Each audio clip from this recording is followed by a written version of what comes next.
Well met. Let's zoom in a bit. Okay.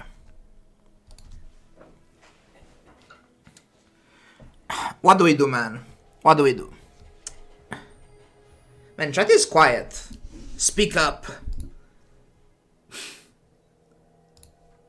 Turn up the music, maybe? Okay. There's so many items.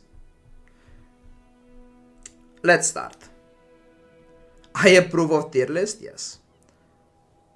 Cannonade, B tier. Okay, let's actually talk about this stuff. So, Cannonade. This is an item that sometimes but not often enters the board. Cannonade is still Cannonade? No, I think it's B tier. I'm not sure I agree with this exact tier list. Like, I don't know if you need like this many tiers, honestly, but I think it's B tier. Like, this item isn't great nor bad. It's just okay, right? We had this in play today earlier on an Amoran where we had 2 shurikens, and it was okay. Basically, I think Vanessa's like weapon lines, yeah, like damage lines, very often have this issue of not having base damage. What the tiers mean? They are just letters, so definitionally just like higher the tier by the item, right? Like, I don't think it should mean anything necessarily. I think it's just like S tier items are better than A tier items, right? Like in the abstract, I don't know. Like, in general, you don't rate items individually, you rate tiers, right? Like, either you rate lines rather, right? Like, for example, Oni Mask isn't really an item, it's a line, right? Like, how, I guess, like, should you play Oni Mask line? How should you play? Should you force Oni Mask line? Should you force open line? Should you force whatever line? Like there's lines, right? Like, and items are good or bad in terms of their lines, right? Like this item, Oni Mask, for example, this makes the Oni Mask build, kind of, right? You like need this to play that burn build long term, usually. Sometimes at least, rather. So, like, how do you rate this, right? Like, because in the context of the Oni Mask, like, build, the Oni Mask is like S plus tier because you need the mask to play that build to begin with. But then you ask, okay, how good is that build, right? Because, for example, an item that's like crucial to a build, but the build sucks, how is that item, right? Like, well, you need this to play that build, but like, how good is the build, you know? It's weird, right? So, yeah. Like, a better way to approach this is to do like just a guide, right? But I mean, I don't know. Better than Treb? Can it be better than Treb in weapon spam or lack base damage?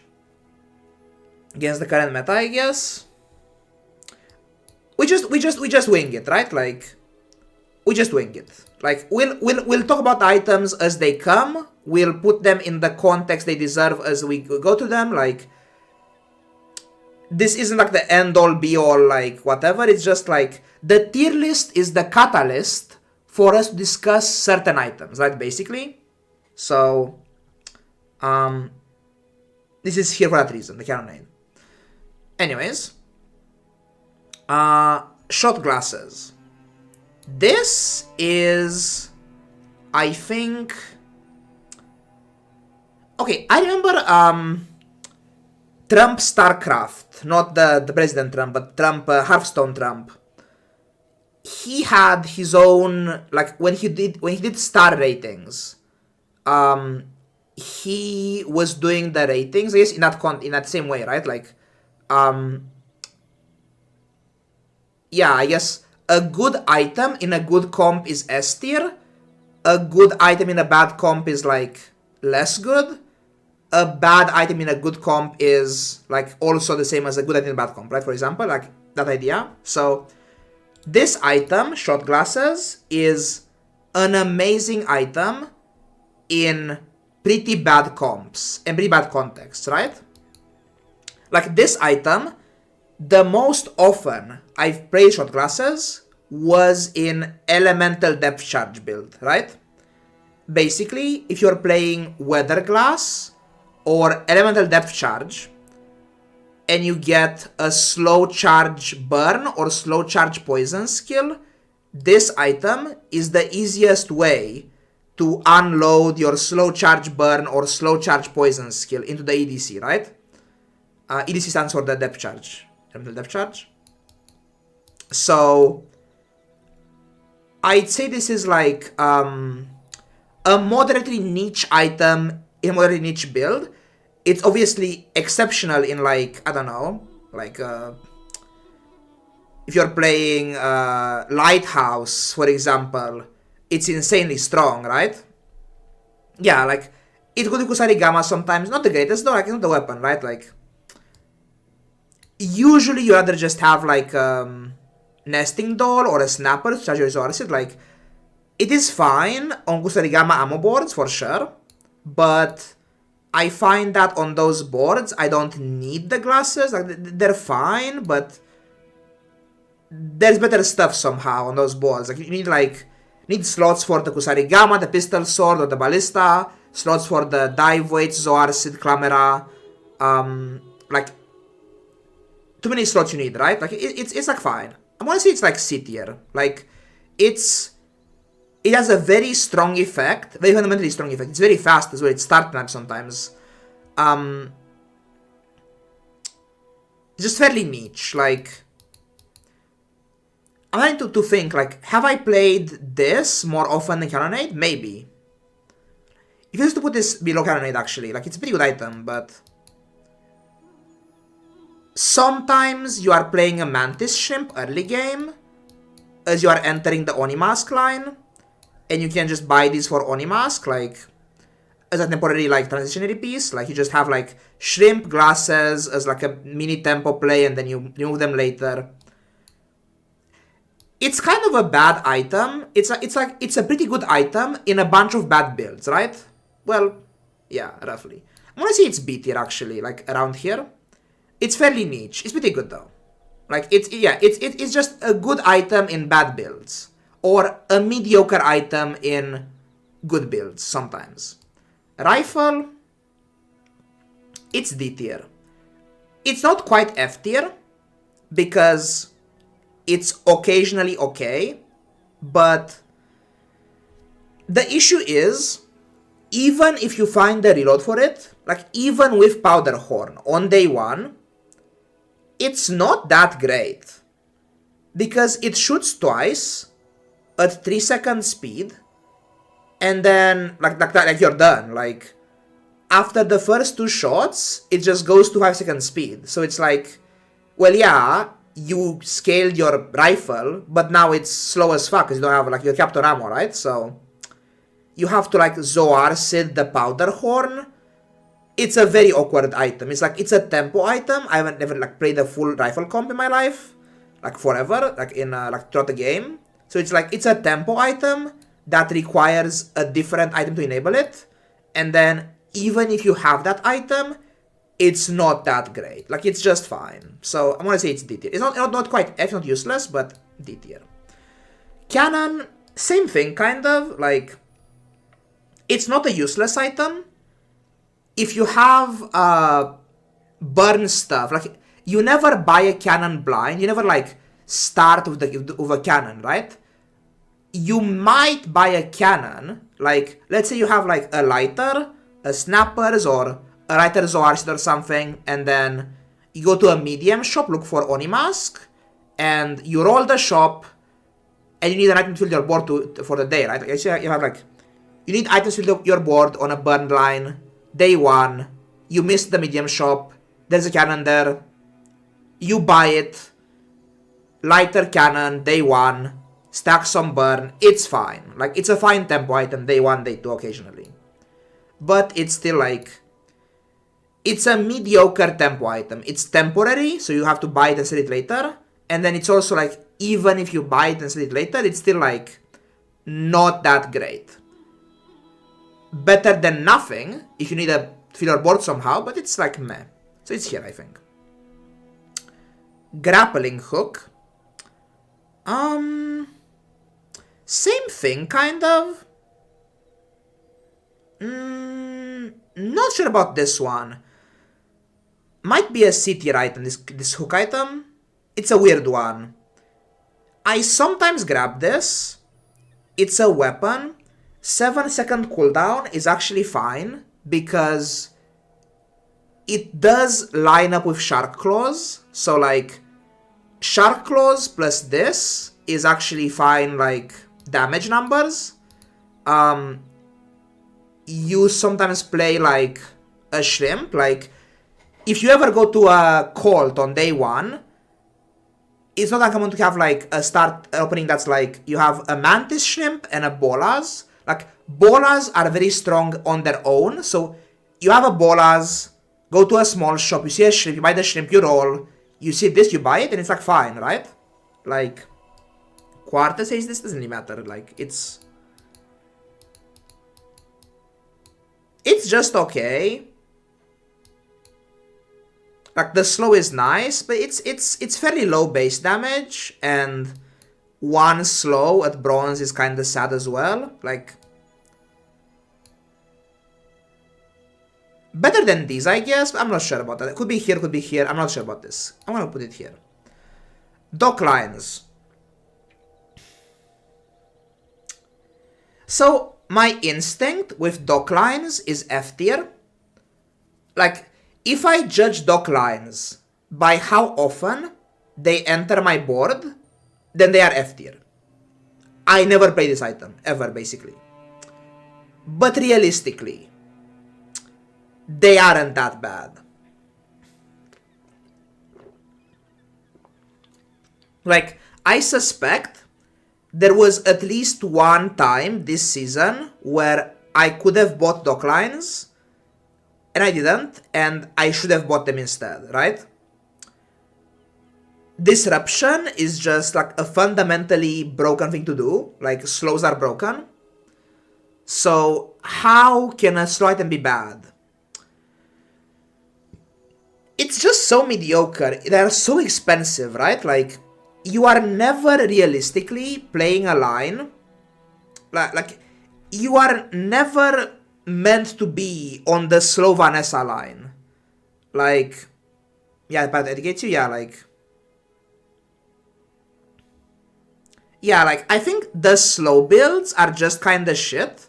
Like, if Lighthouse was better, or if, like, the Shrimp was better, or this was better, like... Maybe they would be okay, but... I feel like the build where this goes is just so...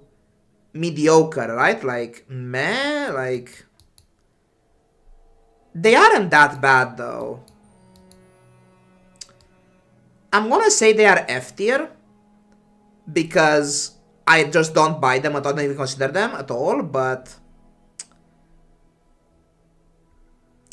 That's, like, I think I buy this more often than I buy this item, basically, right?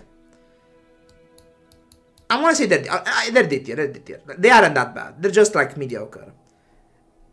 Like, mercifully D tier. Anyways, wanted poster, top of S tier, like, extremely broken item. If you have a poster for long enough, you just get level ahead randomly, like, you spend 8 gold and then a few days later you're like a level ahead, and that's like extremely broken. Having a level advantage, this can even get you 2 levels advantage if you get it early enough, like day 3 or day 4 throughout the game, which is like completely broken, right? Like, experience is like, levels are upgrades, levels are skills, levels are a health. Like, experience is so broken, and poster is the best experience item in the game, maybe. Like, it's ridiculously strong. It's just like, you just buy it and hold it, and you just get like a billion experience. So, like, Vanessa doesn't even value stash space that highly. Like, is it on rank 1? Thank you. Are we still rank 1? We are, apparently. Anyways, like Vanessa, you don't even have much stash space. Anyways, on Vanessa, like you never like. You very rarely heard from the stash space loss of this poster thing as well. You just like buy it, hold it, level up in a few days. It's just completely broken. Like I would sack so much to have one of these, like basically every game. It's so broken. And randomly sometimes you encounter someone like day 5 or day 6 who's like a bronze player who is like under leveled by a level. Like on day 5, you should be level 6, right? Occasionally, on day 5, I face people who are like level 5 on day 5, or level 4 on day 4, which is like a level behind the curve, right? And if you have a poster, you can just be like, okay, I'll just play the poster, because it's like, it's a bronze player, a level down. You take the hit and you're fine, you just get like an extra experience and you're fine. That being said, you shouldn't play this very often if you can avoid it. So don't take the bait with the poster. Anyways, Ice Pick. It's not F. It's either C or D. I'm gonna say it's C. Ice Pick on its own is a fairly mediocre item. Ice Pick's usefulness stems in it being like a niche but fairly okay item in Weather Glass comps. Like, I think Weather Glass is a very strong item, so if you have a Weather Glass in play, I think an Ice Pick to enable the Weather Glass 5th multicast is actually quite okay. And 6-second cooldown, freeze for 1, that's fine. Like, the damage is meaningless mostly, but the freeze is okay. Because very often, on Weather Glass comps, you can't even put a Yeti Crab next to your Weather Glass anyways, so might as well have a faster weapon. Like a faster freeze rather, sorry. Shatter or the 1 skill like this damage or 1 weapon? You mean Snowstorm? Yeah. Shatter or Snowstorm, I don't see those that very often. Like, I don't love the like Ice Pick Shattering situation too much, but I mean, sure. I'm gonna say it's C tier. It's like a niche item in a fairly strong build. Harpoon. I'm sorry, bros. I want to love it. But realistically, it's F tier. Like, I think it wasn't this season, it was last season, where I played Harpoon on my board, and it was actually remember this vividly, it was day 8, I bought a Harpoon, I had like Captain's Quarters, Torpedo Harpoon or something, I bought a Harpoon. The first opponent I faced after buying the Harpoon was a Square Pig. Like, they buffed this at some point recently. That was my first time playing a Harpoon post-buff, and my first opponent after buying and fielding a Harpoon was Square Pig. No. Against some people, it can be good, but your opponent is playing dot-based builds, you're fucked. Opponent is playing like aggro, you're fucked. Opponent is playing like squares, you're fucked. Opponent is playing like, I don't know, like, it just doesn't win the game against enough people to justify how completely worthless it is against most opponents. Like, it's just extremely slow. It needs ammo from somewhere. You have to haste it. It needs so much stuff. It's like, get dinos, yeah, like, you get Ross out of death. Like, it's so shit. It's just bad. Don't play this. It's expensive. It's a silver starting item. It's like, it's slow. It needs support. It's just bad. Anyways, Submarine, F tier. I actually lost to a Submarine recently. But to be fair, the board I lost to was like a captain's quarters dive weights comp with a pistol sword in play. So, item is shit. The submarine, it's not terrible. It's occasionally worth the board slots to play this. It has okay base damage. The issue is, it costs 12 gold. Like, there are situations on day 2 or day 3 or day 4 where having a sub in play would be an improvement to my board, but buying a submarine, playing it for a day and selling it back for 6 gold, in that transaction, you are paying 6 gold for like a 1 or 2 day tempo advantage. And it's not even that good, right? So, sadly, submarine's just terrible. Like, it's okay if it's in play, but it's just way too expensive. Like, way too expensive what it does. It's very niche. So, F tier item, sadly. Like, not even worth the tempo plays. Next, Oni Mask.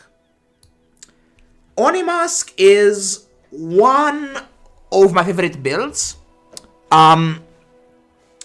Oni Mask, I think, is the line I would try to force the most if we actually had matchmaking. Oni Mask is incredible. Burn is a fundamentally strong thing to do. It's just a dot that takes very, very fast. It kills them so fast. Like, dots have a weakness of having to like apply the dot, then the dot has to take to kill them. But burn is so fast. It's incredibly powerful. The dots, right? And Oni Mask makes you untankable. If you have even moderate amounts of crit on your board, the Oni Mask build will just scale the burn so high, so fast. If you high roll an Oni build, you can delete people instantly. And the best part about this build is that it doesn't really matter how much health or defense the opponent has. Because with Oni Mask, if you start critting a bit, or you have high crit on one item, for example, right? You have like one very high crit lighter in play that you're hasting with Zoarcid, right? Even if they have like 1,000 heal money tree, you will stack the burn so high, they'll just get completely deleted through that healing or through that shielding, right? So Oni Mask is a build that basically says the opponent's defenses are disabled. It's just the wall breaker comp. And which I think it would be good in a matchmaking system, right? Because in a matchmaking system, good players, high rank players, very often have extra health. Like, legend players buy chocolate. Legend players click on plus health nodes. They value health items and health advantages, right? And levels, experience, right? Like, but against Oni Mask, if someone has like double your health, that extra like 3,000 health or something represents only like 2 extra seconds of life against an Oni Mask build, because once you ramp up the burn and ramp up the crit chance, you have like this, for example, right? Like, once you ramp those up, you apply the burn so much that they just die instantly anyways. So, it's a very powerful comp. As a Noob Stomper comp, it's still fine. Like, even against weaker players, it's okay. But, Oni Mask is fantastic, in my opinion. Card table, last season, this was fine, the card table. I perhaps underrate this. I want to say it's F, could be D though, or C even. One of these three. Not sure where though. I don't play it very often. last season, when Julian was good, and you play Julian very often, card table Julian was actually fine.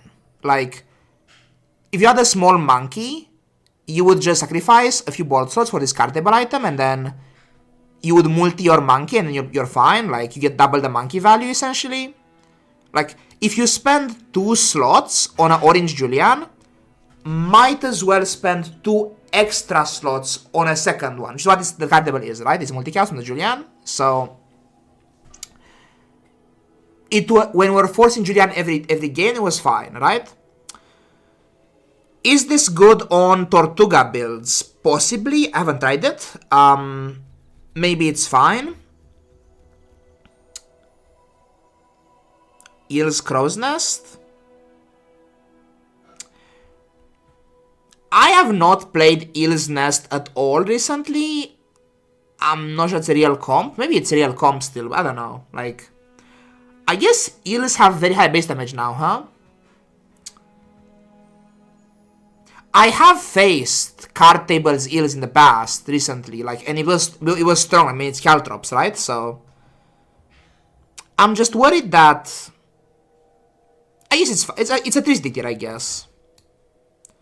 Chart, I guess like nest chart this Eels makes sense actually. Like, you go to like, you have a chart always. You go to like a shop, you see like Crow's Nest Eels, you buy them together in the large shop, and then you have like, that's your last item in theory.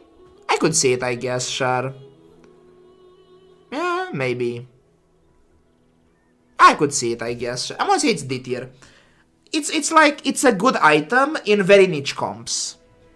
Like, the item isn't, that if it is good, it's not a bad item. Like, this item would become way, could be even A tier, right?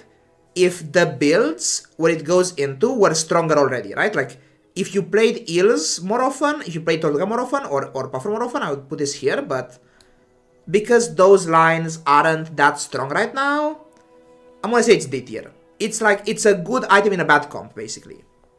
Not like a bad comparison, but a niche comp, right? Anyways, Astrolabe. It's A tier, but don't play this on board. Like, any docks item is A tier because docks are broken. Like, if you have no docks item, you buy this, you click 1 docks, you get like 5 gold back, and then that's like, you get an experience plus money back. Like, I think clicking a 1 experience node is worth the click. Like, that's a good node. So, by that logic, buying an Astro, going docks once, then selling the Astro, that's, you are plus 1 gold, and then plus 1 experience as well, right? That's pretty good, right? So, A tier item. I buy this fairly often. Anyways, HUD. That being said, don't put this on the board. I don't even know what it does, actually. I don't even know what this does in play. Don't ask me, I don't know that. Like, it does like haste or something. I don't know what this does, actually. But, not worth it, I don't think. Anyways, HUD. That's a tough one, HUD.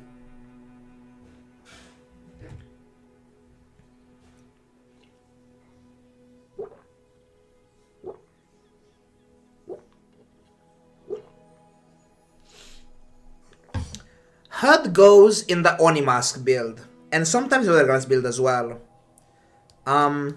It's fairly okay. It's fairly versatile as well. I don't buy it too often. It's an item that wants to be silver very badly. It's fairly shit at bronze. Like, I'd much rather have a bronze crest than a bronze HUD. Once they're both silver, still the crest, but I mean, you want to have both on Onimask builds, right? Optimally, but it depends, I guess. But the HUD is notably the most, at least one of the most accessible tech items in the early game. So the HUD is in theory an okay supporting item to your wetware. But the issue is, if you want to play wetware and HUD, that's awkward, right? Because on day one you have 6 board slots, right? You do like wetware, and then like you want weapons, right? If you spend a slot on a HUD, that's 1 slot for weapons, right? So it's fairly awkward on day one for that purpose. On Onimask, it's fairly strong actually. The random slows don't matter too much, but they're nice. Like you play like lighter far left with a HUD with left eye, or vents, or weather glass. That's the main way. It's fairly strong in that context. So I'm gonna say it's like an A tier item maybe. Either A or B. It's not S. It's like one of these two. I think it's a fairly good item in a fairly strong comp, and it can randomly fit in like Anchor build randomly, like a Diamond, a Boulder build randomly. Like it's a bad start chart basically for those builds, for Anchor and Boulder. Like, well, bad. It gives you crit chance, right? It's pretty good, so 20 on bronze. It's 20 on silver. It's 10 on bronze.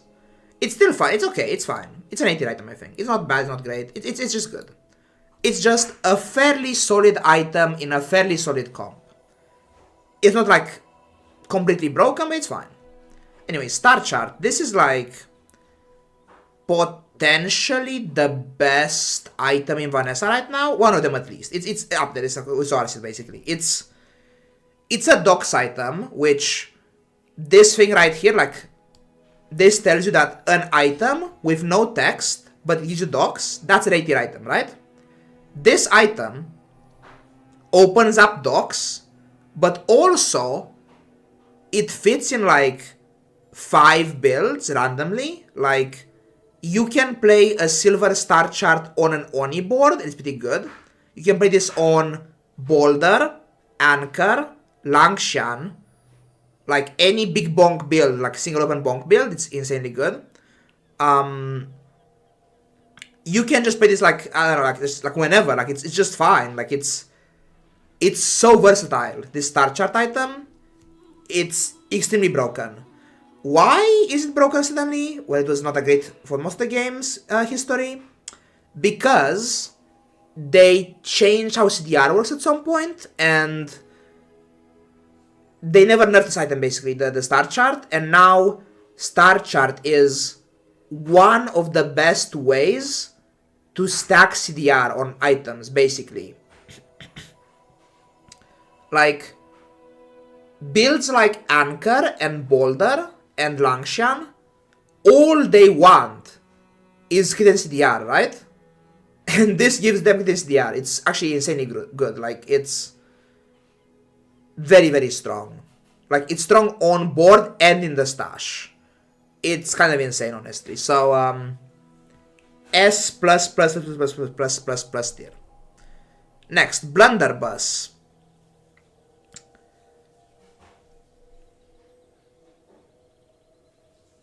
Weird item. It's here or here. It's B or C. I'm leaning B. When is Blunderbuss good? Blunderbuss is a fundamentally strong item, but the circumstances in which you get to play Blunderbuss are fairly niche.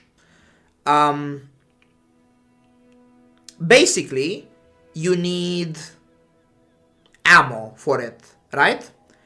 You need a reason to use ammo items, or to use any item, and you need ammo for it. If you have like a Blaze Howl Warden and incendiary rounds in play, Blunderbuss is busted, right? Like Blaze Howl rounds or Oni Mask rounds, and then you get like a 5 ammo Blunderbuss plus like a combat start burn effect. It's kind of crazy. It just unloads instantly with incendiary rounds, right? So it can do strong things. Blunderbuss plus Dragon skill like Fiery Pistol Sword, Dragon Skill, Blunderbuss. Like, I am naming strong things, but as you can tell, like, oh, you just need like ammo and Blaze Howl Warden and incendiary rounds and all of these things, right? Like, when you get those things, the Blunder is a very good item. But missing those things, meh. It just has like 3 ammo. It's just fine. It's okay. It's fine. It's meh. It has very low base damage. Like, it's just an extremely good item in very rare situations. So it's a B-tier item, basically. The Boulder, A tier. By the way, don't pay too much heed to the order of these within the tiers, like... Yeah. Like, they're not necessarily in the right order within the tiers. So I'm gonna say it's like this, I don't know. Like this, maybe?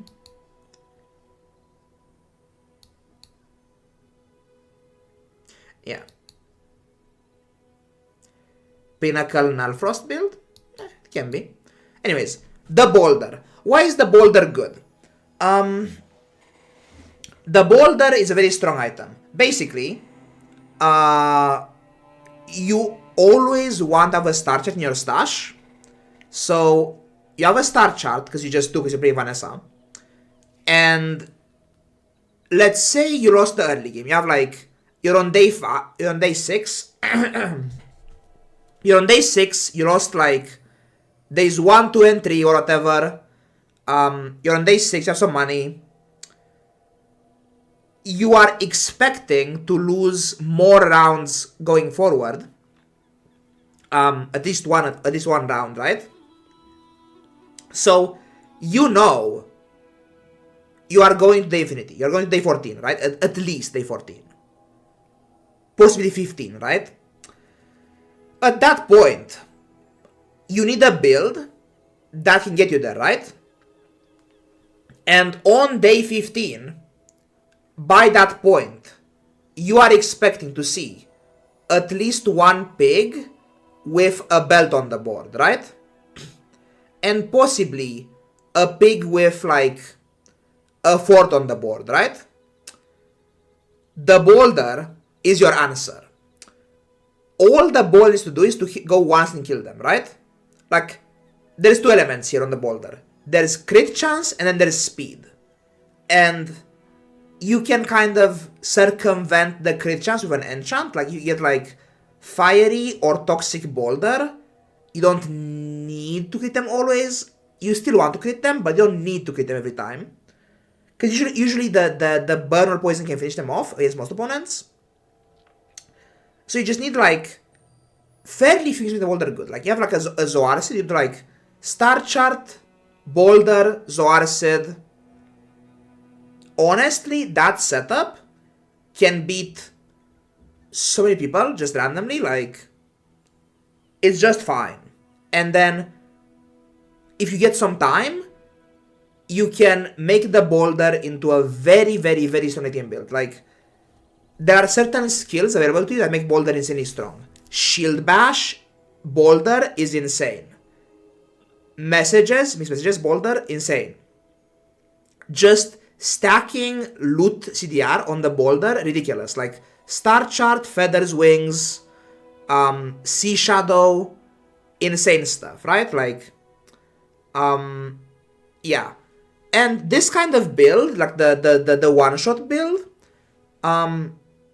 it's also fairly convenient to build for, because, convenient to build for, because it's basically a square Vanessa build, right? You're playing like one small item, it's like either like Silencer or Crest or something, and then or a Clamera, and you play like one small, bold, and then like 3 medium items. It's like Star Chart, Captain's Wheel, Sea Shadow, usually, or a Rowboat sometimes is fine again compared to the Captain's Wheel. So basically you to go to Mittal every time you see her, and then you click Mittal and you get all your items, basically, right? It's pretty convenient build to build towards, right?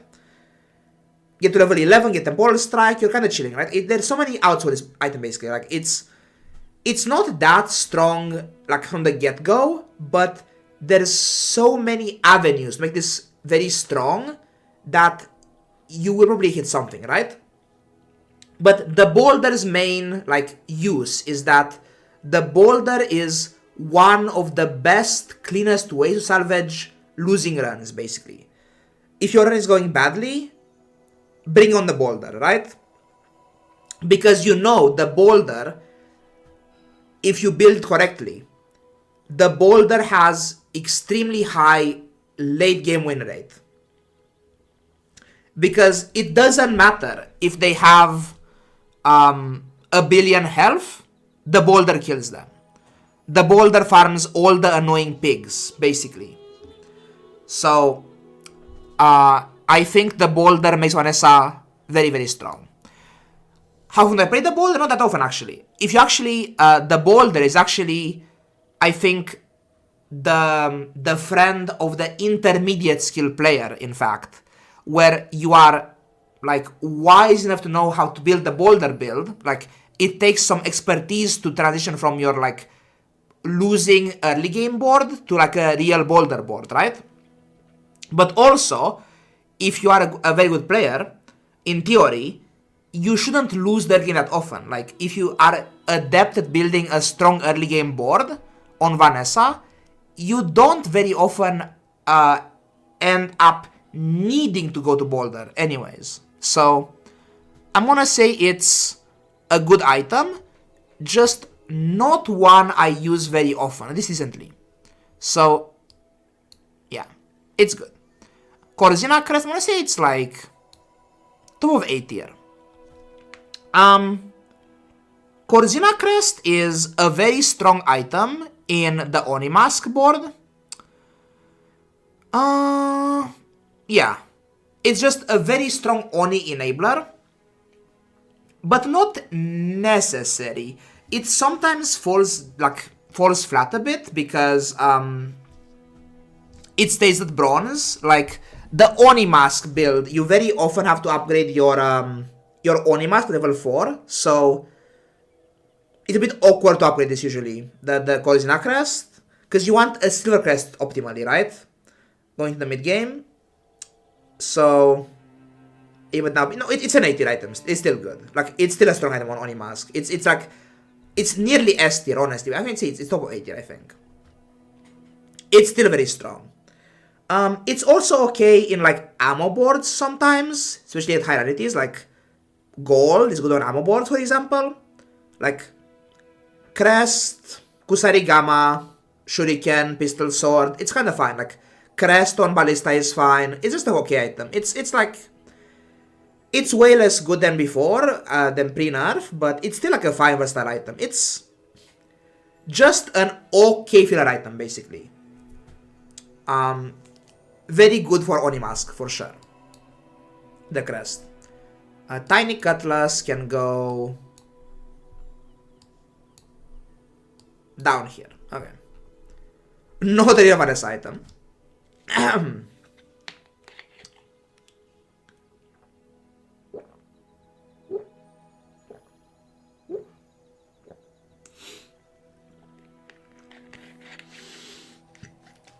Okay.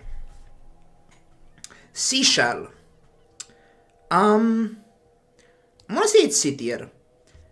It is a tempo item. You don't play this long term, basically ever. However, it is a very strong tempo item. I very often lose to this in day 1, day 2. A silver seashell is on a board of aquatics very strong. Like occasionally, I've done this once at least this season. You buy an ambergris. I think ambergris is just kind of a fine item to buy, by the way, just like blind ambergris purchase, because there are items that are quality you want to buy anyways, like you want to buy Shark Claws and Zoarcid and stuff and Clameras anyways on basically any early game Vanessa board, so I buy ambergris no matter what, more or less. Well, it depends a bit. You often have an ambergris, right? So it's not unlikely that you just buy an ambergris from like a JJ, and then you go to like Andy on day one. You just buy these bronze like aquatic items, right? Because they're free. Because you buy for 2, sell back for 1, and then the ambergris gets 1 value. So it's like buy for 2, sell for 2 in a way. Once you cash out ambergris. So yeah, Chama exists for example. Yeah. So for that reason, there is an okay chance that occasionally you just end up with like a bunch of aquatic stuff in your stash, on your board, and then you have like a fairly strong item here. This can do like 100 shield day 1, day 2 randomly. Like it's fairly strong early game item. 6 second 100 shield, that's pretty good, right? So it's cheap as well for ambergris. So fairly strong tempo item. It's seated because I don't like the aquatic early game that much. It's not a bad early game, it's just annoying to move from there because the builds I often go to aren't really aquatic adjacent. So having an aquatic board in the early game makes for an awkward mid game basically, right? So I don't love the aquatic early game that much, even though it's a strong early game for like day 1 and 2 and 3, for example, right? It kinda fucks your trajectory basically for the mid game. So meh. Old Salt Claw. I'm gonna say it's F tier. I don't love Old Salt Claw. He's like, circumstantially, he can be okay at gold, but after they killed, I mean, not quite killed, but after they changed this item, the glasses, it's just very difficult to get enough triggers for this to make it worthwhile. It's a fairly slow item. I don't love him. He's not that bad. He's like maybe top of F tier, but it's just so mid at silver. It's fairly expensive too. I very rarely have reason to buy this item basically. It's just very disappointing to me. I don't love him. F tier. Shipwreck.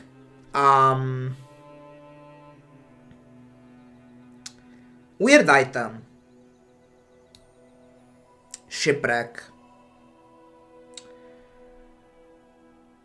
It's either S or A tier. One of these two. I think it's more A than S. Shipwreck is a weird one because you very rarely play Shipwreck realistically. But when you do play Shipwreck, it's an insane item, right? So occasionally, you end up with pufferfish on your board. Like, I think puffer is a real comp. Like, piano puffer is an okay mid, like late game board. Like, you get like fiery piano or fiery puffer, toxic flame, holster, nesting doll on a piano. It's like a fast start. Like, it's a fine item, right? Like, big ammo dive weights plus stuff. Can play puffer on stuff, puffer iceberg. Yeah, like there's lines there, right? And this shipwreck item is the way to make that build extremely endgame viable. Like, the power of aquatics is this the fast start time, so you can do like Clamera on a jellyfish, pufferfish with multicast on a jellyfish, and it's like looping itself with the jellyfish.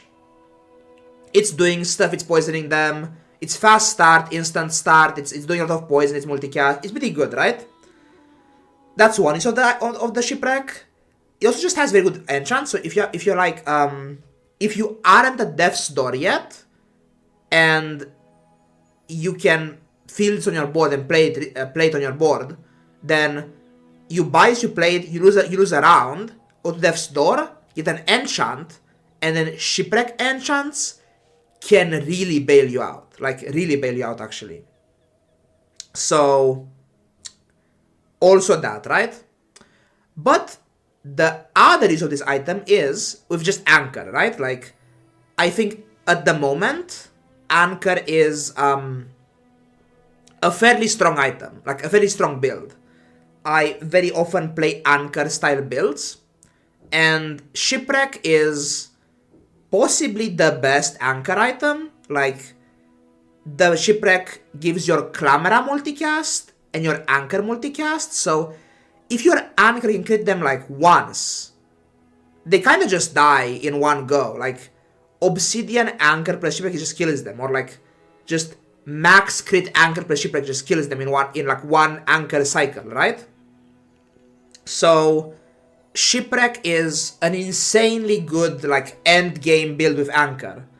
The Clamera multi is important as well, like not just the Anchor multi, but the Clamera multi is also important, right? It's just a very strong item for that reason, right? So the reason why it's just A and not S is because, well, you don't play Anchor all the time, and you don't need this for Anchor either. It's good, but just you can get like Obsidian Enchant is redundant, like you get like Obsidian plus crit chances is the same as this, or Bloodhound or something. It's similar, right? So it's not necessary for that build. It's just very strong for it, basically. And it is very expensive. Like, it costs 50 gold, so it's very hard to buy this sometimes. Like, it depends. Some games, you are just kinda rich. Other games, it's tough. Like, depends on monster drops, right? Like, you get sometimes like large diamond items from your monsters, sometimes you get like nothing, right? So it's fairly expensive and fairly hard to like find as well. So I'm gonna say it's just like A tier. It's very strong though. Shovel. How good is Shovel as an economy item? It's not A tier. It's B or C.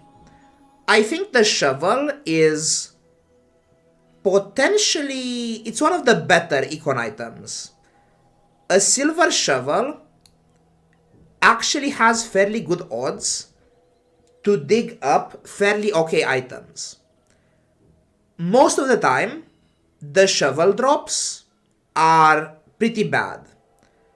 But occasionally, you dig up like an Uzi, dig up like a battery, dig up a cog, dig up a nesting doll. Like I mean, just name good items, right? Like,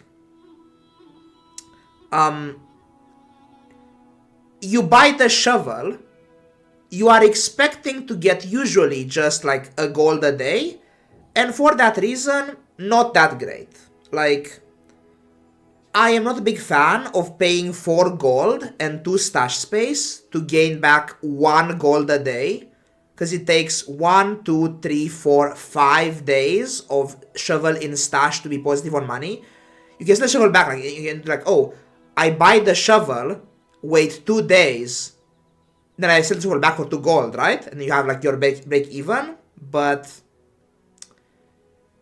at that point, like, here's the thing, right? Liquidity, having money in your bank, and then assets, that's worth something. Like, having more gold in your bank earlier is worth something, right? So, I really don't view shovel as an economy item per se. If you have a cove, that's different. Like, I'm holding a cove already, and it's like end of day, like day to have a cove, it's last hour of the day, I go to Isla, I buy some stuff, 4 gold left over, shovel in shop, I buy the shovel, right? It's fine, it's just like a gimme, right? Like, but I don't love shovel day 1, I don't love shovel first half of day 1 especially. It's fairly weird. I'm gonna say it's like B tier, because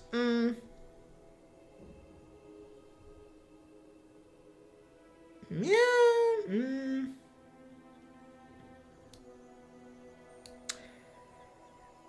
It can dig pretty good stuff, this shovel item. Anyways, concealed dagger. I wanna say it's F tier because I hate farming it. Like, I despise, like, this finagling with the econ items in combat. But, like, I don't know. It's shovel tier, I guess. Like, they are similar value, I would say. Like, the odds a concealed dagger makes you money, I think, are higher than the shovel sometimes. Like, you buy it at silver, it costs you 4 gold. If you have a Zoar seed already, you can easily put this in play, Zoar seed it, and like you get 2 gold back immediately, and you're like break even, and then you do like 1 more round of that, and you're positive, right? So it's fairly easy to get the money back on this. However, the other caveat is that very frequently,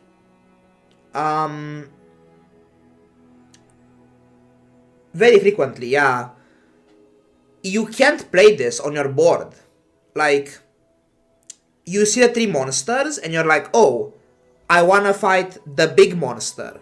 But, like, can you fight the big monster with a dagger in play? That's questionable. Maybe it's RNG, maybe it's Prince Marianas, and the prince has crit chance, which can just fuck you over, so you want to increase your odds to win the fight. Is a Bazaar in the foreseeable future? Board of Bazaar?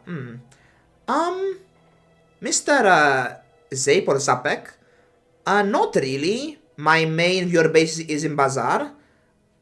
I wouldn't mind playing other games personally. I wouldn't mind playing other games. I think it's be good for variety maybe, but I am afraid that my current brand and main viewer base is mostly Bazaar interested and Bazaar centric. So for business reasons, unlikely to happen.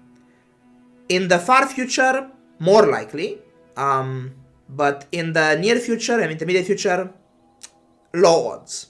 Thank you for the comment though. Glad to see you you enjoy me for myself, I guess. Anyways, sorry, we're talking about the dagger. It's just okay. It's like, it's fine, it can make you money. It's very often the right play to use this, but I just don't. I hate it. I hate farming the dagger.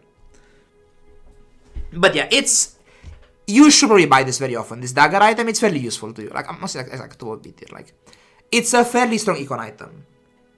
With Zoar's especially. Like, Zoar's is good for this. Yeah. Anyways, Pearl.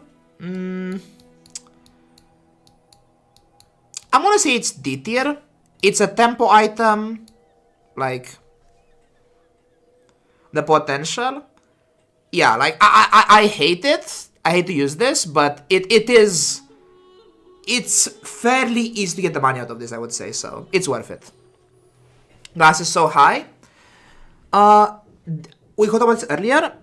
Glasses are just fairly good in, like, a lot of builds, basically. Like, it's a good... I think the glasses, like, main build is elemental depth charge. Like, on elemental depth charge, you very often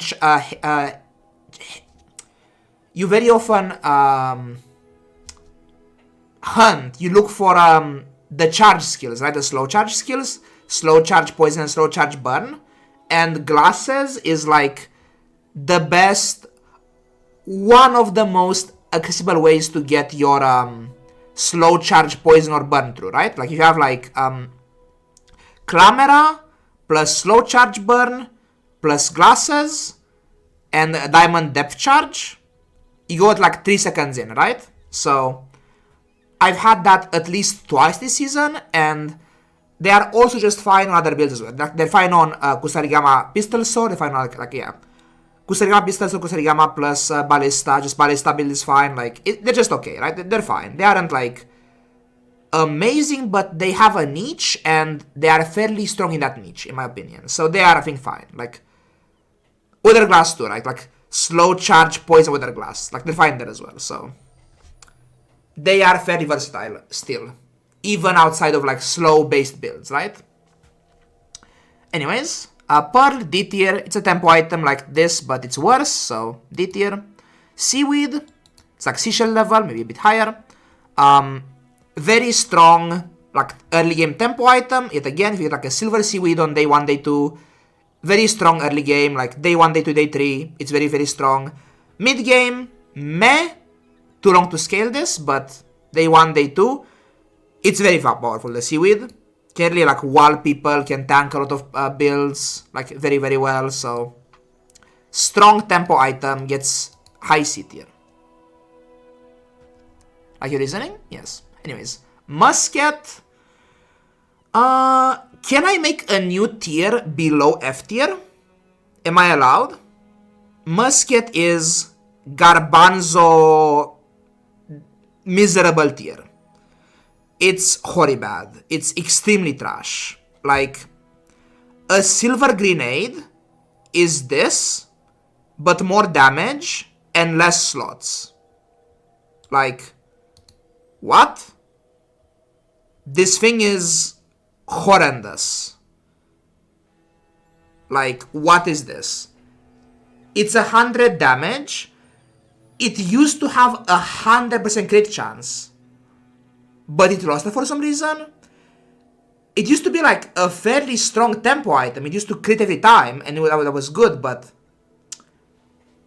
it's just bad now, sadly, this musket item. It's way too low, like the items on the values on this, like it's expensive, it needs support, it does so little as well. Like, horrible item. Just extremely bad. Anyways, moving forward. I guess Oni, I guess, but give it base damage back at least. Make like 200 damn base damage. I don't... Whatever. Anyways. Calico. It's B tier somewhere, I think. Yeah, it's adjacent now as well, randomly. It's like doubling. It's so weird. It's terrible. Don't play this item. Anyways. Calico, I think Calico is meaningfully stronger than this tier, maybe? I don't know. So far, C tier is like the early game tempo items tier. Like, C tier is the good, it's like, it's for this, I guess. C tier right now is the fairly strong early game tempo items. I don't really play Calico mid and late game, but I play Calico very, very often days 1 through 4. And I think days 1 through 4, it's an extremely strong tempo item. The item is very, very good. It's a friend, furry enabler. It lines up with Shark Claws extremely well. 7 seconds makes it slower than Wetware, so it's 1 Wetware on the first go around. It's faster than Wetware, slower than Shark Claws, so it goes after Shark Claws. It goes between Shark Claws and Wetware in the perfect order, right? It's scaling. It's meaningful in combat scaling because that crit chance on a Cutlass is very powerful. Like, you can randomly delete people with this item. Like, Calico can just completely slash people down. It's actually so strong in the early game. If you get to go twice, it's so nice. It is a very, very good, like, premium tier early game item. So, and also, it's trajectory. Like, you want to be on weapons in the early game very often as well. So, I'm gonna say it's, like, B tier because it is, like, it's no grappling hook, right? Actually, it should be, like, lower, I guess. Like, it's no grappling hook, right? This is, like, much stronger than that, right? So, it's, like, there for some, or something, yeah. It's very strong, it's good. Beach Ball. I'm gonna say it's C tier. It's a toy, so furry enabler, And fairly often, you can do Beach Ball plus Vents. I think Vents are a very good purchase day one, before the fight especially, like pre-fight, you get like Vents into Pyro and you're very happy. And Beach Ball plus Vents is, I think, a very strong day one combo. Because the Beach Ball will haste itself and the Vents. So you just stack Burn on a Vents and then you Beach Ball it and it's fine. It's like a worse Zoarcid. But Zoarcid's broken, so it's still fine, right? It's like low C tier. Anyways, Coral, it's roughly Pearl tier. Better, I guess. It's like here.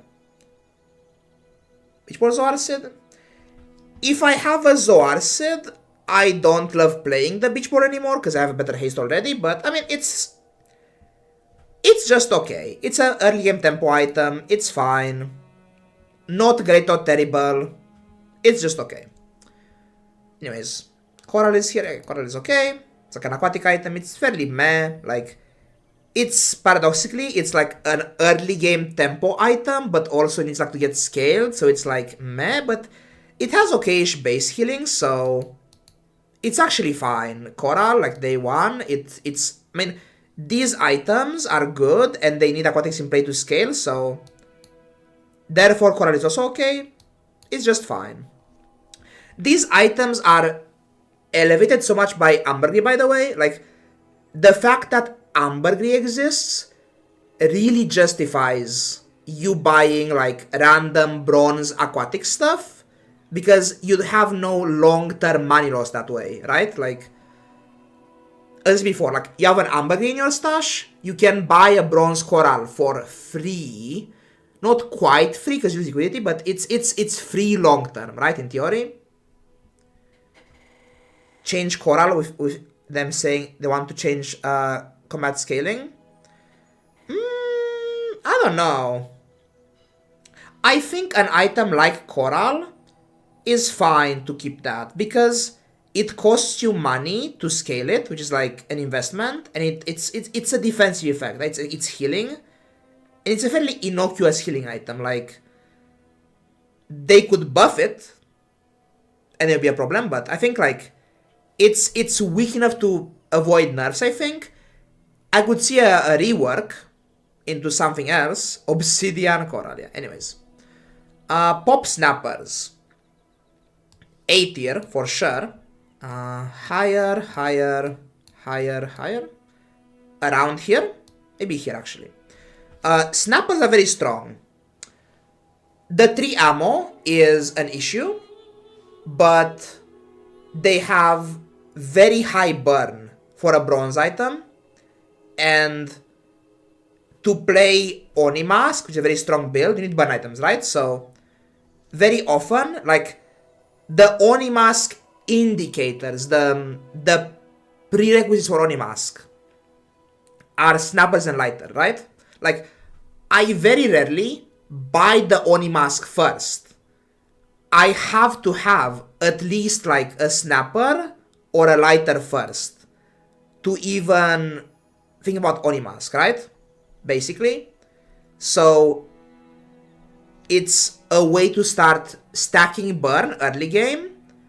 Yeah, good for Zoarcid. Like, okay, also, yeah, like, it's good on its own for Oni builds.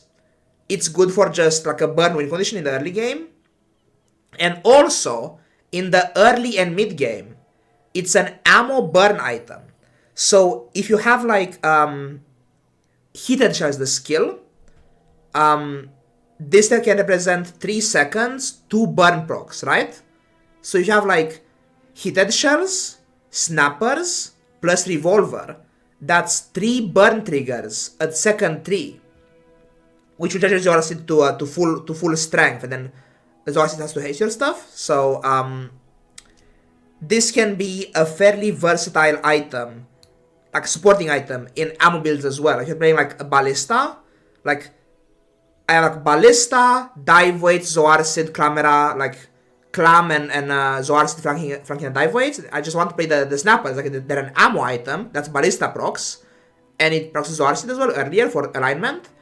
It's very, very strong actually, this Snapper's item, like as a support item as well. So it's versatile, good on its own, good with Ors, good with ammo stuff. Just fairly good item. If Keg becomes viable again, then Keg is also OP with this. Like, nerf shot glasses. Yeah, it's just a very strong item. Snappers. Also, by the way, it's a toy, so our one, I see a snapper by a snapper. It's like it's a toy for the furry item, so it's also that. It's just good. This guys,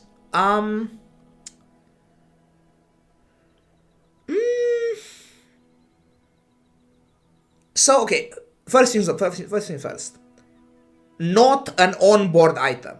Like, don't play this on the board. It's not like, don't play this item. As an econ item, it's actually on the weaker side of econ items because it actually has odds to lose you money. It can give you a small item, and the small item can be a zero cost item as well, right? F?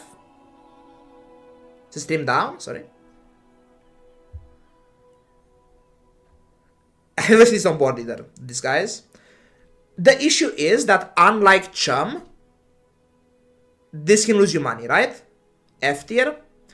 Not F tier, no. I mean, okay, I rate items. No, I give items rating based on their utility as well, right? Like as an on-board item, like Giga F tier, right? But as an econ item, it's not completely worthless either because you have a cove, then it's either positive money or break even. It's in Barkan's shop. Now you have a chance to get like a useful item, and then if you miss on the small item, it's like only -1 gold loss. I'm gonna say it's like a C tier item. It's like, it's there to buy, sell. And also the Chum trick, if you just buy this guys, hold it, then buy a new one, you are paying 8 gold for new disguise, but you are getting a gold item rather than a silver item for new disguise as well. So it's fairly niche usage, but it's possible, right? So I'm gonna say it's like C tier. It's like low C tier. It's better than having like, I don't know, more harpoons in the pool, for example, or more muskets in the pool. So I'm gonna say it's like C tier. Its entirety, yeah. Anyways, barrel. Barrel is like around here, I guess. Like, it's like a bad tempo item. I played barrel earlier today, actually. Like, there was a barrel day. I had one, like, 2 boards with barrel on them, I think. Or at least one, I think. Yeah, they played like barrel day 1. It's just fine. Like, sometimes you have nothing day 1. You see a barrel, like, last hour of day 1, you're like, desperation mode. I need something to win the day with. The barrel is something that scales. You have like a lighter plus like another miscellaneous non-weapon. Desperation mode, last hour of day 1, buy the barrel, scale the barrel. You will win sometimes with the barrel. Against like defensive pigs or like non-scaling builds or whatever, it's just like okay. So it's not like the same goodness as these, I think, like tempo-wise, but like it's okay sometimes. It's just expensive. Like, these items are elevated by ambergris, right? Like, them being like small aquatic things, it's like with ambergris they are free, right? But like the barrel is always just like a medium no tags item. Just like meh, like that's yucky, right? So meh.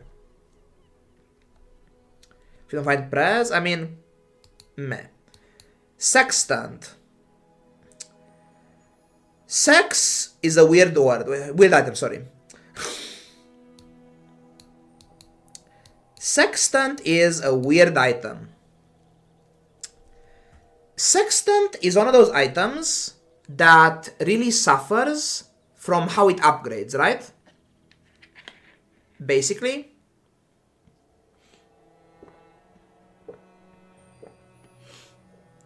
it has Dultron syndrome, basically, the Sextant item. The Sextant gains crit percentage and haste amount per level up, which means Diamond Sextant is pretty good. Silver Sextant is fairly worthless. Basically, Silver Sextant is 15 crit to 2 things only and 1 haste, which is fairly not worth it, right? The way to play Sextant is sometimes you are playing Oni Mask and you have no Zoarcid and you need haste somehow, right? So no Zoarcid, need haste, you buy a Sextant and you hope to make it gold. Because at gold, it's actually fine. Like 30 crit to 2 things plus 2 seconds of haste per crit, that's okay, right? But it's a hedge. Like you have to buy it and kind of just hold it and then either sterling it, potentially over your Oni Mask even. Like if I have no Zoarcid, a Silver Mask, and a Sextant, rather sterling this over as Oni Mask for haste purposes, right? Like it's so odd, right? Like it can be quite good. It's just so awkward, right?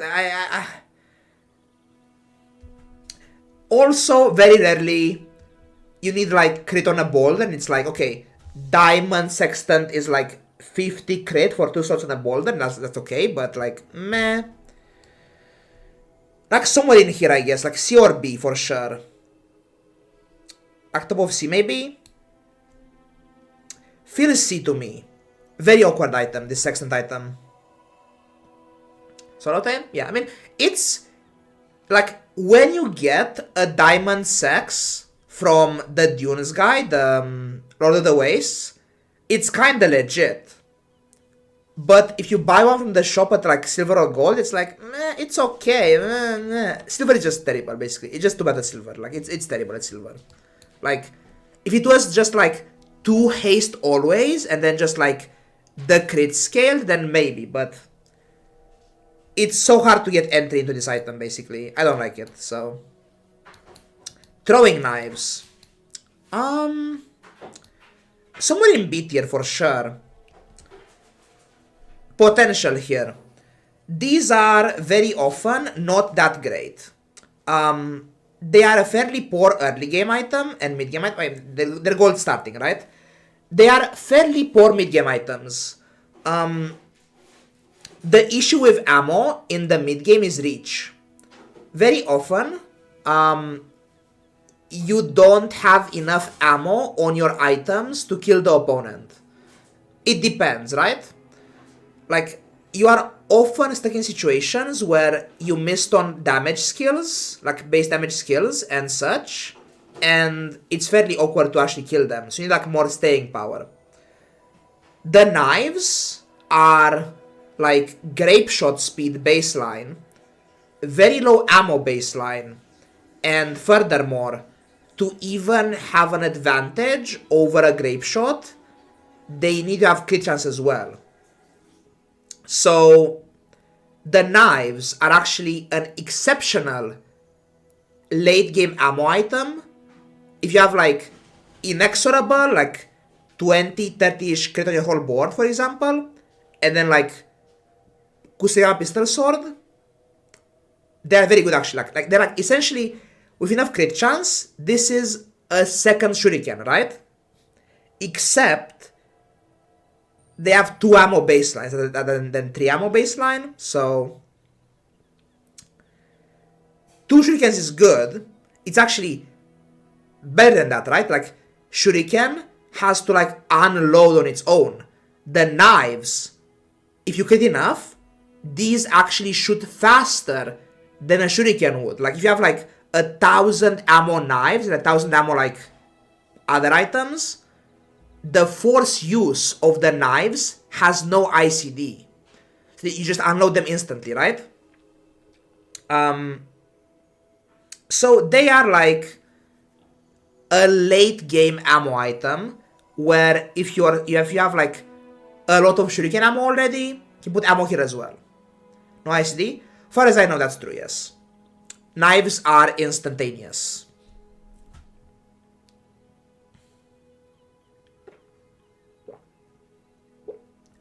Spend the next 10 hours on every character? No. They do?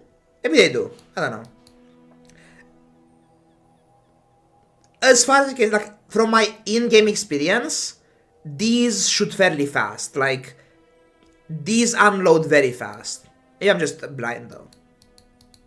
But yeah, they're good though. The knives, regardless of the ICD stuff, they are not very fast. Anyways, anglerfish. Pretty bad. I wanna say F. Probably it's just D tier, like low D tier. It's just a bad build. Occasionally, you might put this on Onimask, like maybe, like infinites. Yeah, it can be good. Like Tripwire is a good item. Like this, like Tripwire is good, and this can be good, but these basically they have no entry point. These items, like, because you don't play shrimp anymore, right? Like, yeah, I don't love this item. It's just, there's no way to get into this. Yeah, there's no entry point to this. Like, Clamera isn't enough. Glasses aren't enough even. Like, you don't... Is insane, by the way. Why? Like, it's like Puffer. I think Puffer... Heavy enchant figurehead.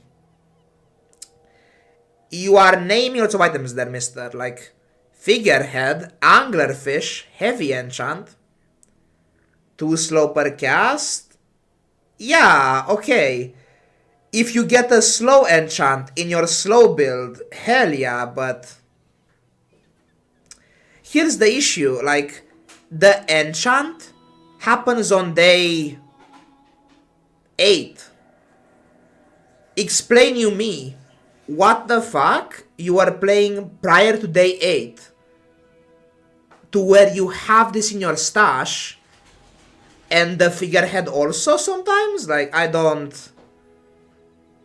It's a fairly expensive hedge, but it's fairly useless on board. Like, fairly often, I'm playing Onimask, and I have events in play. I have a silver Vents, and I see like, oh, there's an anglerfish in the shop. Do I want to replace my Vents with an anglerfish? Fuck no! Like, Vents are actually I think, much stronger, like, tempo Onimask item than anglerfish is. Like, what? Like, I don't... What? Slow shell with shield. Out for aquatics.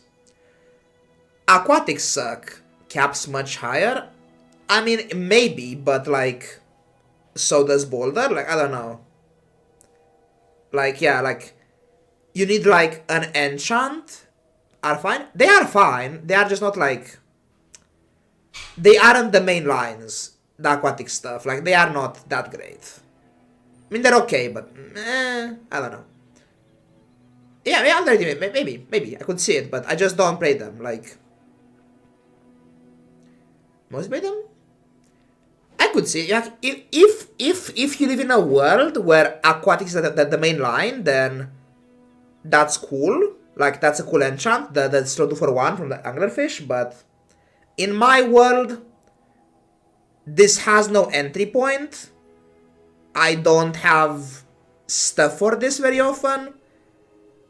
I know for sure that in my Oni games, it doesn't enter the board. This anglerfish person, like, realistically, there was at least one game this season where I should have bought this item, this anglerfish item.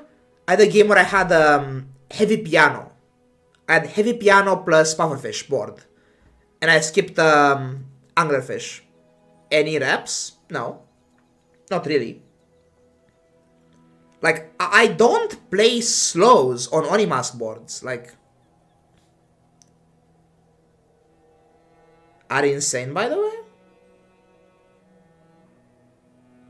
Maybe? I don't know. Maybe I'm underrating the anglerfish stuff. It's not bad, like, it upgrades well. Purely an out? I could see, okay, I could see it. Maybe I underrate it. We can raise it to, like, I don't know, like, high D tier.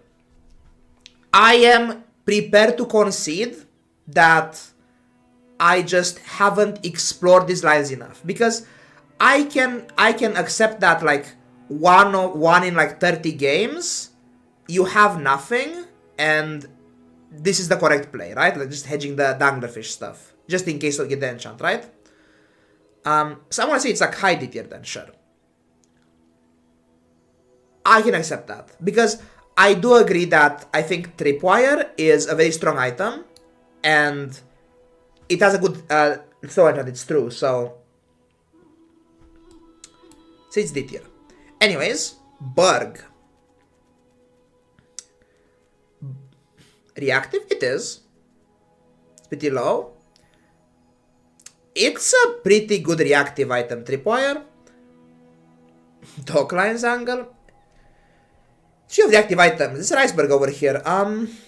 Iceberg is a fairly versatile item. High B tier, maybe. Yeah, same thought. Here or here, right? Better? No, I agree about that. I can't be proactive, but I think Tripwire is like, if I'm playing slow stuff, I'm in trouble anyways, so I can't be choosy, right? Like, I mean, you know, good Berg comp? Yes, no. So, the Giga High Roll of the Berg is Toxic Berg plus a Yeti Crab, right? Like, you can play Berg on, like, the main Berg board is EDC, right? Like, depth charge boards, like, depth charge, Berg, Yeti Crab stuff, you know? And they cast items, the Berg freezes them, it's disruption, and then the EDC gets scaled by your Yeti Crab and kills them, right? And then randomly you get, like, one every so often games you get like Yeti Crab Berg with poison enchant, and it's like a billion poison, like toxic caltrops, right? But yeah, like Obsidian Berg Shatter, Obsidian Berg Snowstorm, like Shatter, Snowstorm lines. Goes on Weather Glass comp sometimes, like Weather Glass, Yeti Crab, Berg, it's fine, like fairly versatile. Much more rare now, but if you're playing Julian, I think that the Julian comp can very often fit a Berg on the board, actually. Like, with a big enough monkey, you can play, like, Berg on monkey board, so disruption, basically. And it's fine, like, I'm gonna say it's like low A tier. It's fairly good. And, like, randomly, you get, like, a Flake sometimes, it's, like, insane, like, Flake Berg, it's like ridiculous, so. And also randomly you can sometimes get like, I don't know, you can get Wardens on the temple, like Wardens are good with this, like Poison Warden or Blazar Warden are fine with this as well, because it's freeze procs for you, like it's just fine, it's very versatile, it's a fairly strong item. Yeah. The enchants are nuts, good with temple rewards, good with flakes, good with EDC, good with Weather Glass. Just fairly good item. I'm gonna say like low A tier. Cauterizing Blade. This is my baby. I love this item. It's not that good, but I love it. S tier is not S tier. As good as Anchor, not that good. It's good though. Like, I have a Blade video on YouTube as well, by the way. Close to Berg. Cauterizing Blade build is highly reliant on monster drops. Basically, if you have Rigged, if you have Goggles, you play Cauterizing Blade. If you find the blade, it's strong. It's just not that strong, man. I'm sorry to say. It's good. It's leagues above Sharkray, for example. That's for sure. But not that good. It needs support. It's a fundamentally strong item. It caps very high. Jelly Divoids? I know, yeah, but those are like a lot of items, man. Like, playing it buffer style, I know, but like, I don't. That's not good trajectory, is it? Like, you need too much stuff for that, I think. IMO isn't out? No. I think that if you have a silver goggles in your stash, this item becomes like S tier almost. Like, right? Like, I think that goggles specifically makes this S tier. Because this item really needs crit chance. Like, because it's a mixed output item that's self-scaling, crit chance is extremely good on this. And goggles is so clean. Like, you start to go into this, like, with goggles, with silver goggles, you play, like, Dive Weights, Zoarcid, and the blade gets to cap the crit chance. By the third hit with goggles, it's capped on crit chance, right? With holsters, maybe even earlier, right? Like, it's just so good. The issue normally is that without crit, fairly low output. Without holsters, fairly slow start. Without upgrades, you're very cooked. Like, if you have a blade and it's silver and you can't find an upgrade in time, you are really struggling. Like, if your blade is stuck at silver, you are in trouble. And at that point, you might die, get a death enchant, and then you need to click upgrade to gold to get your blade to gold. Because the blade goes to double the scaling at gold compared to silver. So the item is good. It's just dangerous. Because you miss that upgrade, you're kind of fucked as well, right? So I do love this. I think it's good with Anchor especially. Like, I think I often run Anchor as like a friend, like as a twin, as a supporting item on Cauterizing Blade board and Langshan board, right? Like, you have a goggles, you do like Clamera, Dive Weights, Zoarcid, Blade, Goggles, Anchor, something. I guess Clamera on the right, maybe? I don't know. Something like that, basically, right? And the goggles scale your Anchor and the Blade together, and you have like two win cons working in tandem, and it's very, very strong. So, items? It is, yeah, but you build on that, right? You can survive out those items, right? It's fine, so it's good. I just don't think it's like mainline material. If you're like Mr. MK in the chat and you play like aquatic lines most often, then you have like, if you have a jellyfish in play very often, it's like way better. But for my lines, I don't love it. So it's, for me, it's, I find rigged or goggles, I look for it and search for it. I don't have those, It's just okay. So I want to say it's like A tier somewhere, like, meh.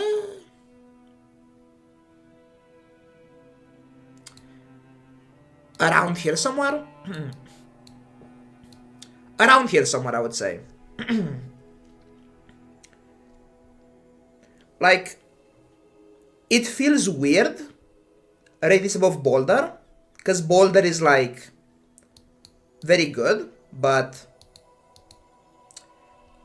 like, this is like, if you find the stuff for it, it's so good actually, with the right items or crit chance, right?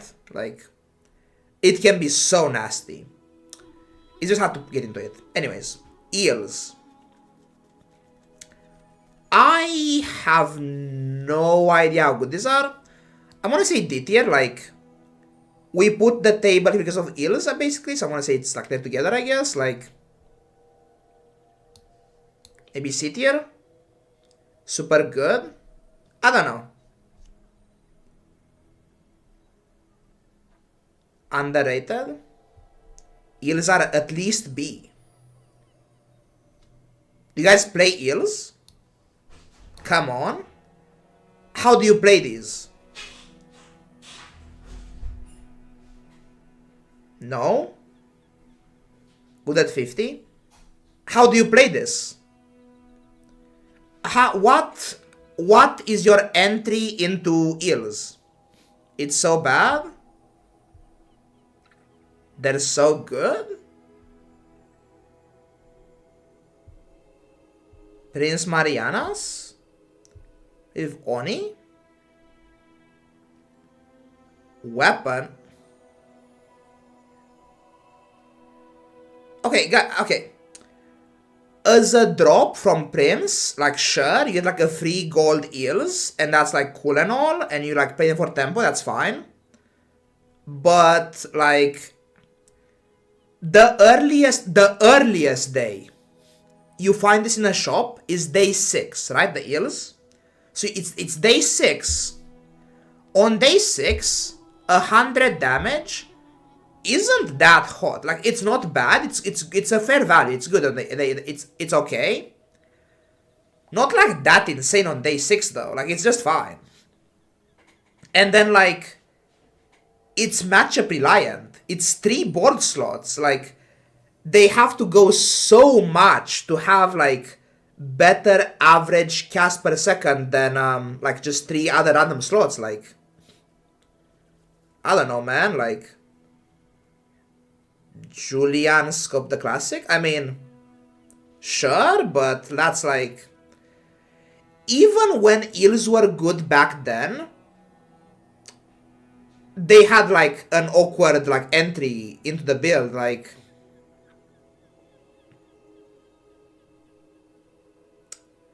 they aren't B. They're like C tier. Like low C tier. Why are they bad? How do you play this item? Like, I don't explain the lines. I don't understand the end of this build. Like, okay, I don't care if a build is good as assembled. How do you enter the line? Like, in my head, there's like no feasible context about Boulder. Incorrect.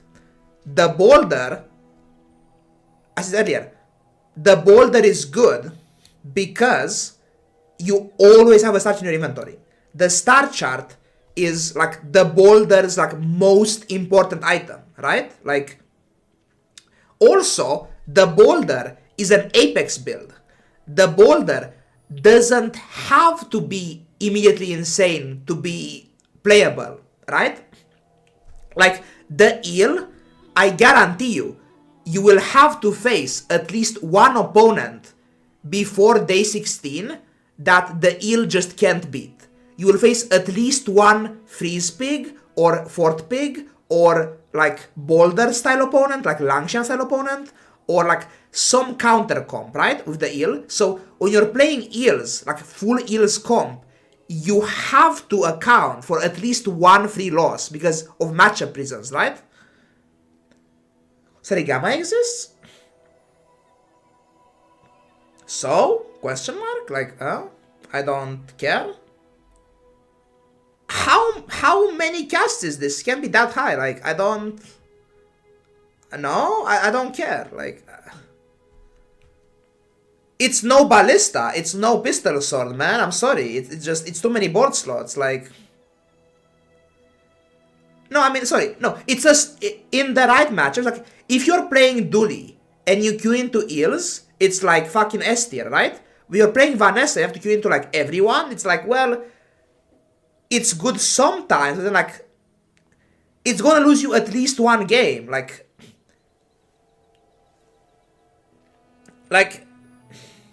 doesn't spam casts? I mean, Mac doesn't? People do, man, but not everyone does. Like, you will lose. Like, man, it's good against most people, and I'm telling you, it's not good against everyone. It doesn't have to be good against everyone. It has to be good against most people. It's not good enough to justify the bad matchups, basically. Like, it's not cheap enough. Like, if it was free in the shop, like, it's worth the board slots, right? Like, I'm not like, oh, it's not like good on the board sometimes, but here's the thing. You have to pay 24 gold for it, man, on like day 6 or whatever. Like, it's very expensive. Like, for the same reason why sub is F tier, it's like, Eels kinda sucks. Like, yeah, Submarine on day 2, day 3, it's worth the board slots. It does something, right? But the Eels, like, the same thing, right? Like, it's worth the board slots. It's just not worth the money. Like, you are paying so much for it. Like, it's so expensive. Bring that back, the sub. I don't love sub. I think it's fine. I just think it's too expensive. Like, I think that when I buy these items, I am basically funneled into bad directions. Like, if I have like a billion gold, like I have like a huge ass cove, then what? Like, sure, whatever, it's fine. Like, for a day or two, but Osman carries. The argument. Submarine. I don't play Crow's Nest builds. Besides Langshan, I guess. Like, I think Crow's Nest is shit. Like, I don't like Crow's Nest like that now at all. Leave Crow's Nest. Large weapons. Like Shark Rays, bro. I mean, I don't... Shark Rays sucks, first of all, but besides, I don't know. I don't play these items. Shipwreck, Spirit Diffuser, Alacrity Flurry. Swash for scaling. I could see Swash sub as a thing, maybe, but like, I mean, Shipwreck is not than you think. No, that's a strong line. I can name like 50 obscure lines where I'm like, oh, that's a good board, right? My issue is these boards you are naming don't have entry points to them. Like, you're playing Aquatics. You playing Aquatics early game is costing you games. It's a bad, like, it's not the best early game lines to go out for, I think, reasonably speaking. Like, sub mid game carry? No, I disagree. I am worried about trajectory. I want, like, early game, I want to force the good lines, I want to force burn and weapons. I don't like the early games that sub leads into, basically.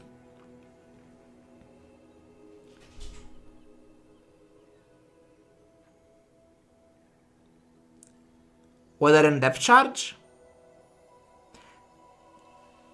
Okay, I may agree with you here.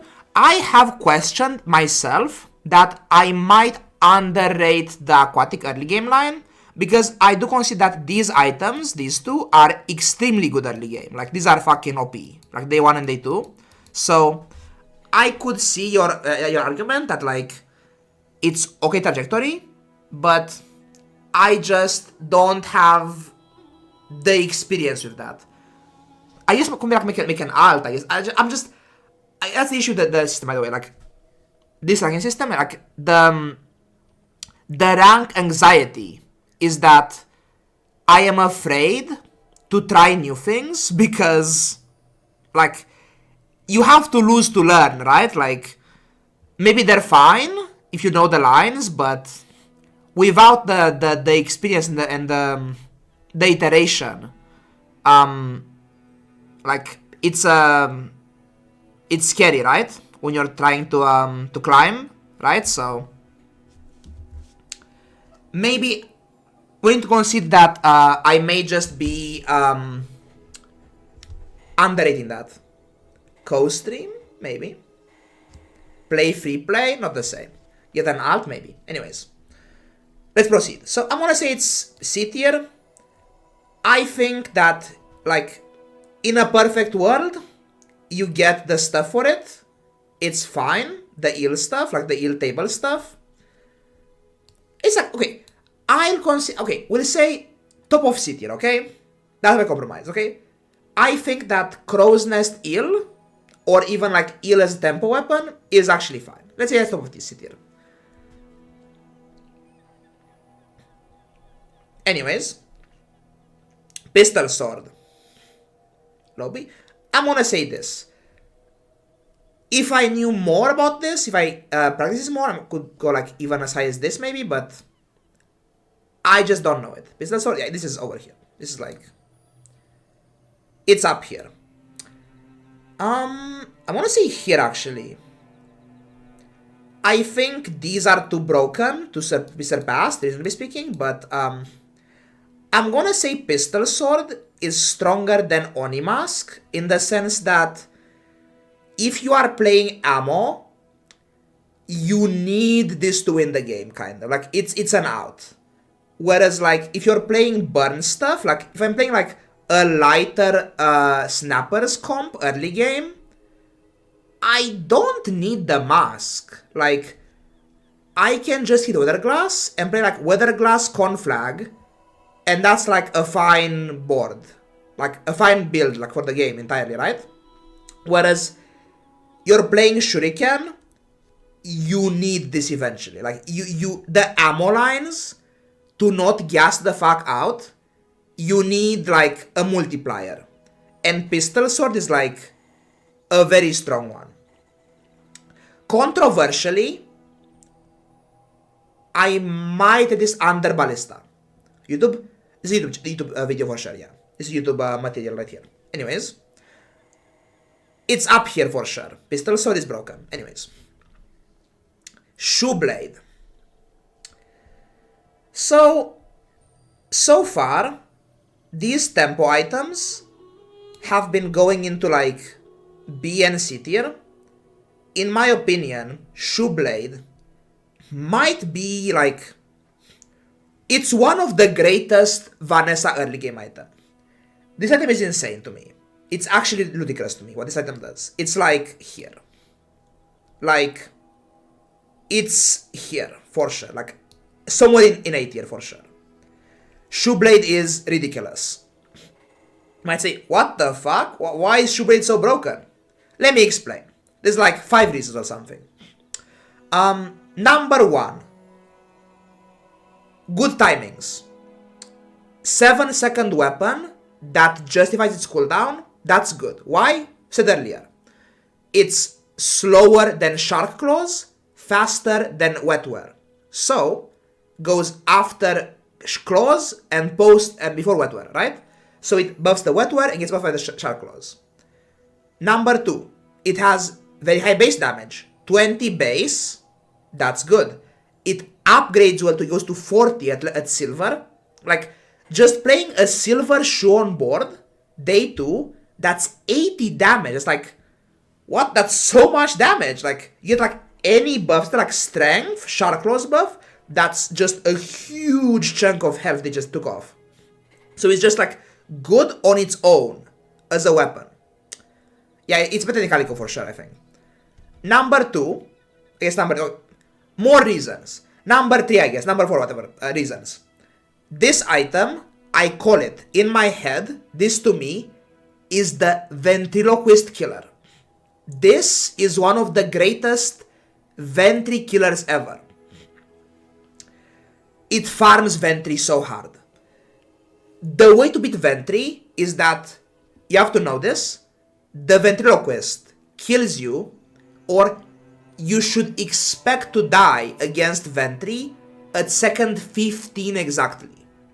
Therefore, 7-second weapons are extremely good into Ventry. This shoots thrice against Ventry, essentially. It goes like twice plus a crit, right? So it's 3 times essentially, 3 hits, more or less. With high base damage, it's the Ventry killer. Like, if you have Shark Claws and Shoeblade, you have very good chances to kill the Ventriloquist. And Ventry has good loot. Ventry has, like, so much good stuff for you. Like, Sharpening Stones and shit, base damage buffs, weapons you could put in play. Like, there's so much good stuff. So it's the Ventry Killer, the Shoeblade. And lastly, but not least, maybe the most important, this item is one of the prime entries into Oni Mask. If you have fuck all crit, but you want to play Oni Mask, you need a Shoeblade. Like, Oni Mask, Shoeblade, Vents is like the trifecta, right? Shoeblade goes at 7 seconds, it crits, then the Vents goes right after. And it just kills them, right? Or you have like Snappers and Lighter, that they go like pop, bop, two hits, and then third cast, you get the Shoeblade, and then the final Snappers hit, and the third Lighter hits, goes with Oni Mask buff on it, right? It is just extremely good on its own for tempo. It's a good weapon. Has very good timings, your other items. And it is a Oni Mask build indicator. It's extremely versatile. It's just very strong as well. It's a very powerful item. Upgrades well, high damage, good timings, Oni Mask entry. It's just insane to me. I always buy this. It's very, very good. Anyways, to contrast that, Ramrod, I'm gonna say high F. I think it's better than these guys, at least. I played it at least once. It's pretty bad. You play Ramrod if you have exactly like Heated Shells, Blunderbuss Repeater, plus stuff. Oh yeah, like, yes, like a Knives Repeater or something, like higher than a sub. Like a Diamond Ramrod can reload your like Knives Repeater Infinite combo and it's like fine, but the issue with that is that if you're spending so much board space on those casts of ammo items, it's gonna be fairly difficult to convert those ammo casts into damage. Like, yeah, you are casting like a billion knives and repeaters and shit, but you have to like actually kill them as well, so you need like base damage too, and often you have to invest board sources into that base damage, like Kusarigama and stuff, like Ballista and Haste Ballista. Like, it's just kinda bad. Like, it's just kinda bad, yeah. I'm gonna say it's bad. So, meh. High F tier. It's like less useless than these items, but still fairly garbage. Anyways, Hand Axe. This is pretty good.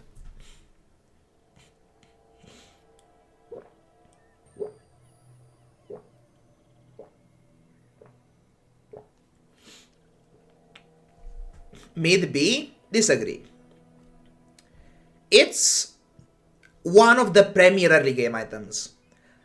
Honestly, it's kind of better than Shark Claws as well. C tier? What, Hand Axe? No. It's like A tier or something. High B or A. It's like at least here. It's at least here. It is a temporary item. You don't play this long term on any board, but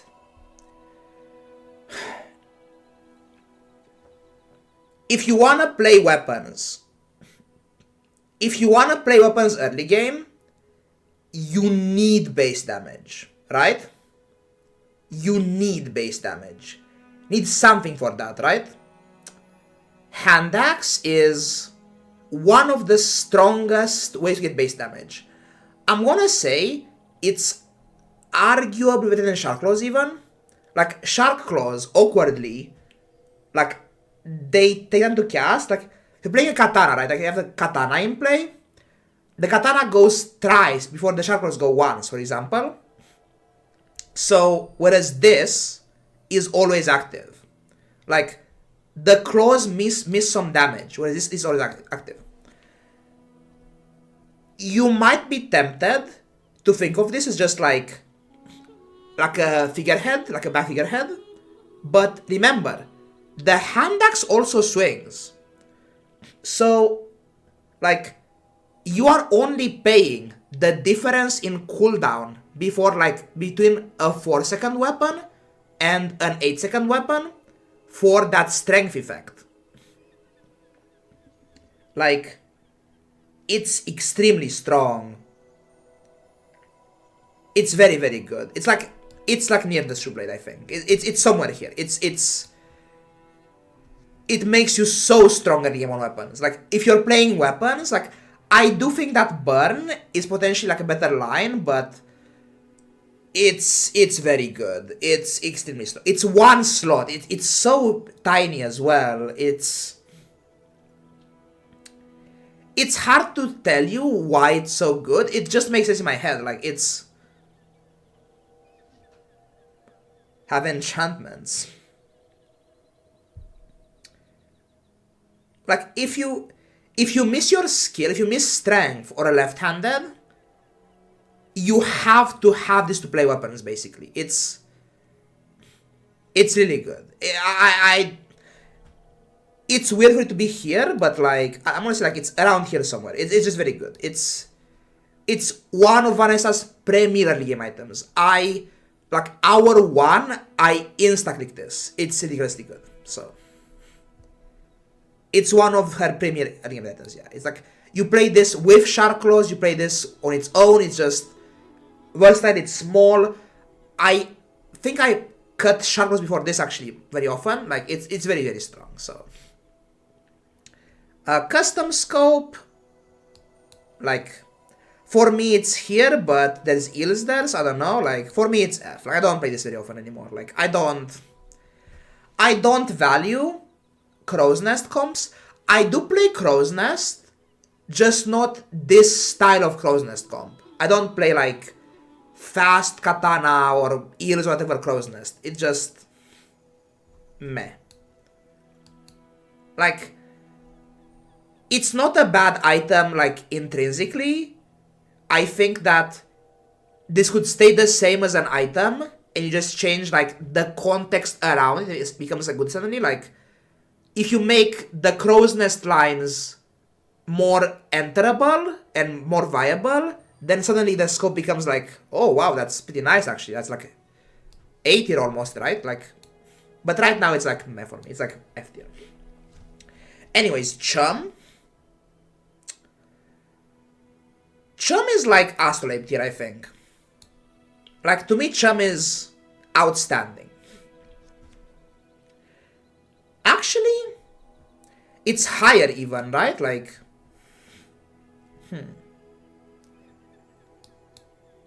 maybe here. Scroll up, sure.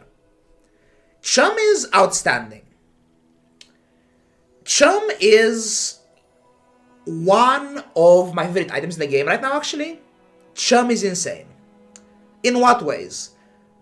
I mostly mean this as an economy item, and the reason why it's so high on the list is because it's an insane econ item that is sometimes strong on the board as well. Like, if you have a cove, the Chum is free money. If you don't have a cove, it's also good. Like, it's hour 1, you see a Chum. The Chum is a 0 cost furry item, right?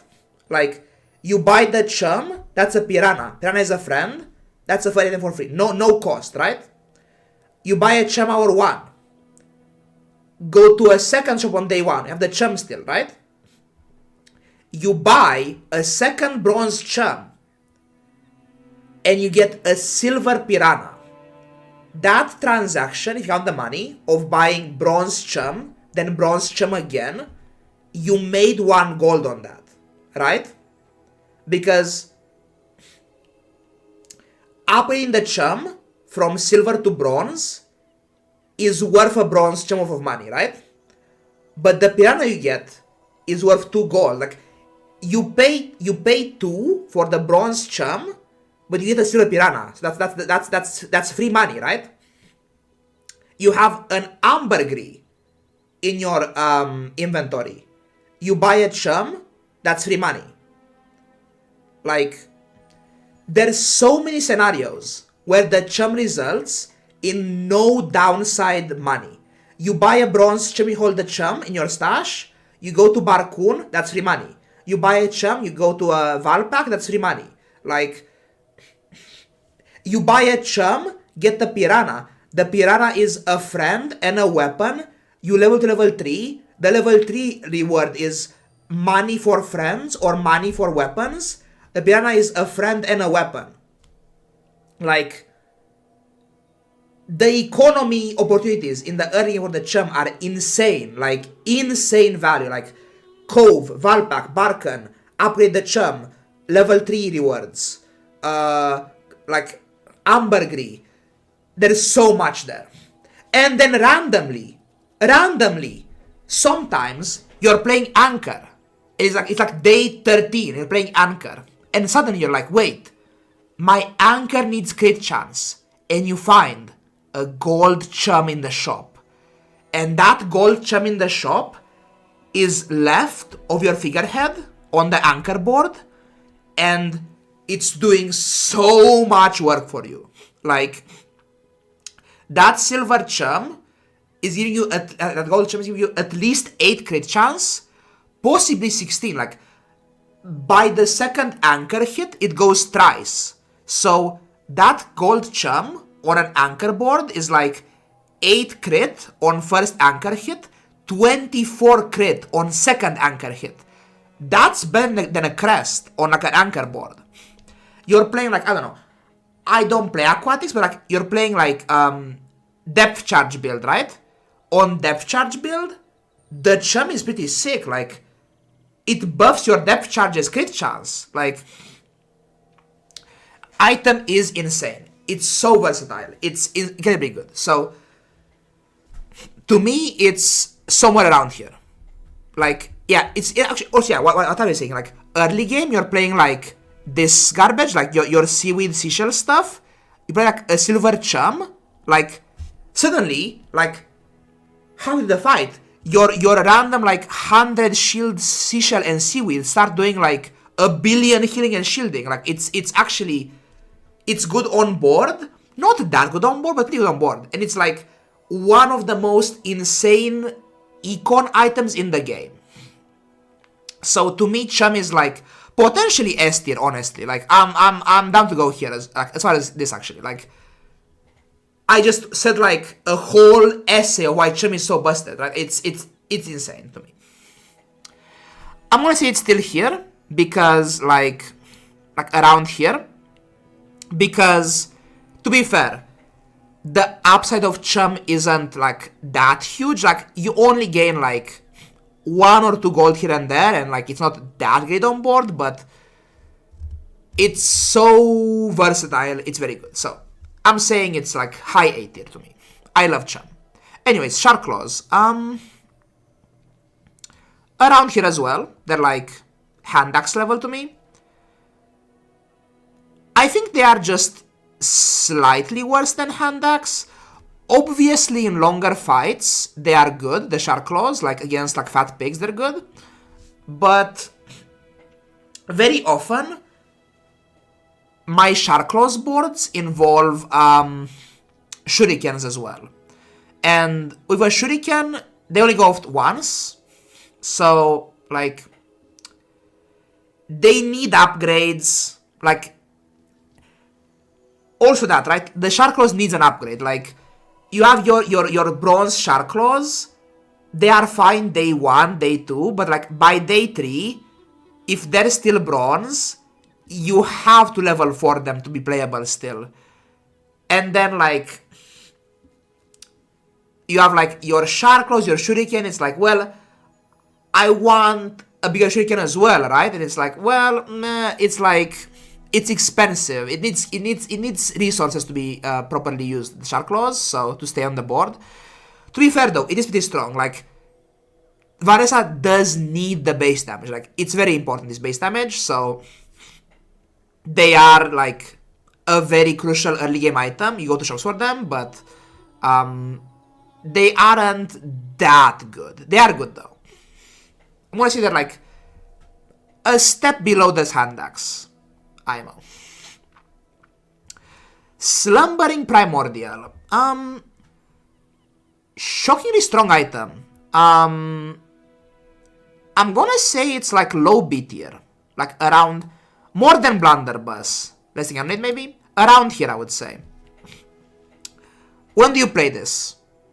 I think Primordial is what you do when you have heated shells. Okay, there is two lines for this, right? You either have shells and ammo stuff, but no ammo payoff. Like you have your ammo board, but no ballista, no pistol sword, like no base damage scaling basically. But you have the ammo stuff and the when you do ammo burn skill, right? That's one situation you play this. The other one is you are playing Weatherglass. The Weatherglass was doing fine in the mid game because the glass just starts with very high base burn and poison values, comparatively speaking. So you can play Weatherglass like for tempo in the early mid game. But then you whiff on Toxic Flame, whiff on Oni Mask lines, whiff on Conflag, whiff on like Yeti Crab poison stuff for the glass.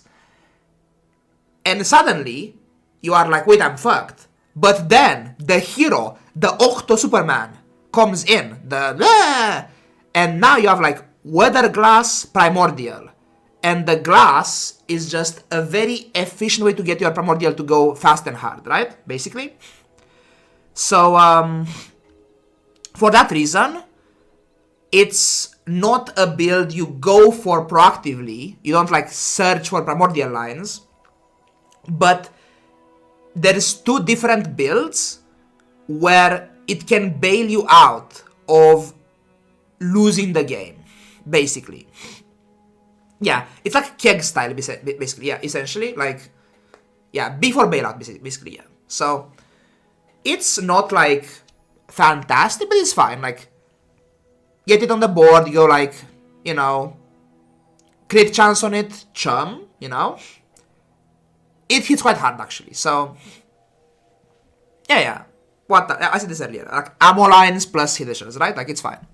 So it's like a bad ballista sometimes, and then like sometimes it's like a bad keg, right? Like it's fine, like a good keg, I guess. Anyways, it's okay. Anyways, Dart Launcher. Dart Launcher is quite good. I'm gonna say it's like low A tier, I think. Dart Launcher. Dart Launcher has notable features. If it's day 3 or day 4, you might run this as a tech item for your wetware. That's like the least important thing about this. It's like fine. It's an ammo item, which is good on its own. It slows are good. It upgrades very well. Like, going from 1 slow to 2 slows, that's very, very huge, actually. At gold, slowing for 2 suddenly becomes very good with Kusarigama, right? Like, you're playing Pistol Sword, Kusarigama. This, at gold, slowing 2 things, that's huge. Cooldown 4, slow 2 things, 2 Kusarigama buffs, that's very real value, right? Number 3. This is one of the premier Weatherglass items. Even if the poison and the slow aren't active on this, the Dart Launcher still counts as both a slow and poison for your Weatherglass. Even while inactive. It's 2 in 1 for 1 slot. To be fair, you don't often care about the slow, like, you often have a Clamera anyways in play, but it's pretty good. Yeah, like, it's good for Weatherglass, good for Oni, it's good for ammo builds, like, Bolas next to this, it's just fairly versatile, right? Like, it's not like the greatest thing ever, but it's like, it's tech for wetware, it's ammo, it's an ammo item. It's an ammo item with high ammo, especially like it being an ammo item where you aren't worried about the ammo restriction is pretty important as well. Like, for ammo, it's fairly good as well, right? Like, it's like a revolver essentially. Because on ammo boards, you are worried about reach sometimes, right? Like, reach is an issue with this, so 4 ammo is nice, the effect is good, it's just very versatile. I'm gonna say it's like low A tier. Like, I played more than the knives. Like, the knives are stronger when they're good, but this is like way more like versatile to me, this snap launcher thing. Anyways, water wheel. This is a tough one. That's a tough one for me. Water wheel.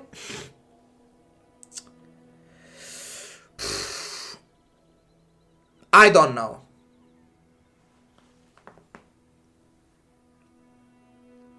I have no idea. I feel like wherever I put this, someone will disagree heavily with me. Like, to Amotorpia.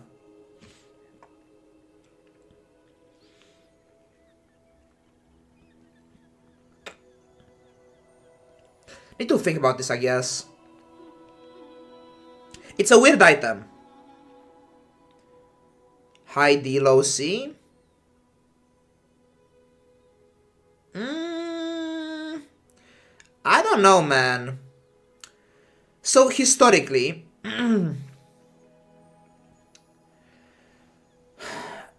not to play, no, I wouldn't say objectively. Historically, I like this item a lot in opens builds, right?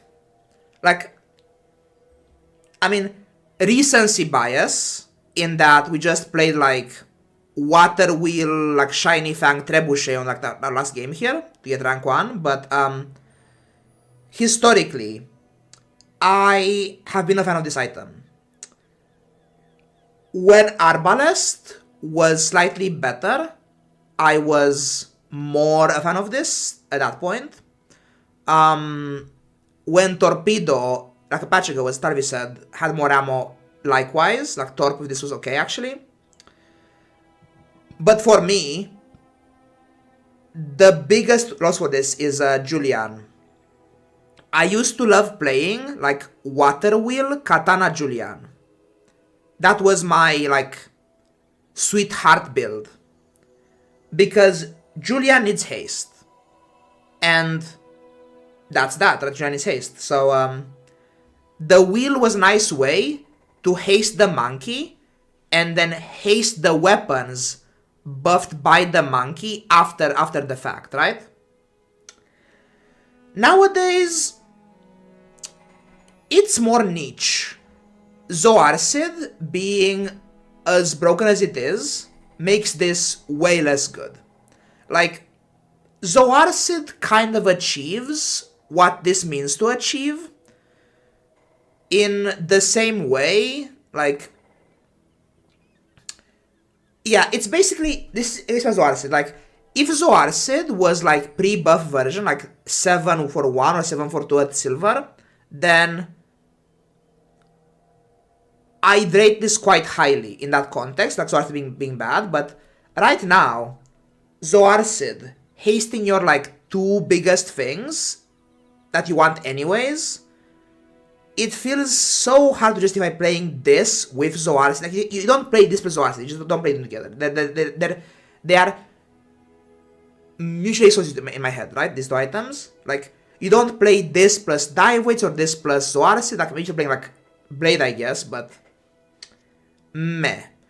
I have tried like Cauterizing Blade plus Water Wheel as well. It's like okay, but well, it's a mid-game thing, right? You want to play holsters instead at some point. It's a very strong effect. Like, haste is broken.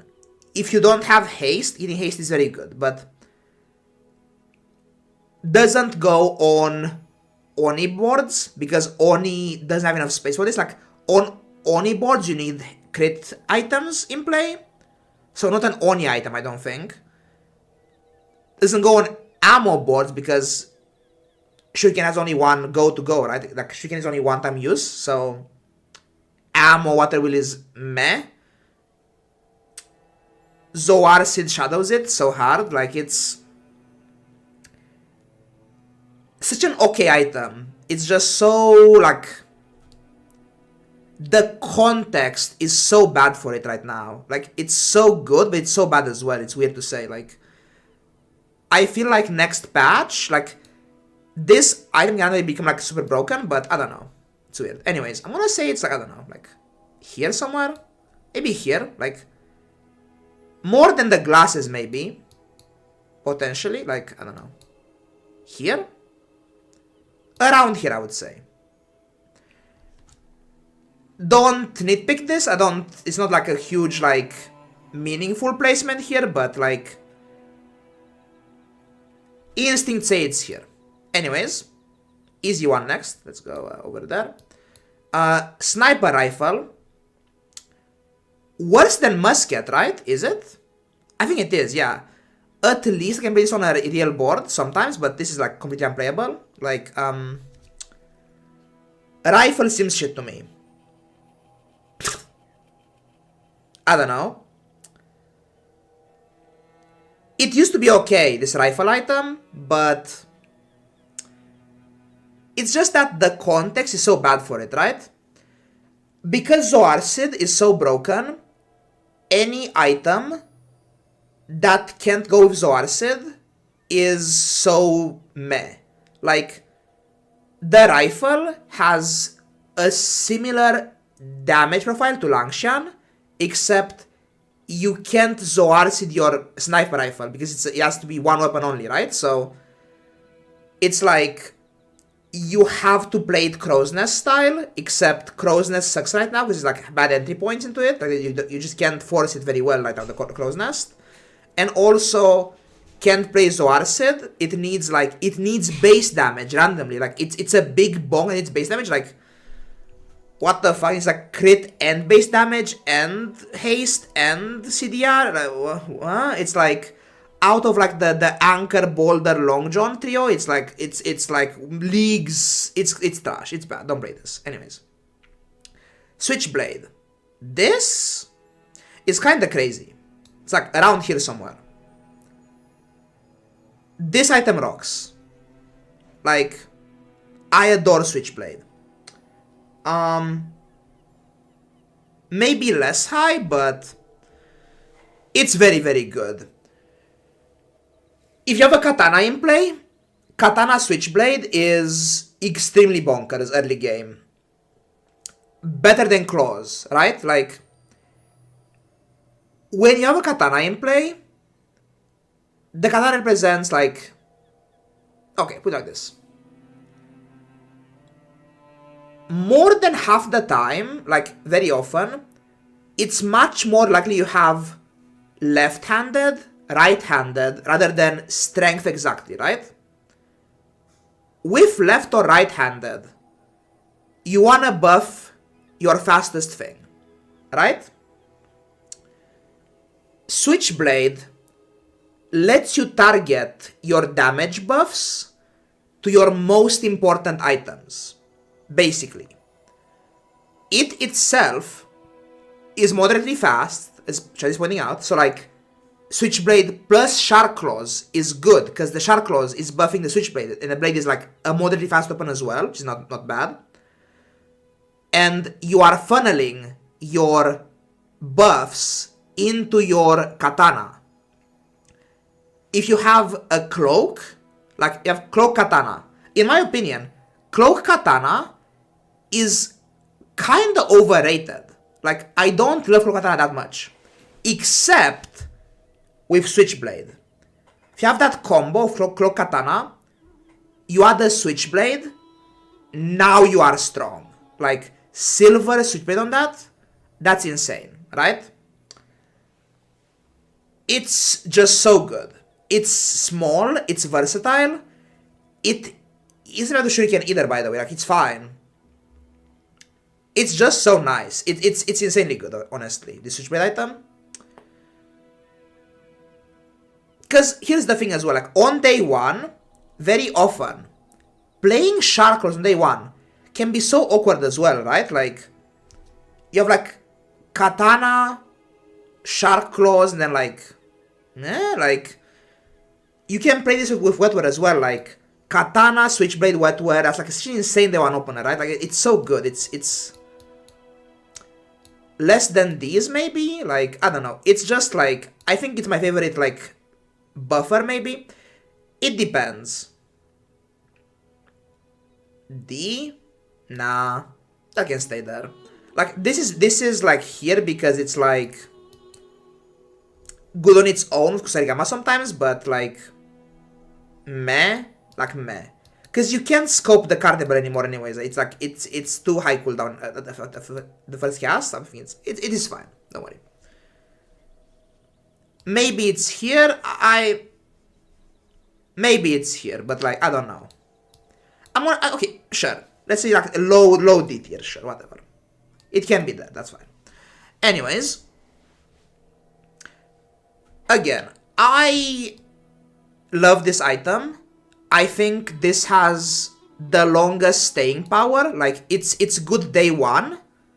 It's good day 2. It's good always, basically. It's out of these 3, out of Switchblade, Hand Axe, Shark Claws, it's not always the strongest day 1, day 2 item out of these 3, but it stays on my board the longest time in my games.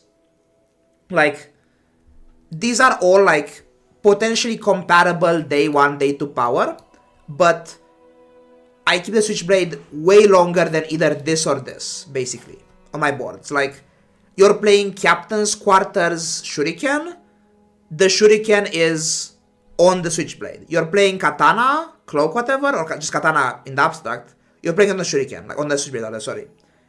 It's so okay. It's so small too. It's just good. It's so much damage randomly. I like it a lot. Like, you're playing Ballista, you can play like Ballista endgame, right? Like, Ballista plus this, that can be like, this can be on your endgame board. This can be like your day 15 item or whatever. Like, it's actually okay. Like, Gold Switchblade Ballista, that can be like a day 14 board, honestly. Like, that's fine. It's so okay. Like, late game as well. It's good early and late and mid game. It's just a good item. It's high tier to me. Submersible. Pretty bad.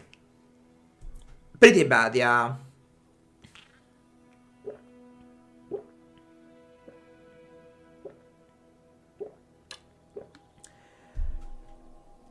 More than a sub, I think.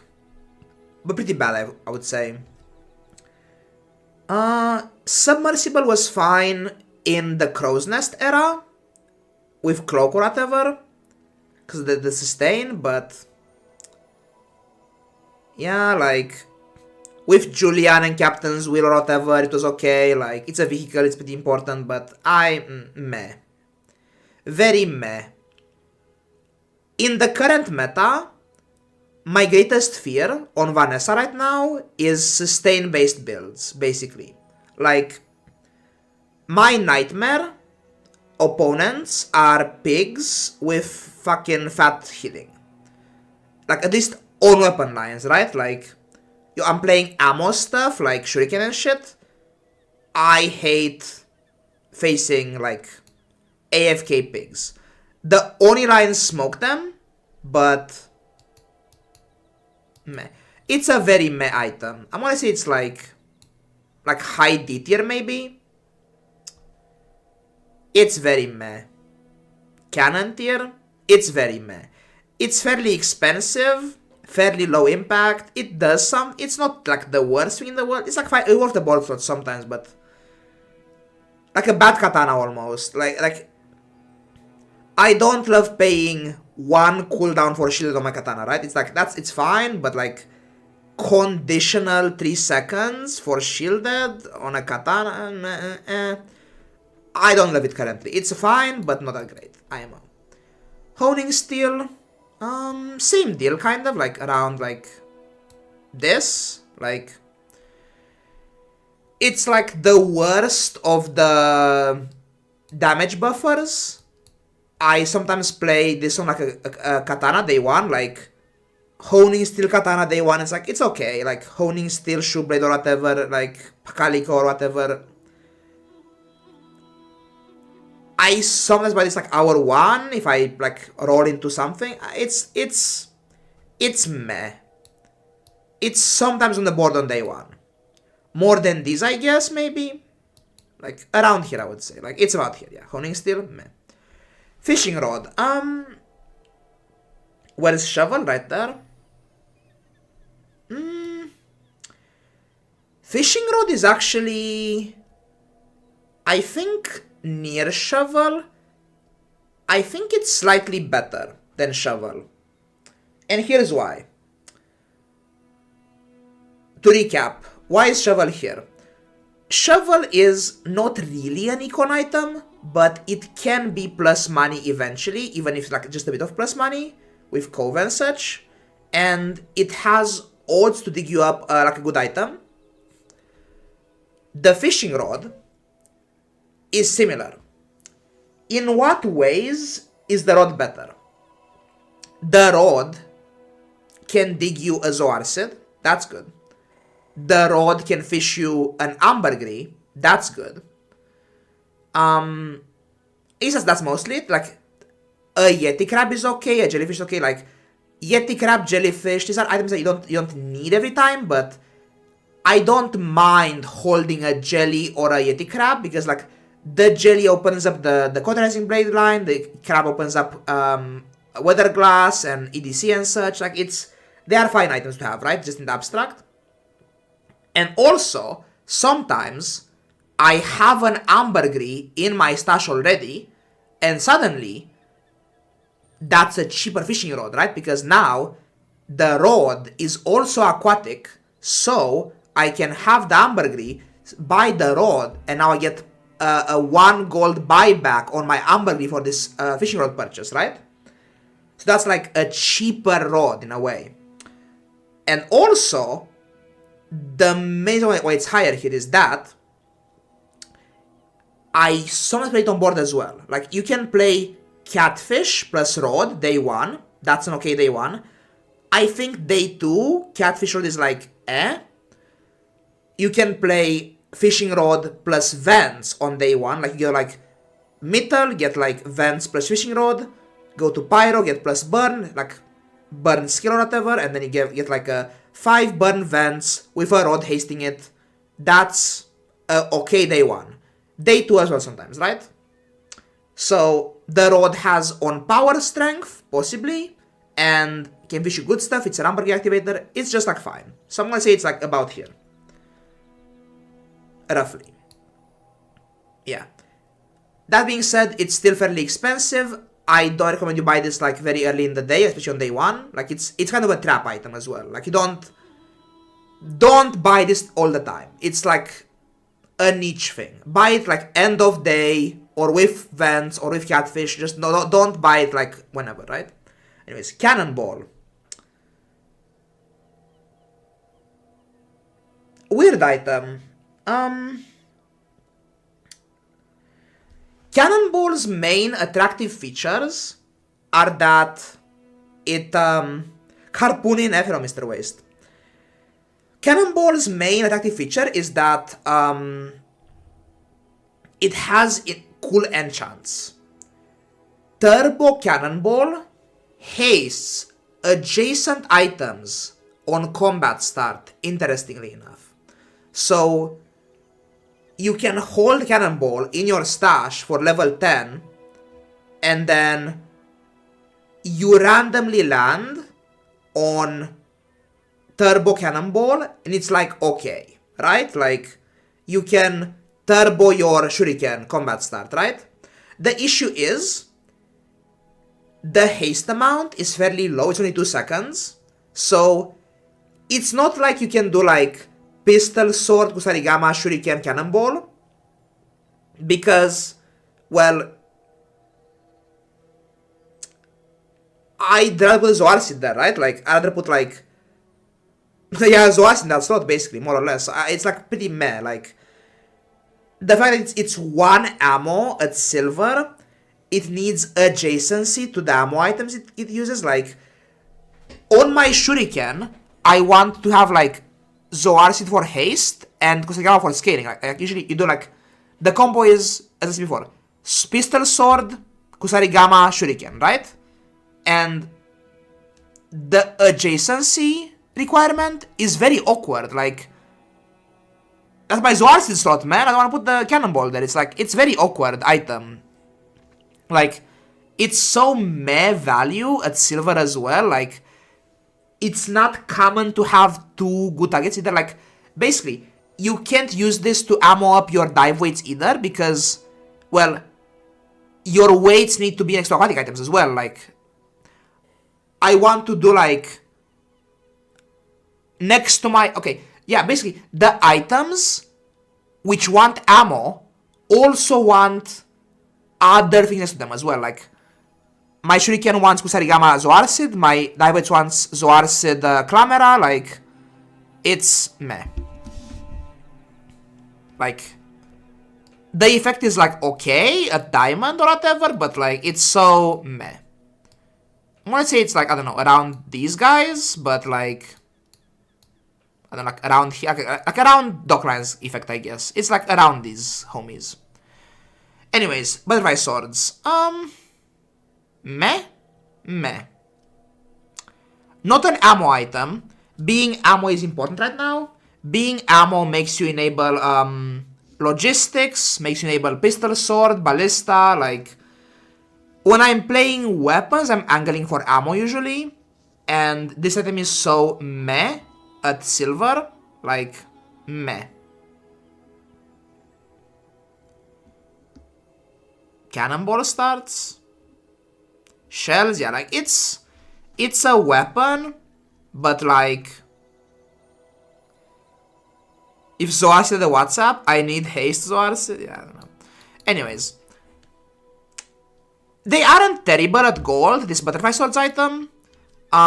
Julian being like more niche now makes this pretty sad, because like, back in the day of 8-second swords and no shuriken in the game and fast monkey, I used to play this on Julian boards, right? Like, I used to play swords like a bad shuriken basically back in the day, before shuriken was released, and they were fine.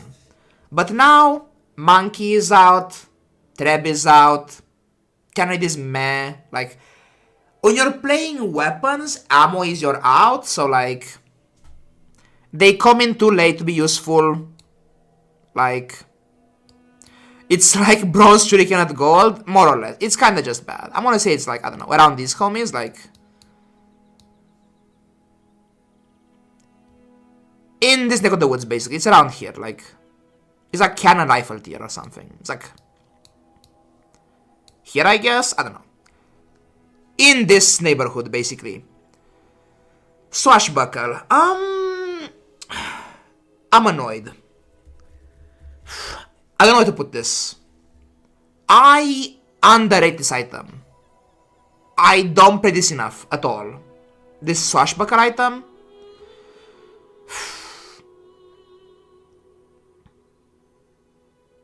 Broken. It's a strong item.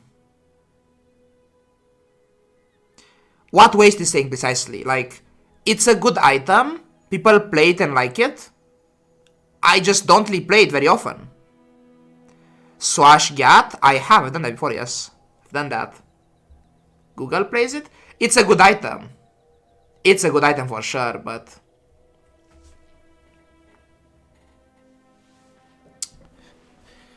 Swash blowgun one-shots? What the fuck? I just don't understand it well enough. I mean, obviously just do like... You put your shuriken next to it, or like you do like... I mean, what chat is saying with like... Submarine swashbuckle or something, or like submarine, whatever. It's very wide. It has okay enchants as well, by the way. It does... The enchants trigger on adjacent item crit, but it's like haste 2 for 1 and slow 2 for 1, for example. It's a very interesting item. The crit enchant goes hard here actually. Deadly Swashbuckle is insane. Double the shield it does, yeah. I don't play it very often, but I think that that isn't because it's a bad item, it's because it's my blind spot. I actually have a number of losses where I have like a good ammo board, but I just don't have base damage. Like, I should learn when it's worth to sack like board slots for more base damage, basically. This is like fundamentally a strong item, right? It gives you both base and percent damage together in one item.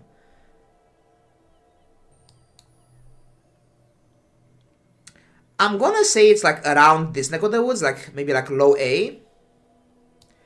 I'm gonna say it's like high B. Like, I don't understand this item very well, but it's pretty strong. Like, give me like Neo in the Matrix, like plug me in and teach me like 1,000 hours of Swashbuckler gameplay, and I'm gonna be like, oh my god, it's like S tier or whatever. But I'm like, as I am right now as a mortal, without the full knowledge and context of this, I'm like, well, for me it's B tier, high B tier. It's a good item. Why is Chum so low? Great question. Better than sex? It's much better than this item, yeah. For sure, this is like pretty low. Actually, why are you so high? You go over there, mister. It's like down here. Okay, that's better. Starcher. Let's say it's there. Okay, I think Berg and Boulder are good neighbors to this item, right? Like, I think that these items are good neighbors, right? Like, yeah. You know what? That makes sense to me. Yeah. It's like a pivot item, right? The same like Boulder is.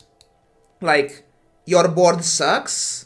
Cut some garbage for some swashbuckling instead. Like, the same as Boulder is. Like, wait, your board sucks, play Boulder instead? Like, okay. Makes sense to me, I guess. Okay, makes sense, okay. Kusarigama. That's going like, I don't know. Here, I guess? Or here? Probably here, I guess, yeah. I think Kusarigama is one... It's an ammo enabler, basically. I think Pistol Sword doesn't function very well without Kusarigama, basically. Like, the issue with ammo is that you need base damage, right? In the late game.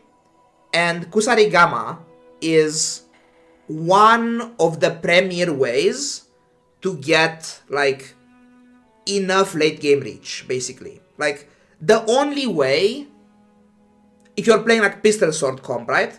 The only feasible way with Pistol Sword in play to kill a pig is to play a Kusarigama on the board. Like, Diamond Logistics might do it as well, but, like, if you have Logistics, you still want this item as well, like... You killed Tag with this? Yeah, like, it's very small. If you hit, I mean, the enchant, oh my god, enchants, but like, if you have heavy pistol sword plus this, like, it's GG, right? Like, if you have a sword, a pistol sword, on day 8, and you have your enchant, heavy isn't bad anyways, like, heavy pistol sword is good on its own, and then you grab this and it's like GG, right? Heavy pistol plus this, so like inexorable plus this, like inexorable Kusarigama plus pistol sword, like it's base damage. And Vanessa on weapon lines needs base damage somehow. And this solves base damage so well. It upgrades so well. It's my level 13 very often. It's super strong. Like, even without this, right? It's just always good. I mean, not always, but it's a good item. Has like 2 different activation triggers. It's just good. Yeah, like, in the abstract, what is Toash? I mean, yeah, kind of the same. My same instinct, yeah, it's like, what the fuck, you know. Anyways, Long John. There's so many left. Oh no.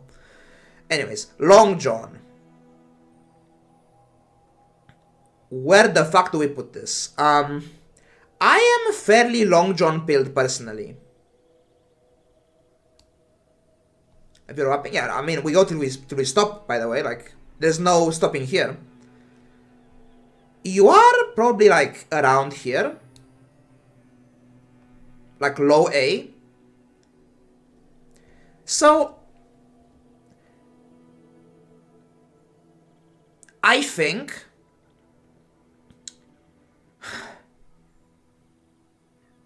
this item, to put it here, I have to give it like a toxic nuclear waste symbol on it, right? Like, if you are the kind of player that you buy the Long John, and if you lose a fight, you don't remove the Long John, like, if you don't know when to ditch this, it's actually worse than F tier.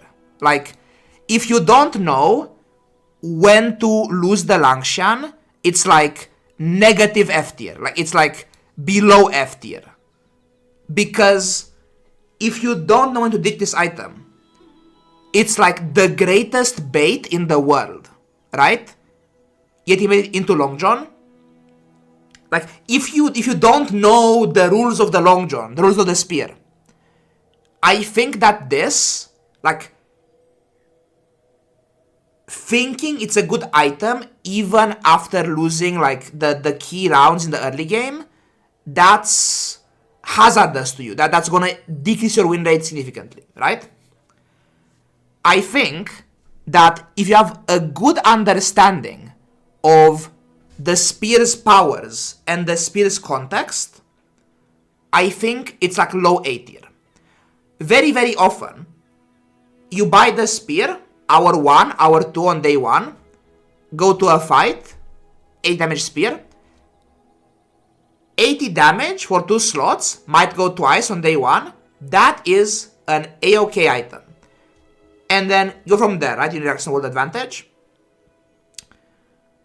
I am a huge fan of, like, buying a Long John and then winning, like, day 1 and day 2 and then going for, like Long John mid games with Zoarcid.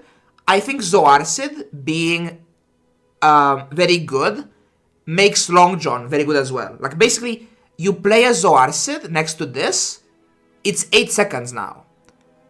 And you can go twice, reasonably speaking, in a fight. Like, I don't hate Long John plus burn stuff, I don't hate Long John plus weapons. It's just like, you put it, like, on your board on day 1 and it's fine.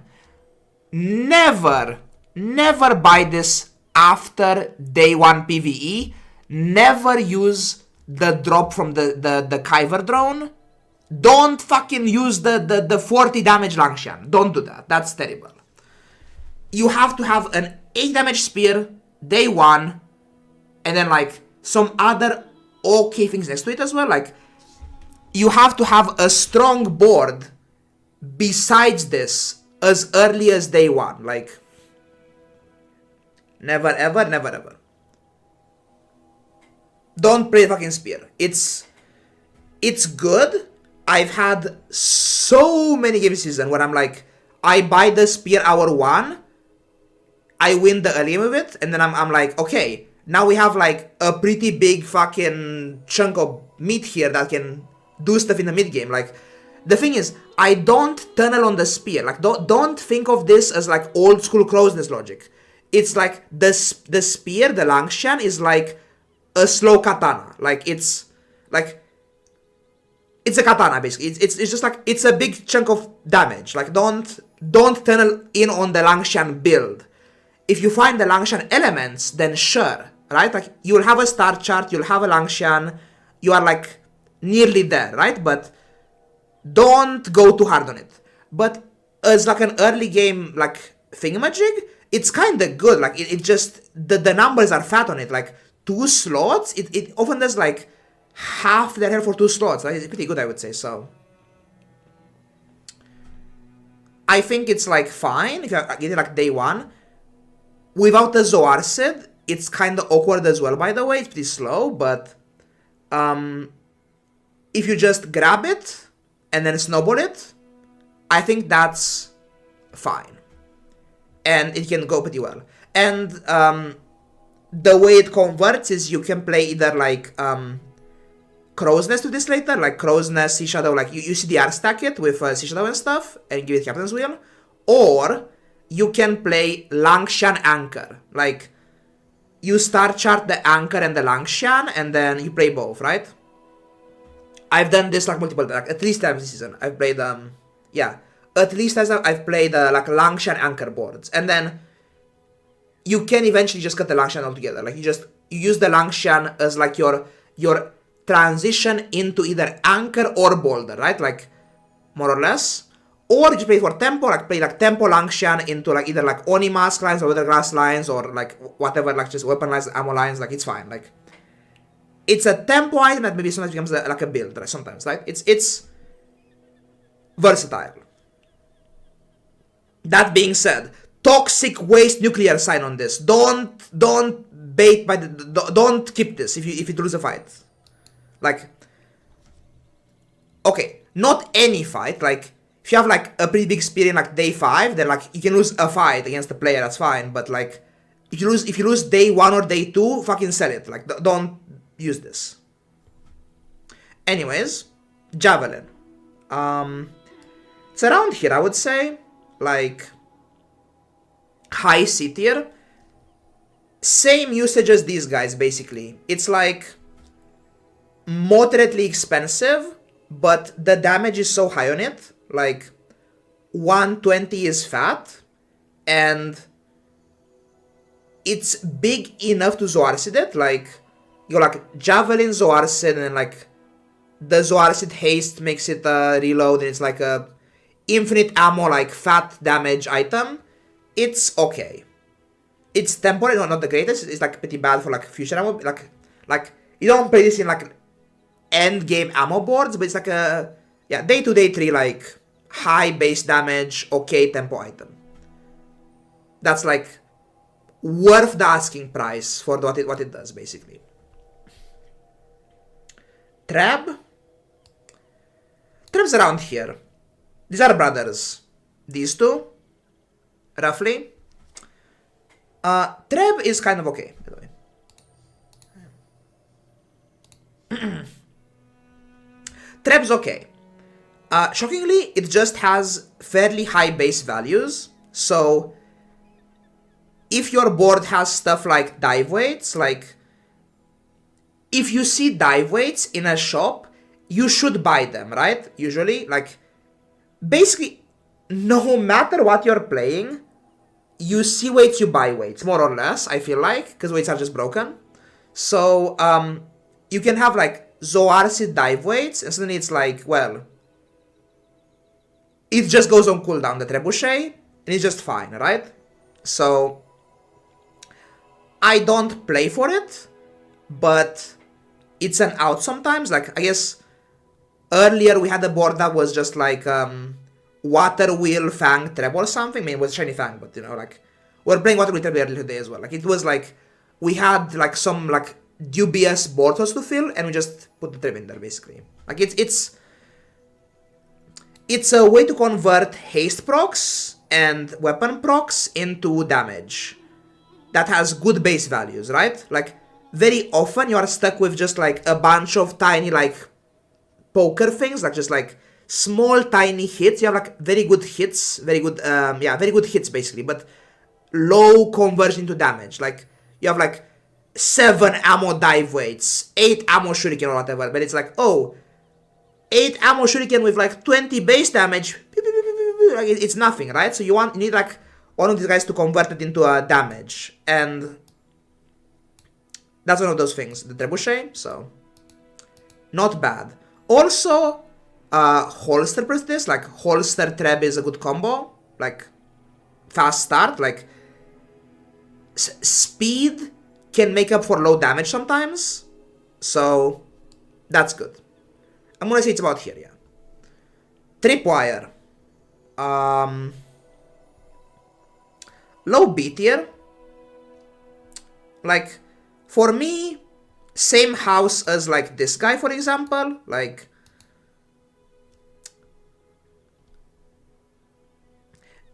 the main advantage of the Tripwire,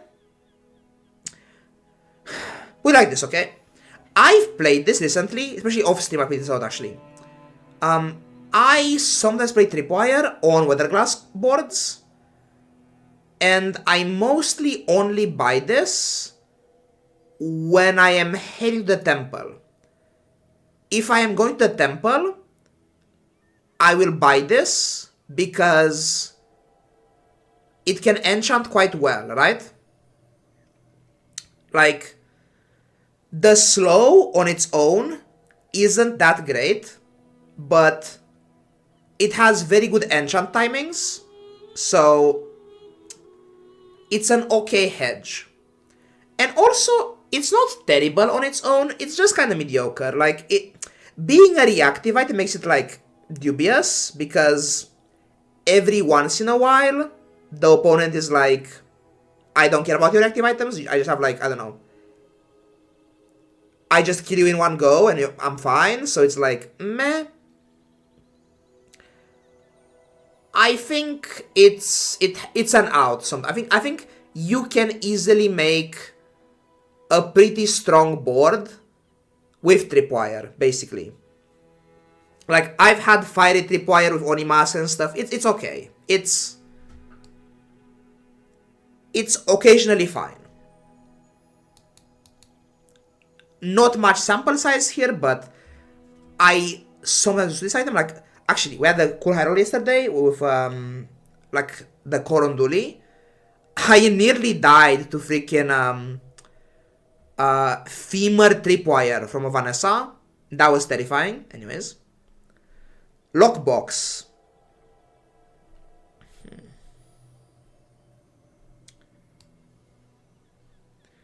I'm gonna say it's around these neck of the woods. I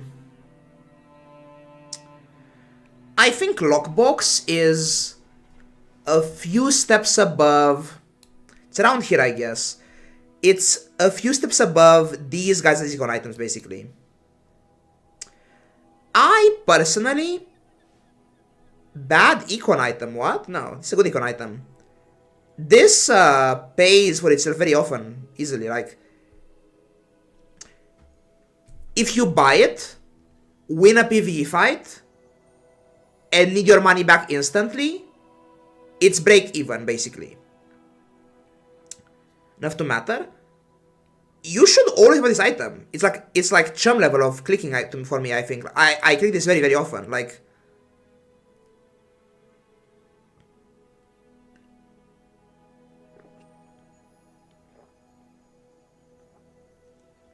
Die Blades? Fuck's a Die Blade, what? Does anyone know Dive Weights? Dive Weights. That one, yes.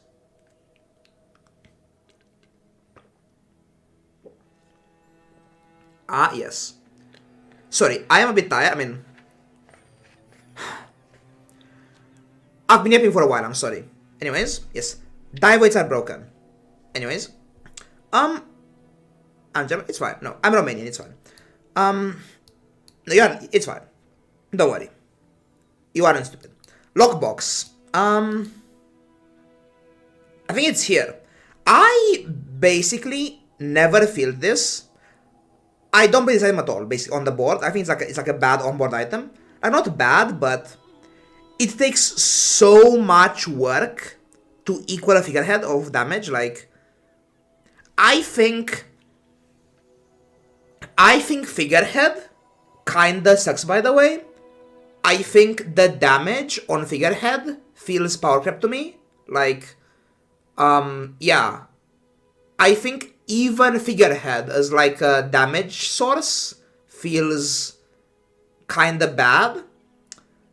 And this is like a bad figurehead on board. Like, it can be better, obviously, if it's like you get it early enough, but no, I don't love on-board Lockbox. However, I think that this item becomes positive money very easily. Like, there's low risk of losing money on this. Like, sometimes you buy a cove and then, like, you need the money right away and you're like, meh, you're annoyed, right?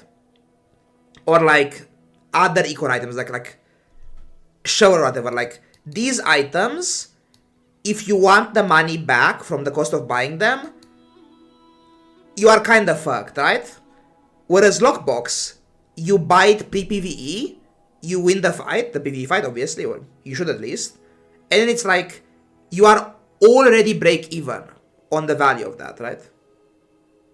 What's this guy? Bah. Anyways, so Deadly Lockbox Anchor.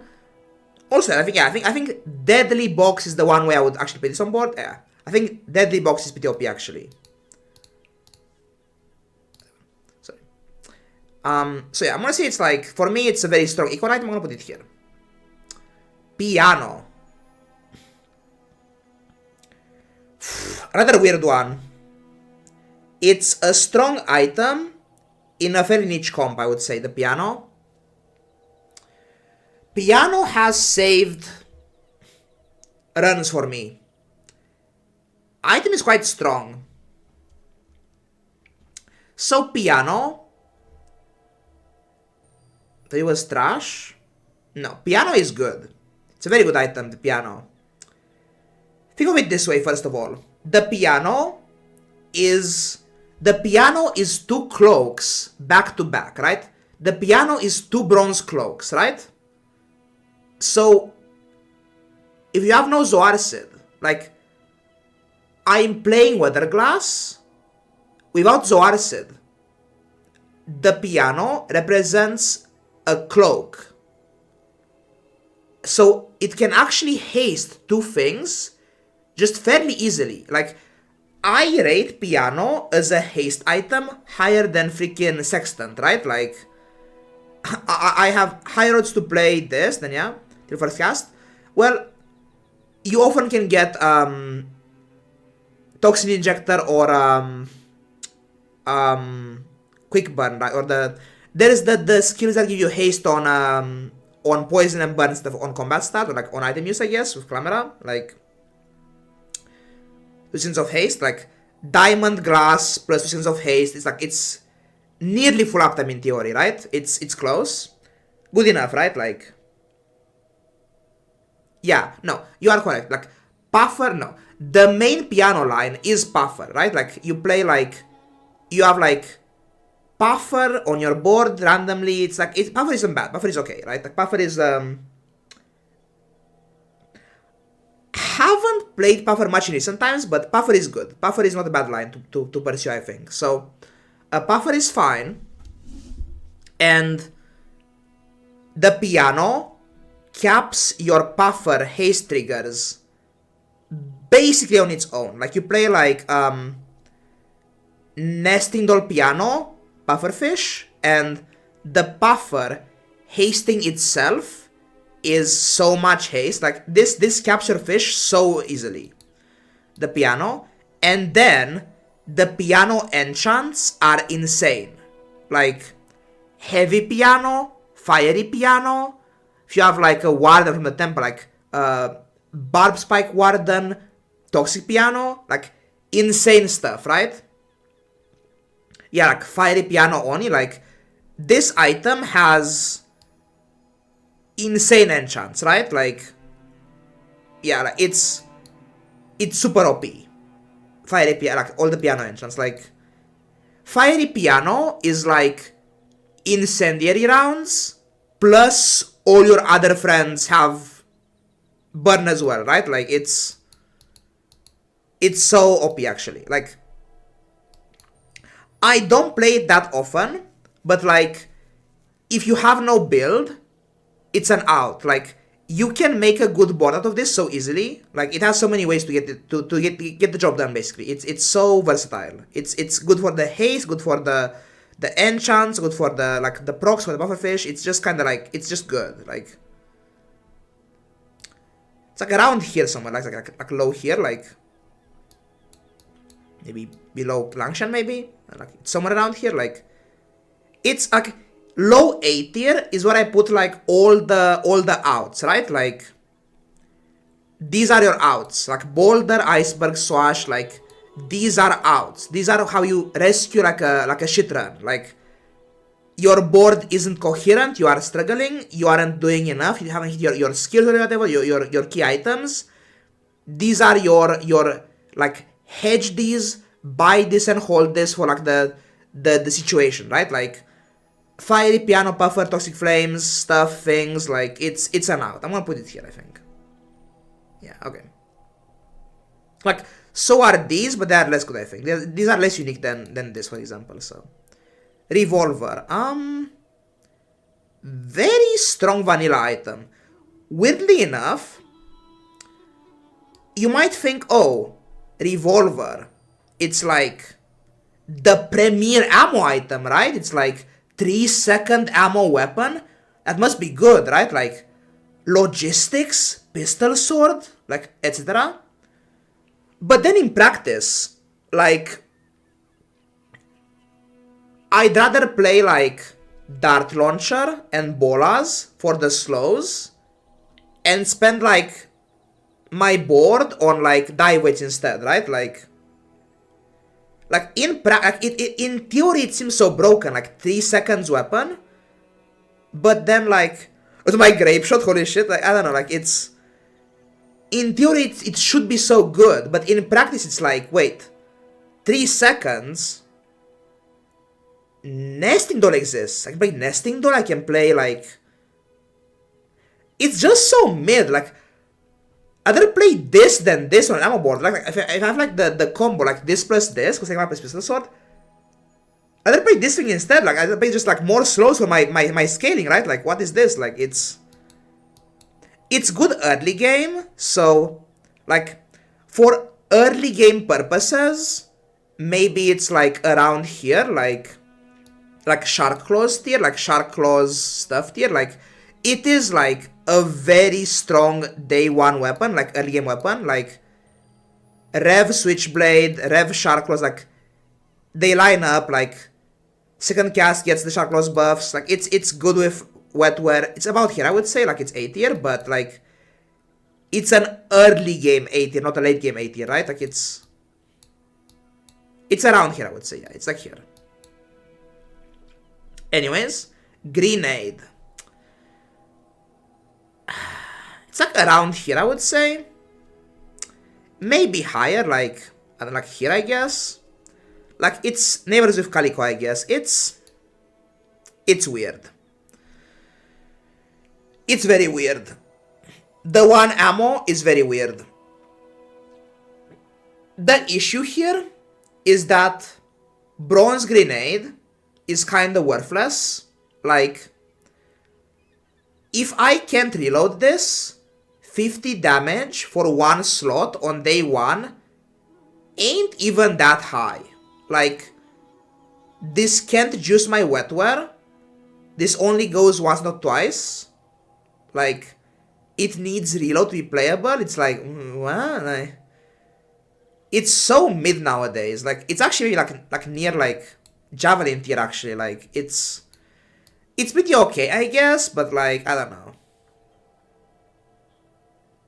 Higher than glasses? Yeah, it's like here, I guess. Like low B tier. It doesn't stick around for long, this nade item. And I've stopped buying it blind. Like, I don't buy nades auto reload anymore. Like, I don't think I do, yeah. It's like, it's pretty bad, so. Treb not A? Not that good, man. It's like a niche line, right? Of revolver? Well, yeah, but the revolver, interestingly, buffs your wetware, right? Like, the revolver does more with Switchblade, like, it scales way better, like, this next to Switchblade is pretty good, actually. Like, it actually does pretty high damage, right? And then,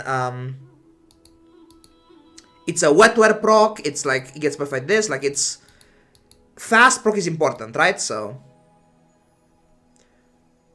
base damage revolver does? I think that's fine. Late game Jav, low key. I think it's good. The Treb, it should be higher, like around here, I don't know. Could see that, but It's kind of good, I guess. Pretty fast with holsters. You can see this, I guess. That's fine. Shuriken. Whoop. Okay, we are hitting the good stuff already. Shuriken is about here, I guess here maybe. Shuriken's OP. Converting ammo into hits is OP. It's a way to multiply your damage. Shuriken is OP.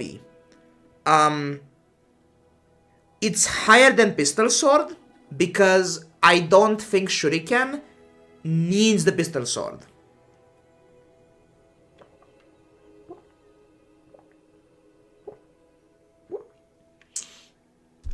It is a bit weird in the sense that very often I struggle to get ammo on this, but struggle to get base damage rate, base damage. Like, I sometimes have like a very high ammo shuriken with no damage on it, right?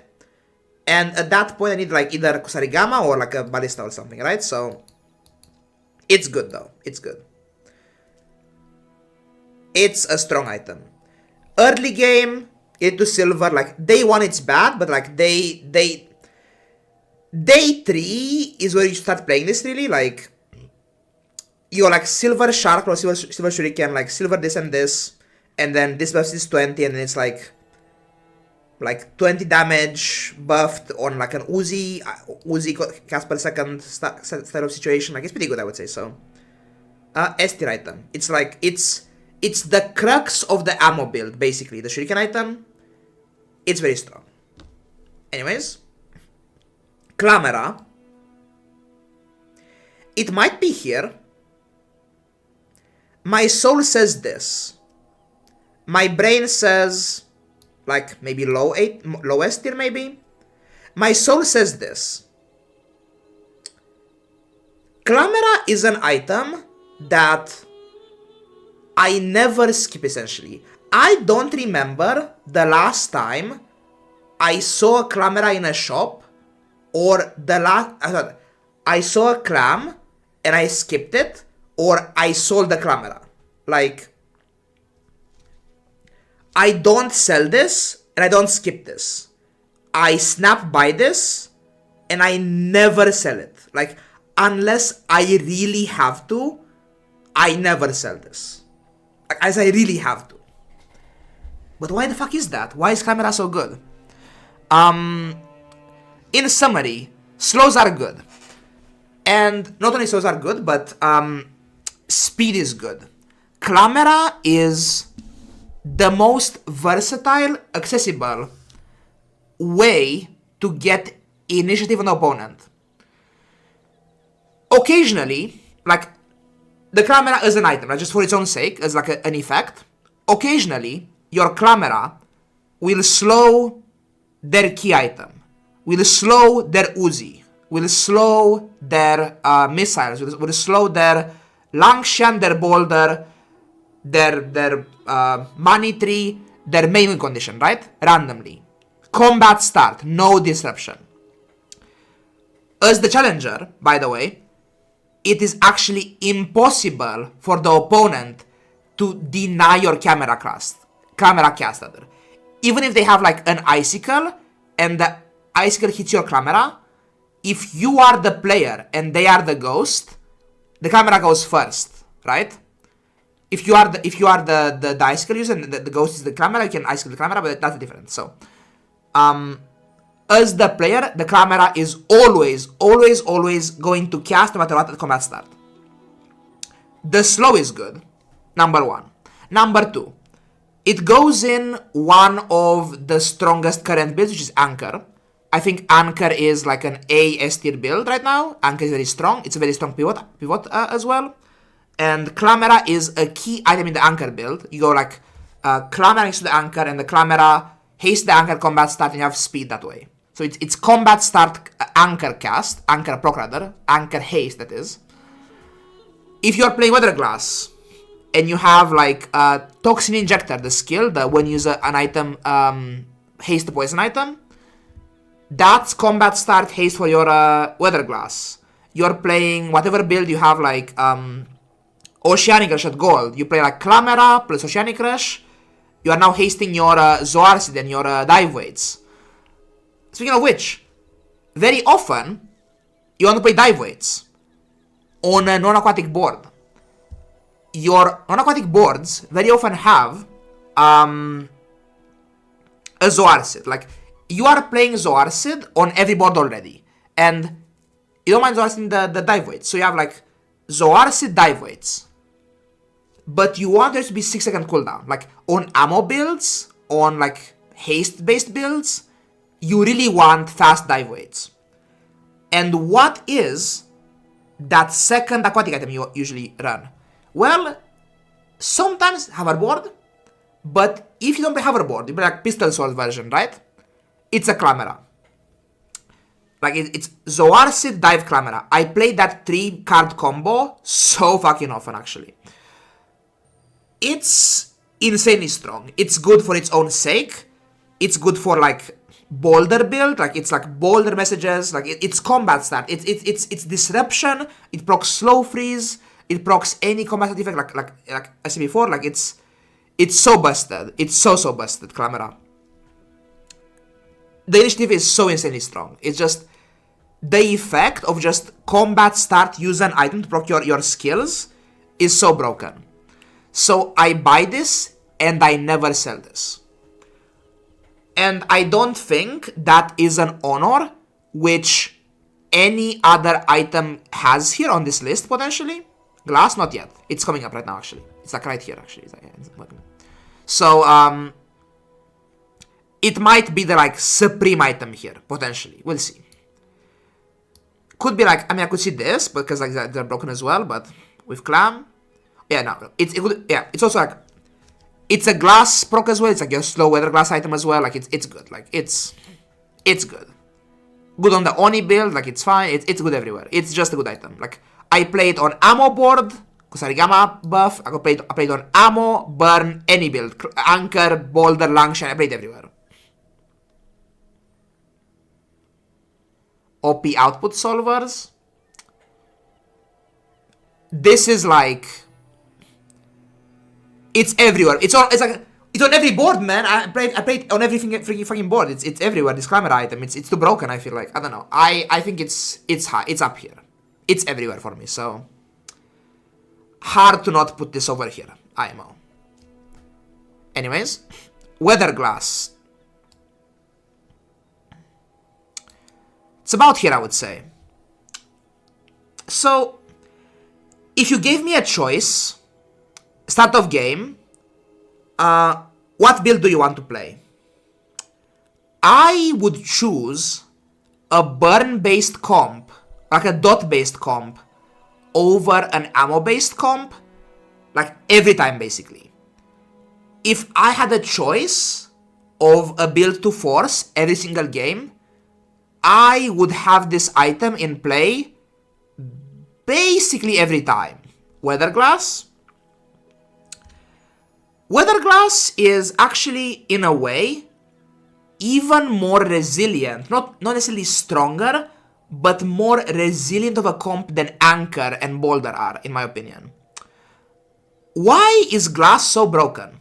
Well, number one, Zoarcid supports it very well. Like, if you just have a Zoarcid, you just have a Zoarcid on board or on your stash, all you need is like lighter or a snappers plus the glass. Like, I always have this item. Like, I have a Clamera always. I look for a Zoarcid aggressively every game as well. So I have those already, right? So already I have haste for this, like perma-haste essentially, like perma-haste, and then I have a slow item. And then I just need like, even at 3x, it's an insane early game item, right? Like, look what Vents does, right? Vents at silver is like a fine item. It does 6 burn, cooldown 8 at silver, right? This does 5 burn, 5 poison, cooldown 7 at silver. Like, you don't need any plus burn or any plus poison or any scaling for this. Days 2 through 6 or whatever. Like, I guess 3-5 or something, like there's 2-3-4-5, you can just slap like a 3 or 4x glass on the board with Zoarcid, and it's gonna like kill them so fast. Like it does so much burn. It's ridiculous. And then you have like, you play like this with Onimas, you do like either Corzina Crest in play, or you herd your glass, and then you just play the mask, and you get even a single crit in, and now you are doing like a quintillion damage randomly. Like it's so much. It's untankable dot damage. And your outs are the following. You can get either like Oni Mask version, Toxic Flame version. Conflag is good enough actually. Conflag is just good enough for Weather Glass. You can get Wardens from the Temple, like Blazal Warden or the Poison one maybe. I mean, usually the Burn one is what you want. You can just randomly have like a Yeti Crab, like Silver Gold Yeti Crab, and play like an Iceberg, and you're playing like mixed burn poison. Like you have like the poison do the most of the damage instead. Like there's so many outs. The base values are so high, it's so easy to transition to. Like, I will sell my weapon board for a Weather Glass easily. Like if I see one in the shop, it's so broken. It has way too much burn and poison. Like it's, like if you miss entirely, there's always like the Squid Boy for you. It's like there's so much for this. Like it's like Temple stuff is broken. Like this with Temple is so insane. Like either Warden, Enchants, like you play rounds into this, like incendiary rounds into this. It's so good actually. Like Weather Glass rounds. It's so much burn. Like it's so good. So yeah, it's like high S tier, bigger than the ammo stuff as well. Anyways, Catfish. It's like I don't know, around here I would say. Flat plus 20. Yeah, like you can just grab like cinders and poison and shit. And it's like you can just grab like just roll buff it and it's fine. Like it's good. Anyways. Catfish is like in this neck of the woods, I would say. Like, I don't know. It's like a fine-ish early game item. Like, not quite Calico tier, is it? But like, you can play like Rod plus this together. Like around here, funnily enough. Like, it's like an okay-ish day one item. Like, you play like this plus Zoarcid. Like, it's fine. Trap more players than Langshan is incredible. Yeah, actually. Like, okay. By the way, Toxic Waste sign here. Sell this after day 2. Don't.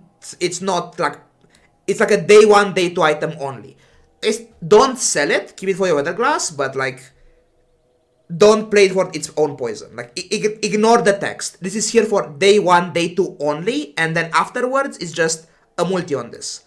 Don't haste it, don't buff it, don't care about this. It's day 1, day 2 only. But it's good day 1 and day 2. Like it's a fine early game item. Crow's Nest. It's like around here. Like it's in this tier somewhere. It's like about here. This is a supporting item for Anchor. Yeah. Like this is like an Anchor item. Langshan as well sometimes, but mostly Anchor. Like at some point, your Anchor is fast enough, you just need crit chance, right? Like, this is one of the easiest ways to solve crit on your Anchor, basically. So, it's like around here. You don't need it for the Anchor, like, you can play, like, just more CDR stuff instead, and it's fine, but I very often play Crow's Nest Anchor. Not very, but somewhat often. I play Crow's Nest Anchor, yeah. So, it's around here. Don't play like actual like don't play like flagship crows. That's bait, but like Langshan Crow's Nest, Anchor Crow's Nest, like it's like 5 for crit chance basically, right? Like yeah. Mr. Richardson. Like here I guess. Okay, more than the rifle. Like this is unplayable. This is quasi unplayable. Okay, there we go. Stealth Glider. Around that, I would say. I'm gonna be real. I have never put a glider on my board. I think I may have never bought this item ever from a shop. I've never played this item before in my life. Like, what is this? What the fuck is this item? Yeah, like. Anyways, powder horn. It's like here, I guess, like here. It's like,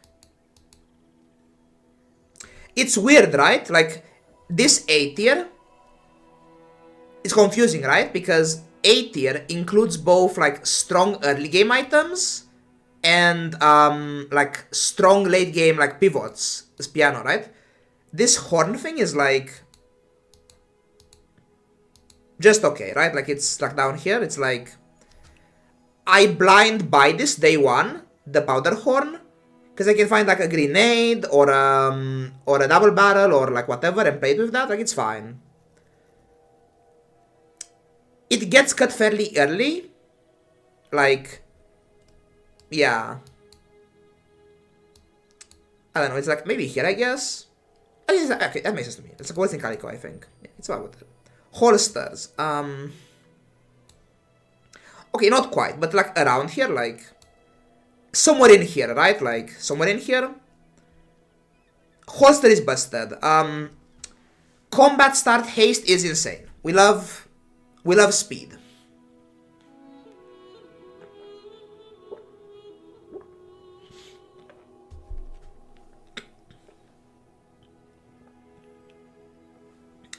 The issue is, the holster doesn't go on the board in anchor build, or Langshan build, or boulder build.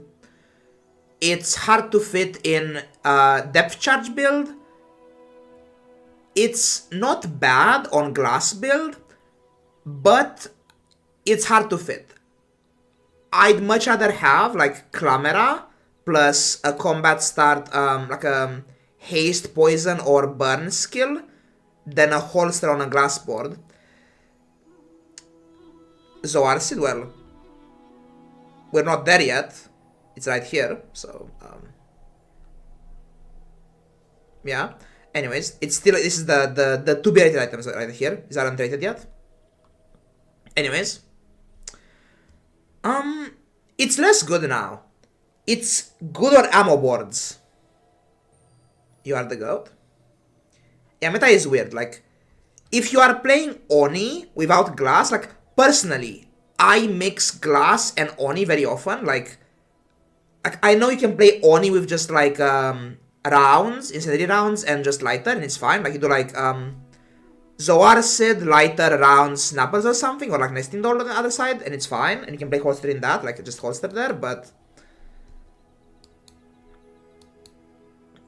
they're kind of weird. Like it's good for pistol sword comps, good for ballista comps, good for some Oni comps for sure, but some of her best comps don't use it right now. But like in the long term, in history, they are this is a good item. The holster, it's like gonna be broken again in the future, right? Like French language. Anyways. Matchbox day 2 shovel with Oni in the bag. Enjoy. Anyways, Yeti crab. It's like here somewhere. It's near iceberg. Yeti crab is maybe higher actually. Higher than HUD, I think. Maybe. It's somewhere in middle of A tier. What is the crab for? The crab is a requirement to playing depth charge comp. I don't play depth charge very often. Not a bad comp though. It can cap very high. And the crab is required for it, more or less. Like it's the main way you kill with EDCs. You just play like crab plus the charge and you just kill them with the poison. So this is on its own like the kingpin of that one build. Though it's not like an S tier build necessarily. Yeti crab plus Berg is OP. And Yeti crab is the most accessible freeze item for your glass. Like, if you need a freeze proc for this, it's either Icicle, Crab, or like Ice Pick. And out of those three, I more often have a Crab or a Icicle than I have Ice Pick or whatever else, right? So it's a very good item, supporting item in both Weather Glass build and the Depth Charge build, right? That being said, like, as an early game tempo item, don't play this. Like, it's like okay, but meh. Yeah, I very often hedge this. I don't get to use this very often, but it's very strong when you do get to use it. Like, it's when you use the Crab, you need the Crab, basically, right? When well placed. Yes, also people, put your Depth Charge. Okay, by the way, PSA, public announcement. If you are playing Depth Charge and you have a Crab and a Zoarcid, put the fucking EDC between the Crab and the Zoarcid. Okay, by the way. Anyways, yeah, it's cheap, it's aquatic, you have like Ambergris in your stash, like, I have an Ambergris or a Coma, just buy a Crab, right? Like, because it's free with Ambergris or whatever, so. It's like around this part, so it's like, it's like HUD level maybe, a bit higher, around here. Anyways. Zoarcid. He's the chosen one. He is the chosen one. Fighting a war last night in Vanessa chat. Hasting the EDC was better than giving it crit with HUD? Oh no. Oh no. But yeah, like, you sometimes get like, yeah, obviously, like, Toxic Berg plus Crab is like Exodia, by the way, so it's like, sometimes very, very strong item. Like, it has a fundamentally strong text on it. Like, it's good for Weather Glass, good for stuff, like, it's just strong. Might be higher, maybe it's like around here, I don't know.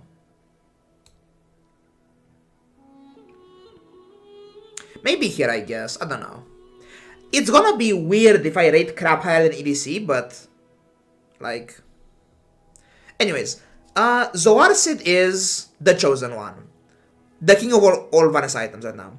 Zoarcid is, in my head, it's a gold item at bronze tier.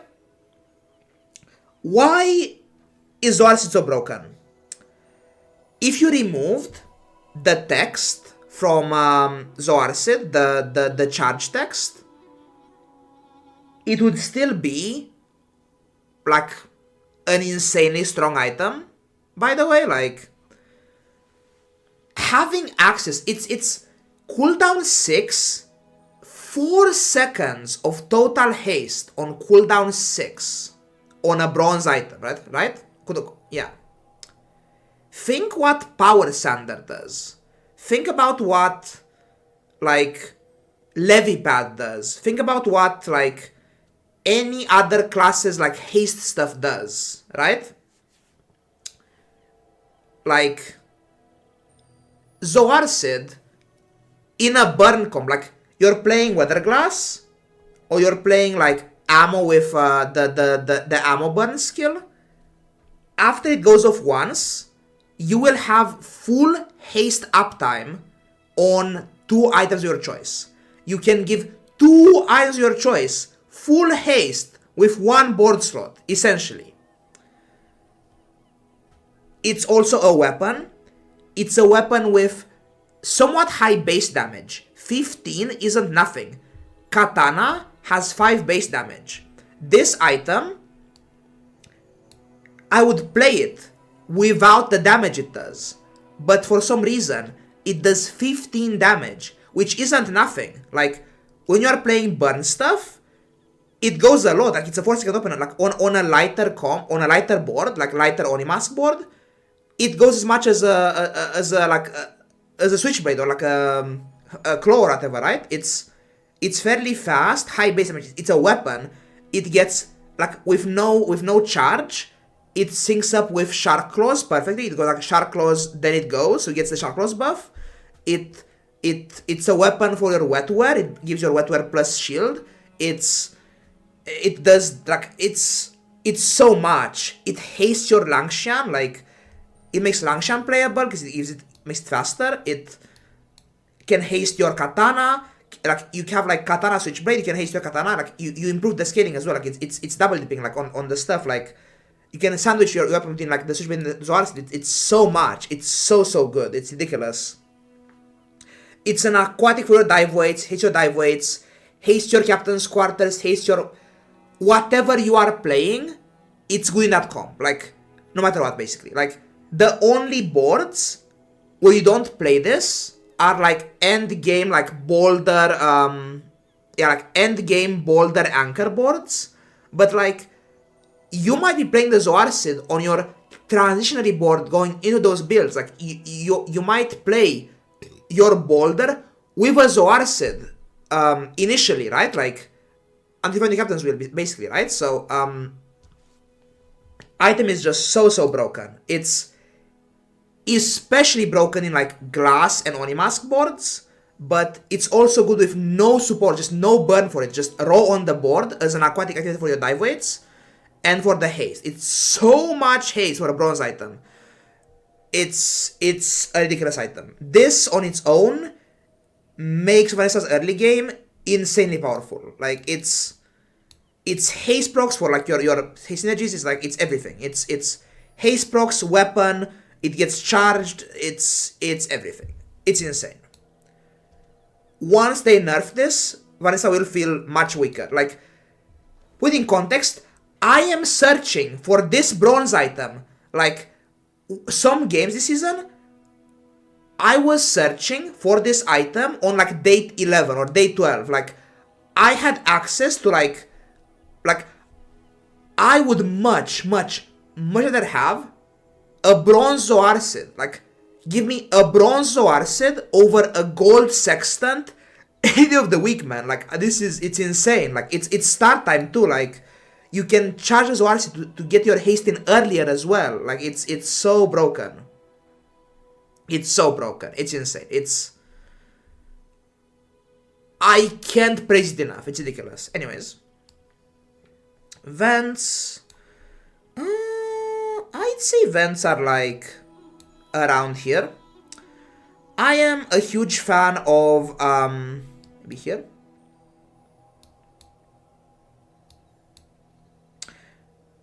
I am a huge fan of the burn lines. I think vents leads to glass and Onimask better than like the other stuff. So I rate vents quite highly. I think the fact that the burn guy on day 1 has such good loot makes vents way better. Like if you get the burn NPC fight on day 1, you always get something good. There's no misses. Like you either get plus burn for this or you get a lighter, right? Where's anchor? I don't know. Like down here somewhere. Like it's right here. There's anchor. Unrated as of yet. Anyways. Good item. Like before by the way. Like the combo is Onimask, Shoeblade, Vents. That's like the early game combo. Like you can Zoarcid haste these, stack burn on here, go Shoeblade, Oni into this, like big burn, like one proc. Like it's no Paris of Despair. It's still fine, I think. Like you can get the burn skill, it's fine. Like it needs a little burn to be useful, I think. The Vents, like 4 burn plus Zoarcid day 1, it's just good. Like it's a good item. I like this item a lot. Like it's not like that insanely strong, but like the thing with burn is that like if you're playing burn, the pigs can't wall you. If you're playing burn and you actually you can stack the burn through their healing, you can't lose to like the chunky boards, whereas the weapon builds can very easily. Like I love burn lines. I love their early game. I love the mid game. I love the late game of these. I love vents. I mean, you usually swap vents for other class eventually, but it's a good early game item basically. The vents. Anyway, it's port. Port is like I'd say it's like near these other guys, basically. Yeah. Port's weakness is that it's very, very, very expensive. Wish I could buy like a silver one and like do the upgrade installments, but the fact that Port has that gold, like it's a gold starting item, so it's very expensive to invest into. It has a good pool of items it gives you. Like okay, first of all, when I say Port is B tier, don't put the Port in play. That's not here for like the onboard strength. It's the utility of it.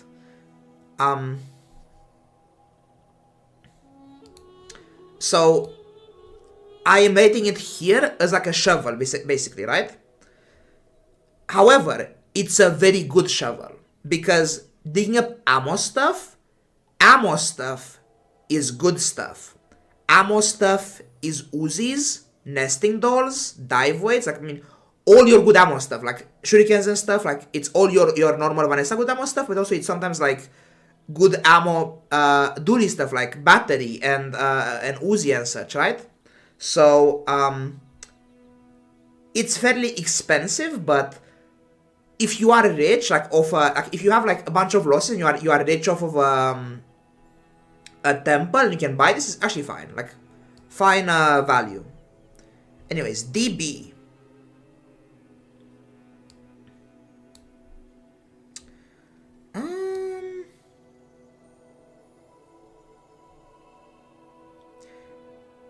On YouTube, yes. I will upload this, no matter how long it is actually. We'll do a long ass video. Maybe like tomorrow I think it's gonna be on YouTube, yeah. Not tomorrow, but like the day after, I guess. By Tuesday it's for sure. By Monday, like Monday noon is gonna be on YouTube. Grenade. It's pretty good, the DB. I think I praise more than the grenade by far, right? Like I buy the horn blind and then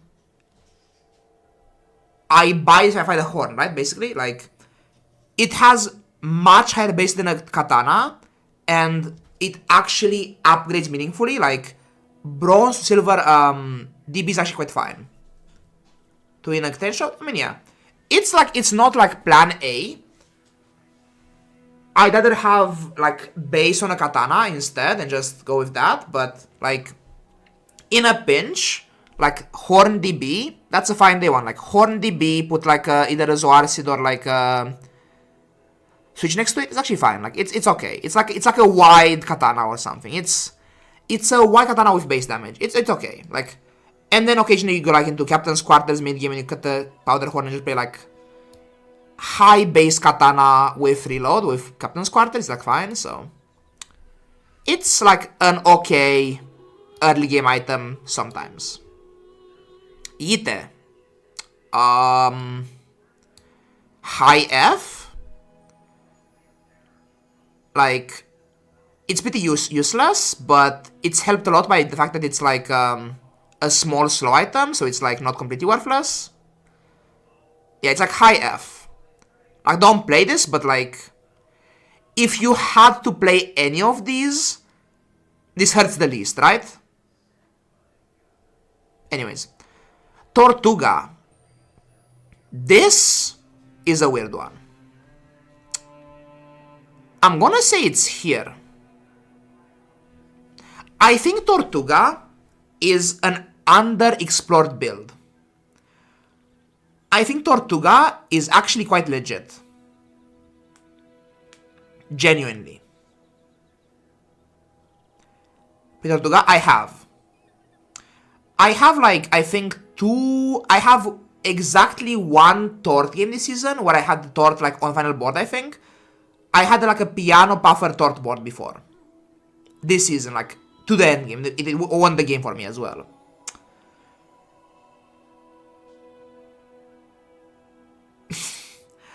I think it's weird.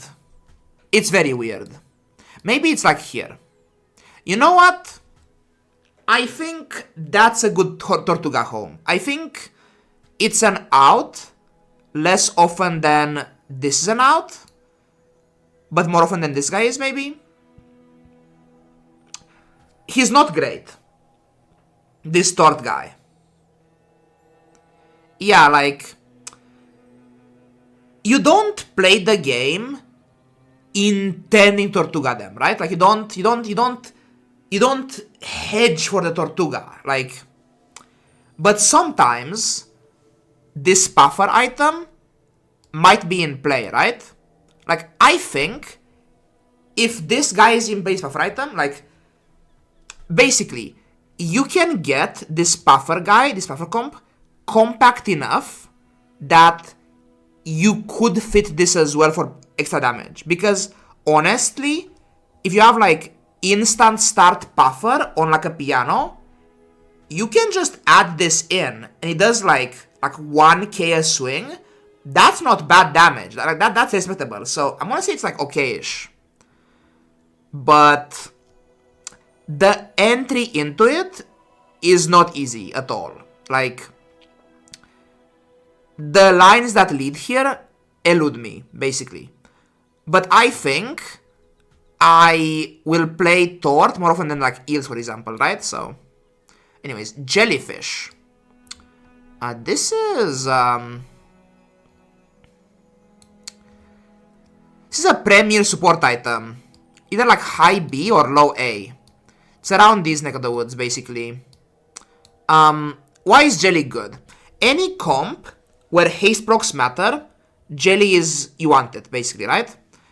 At worst, the Jelly can be a poison thing for your Weather Glass, like, fuck the effect, just, like, play a Jelly, like, in Narnia, and it's, like, a multicast for your Weather Glass. That's fine, right? Like, that's worst case Jelly usage, right? Over Catfish? Yeah, Jelly is insanely good. Angler so low. Rank 7. I just don't know the lines for this item, man. I don't understand this item. I think I put something in the chat, actually. Was it, like, this Google person? Anyways. Where were we? Jellyfish. So, Jellyfish. If you want to play Cauterizing Blade, Pufferfish, like, one of those, right? Isn't high rank? Okay. If you want to play those, not right now, then Jelly is OP. Like, good mask item? Okay. Yeah, like, sorry.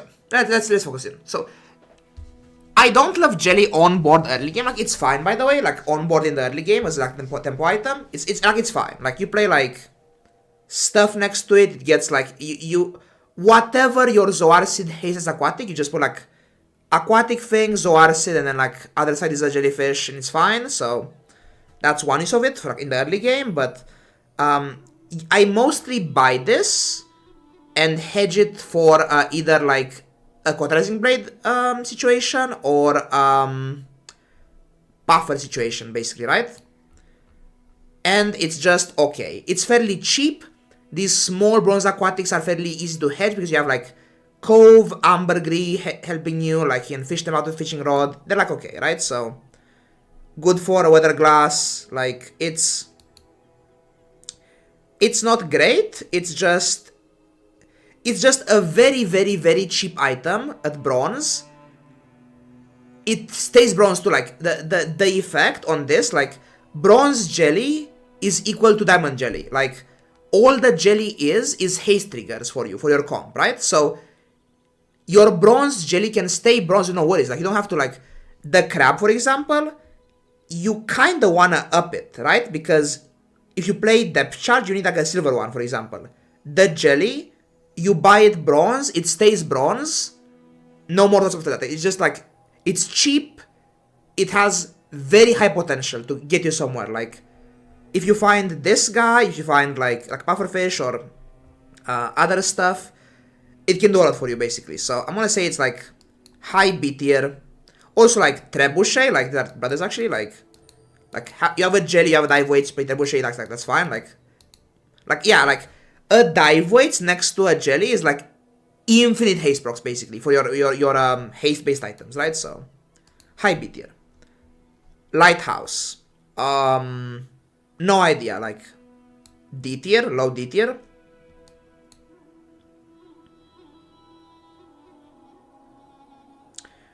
We can up this to C, I guess. We can do this, like whatever. Sure.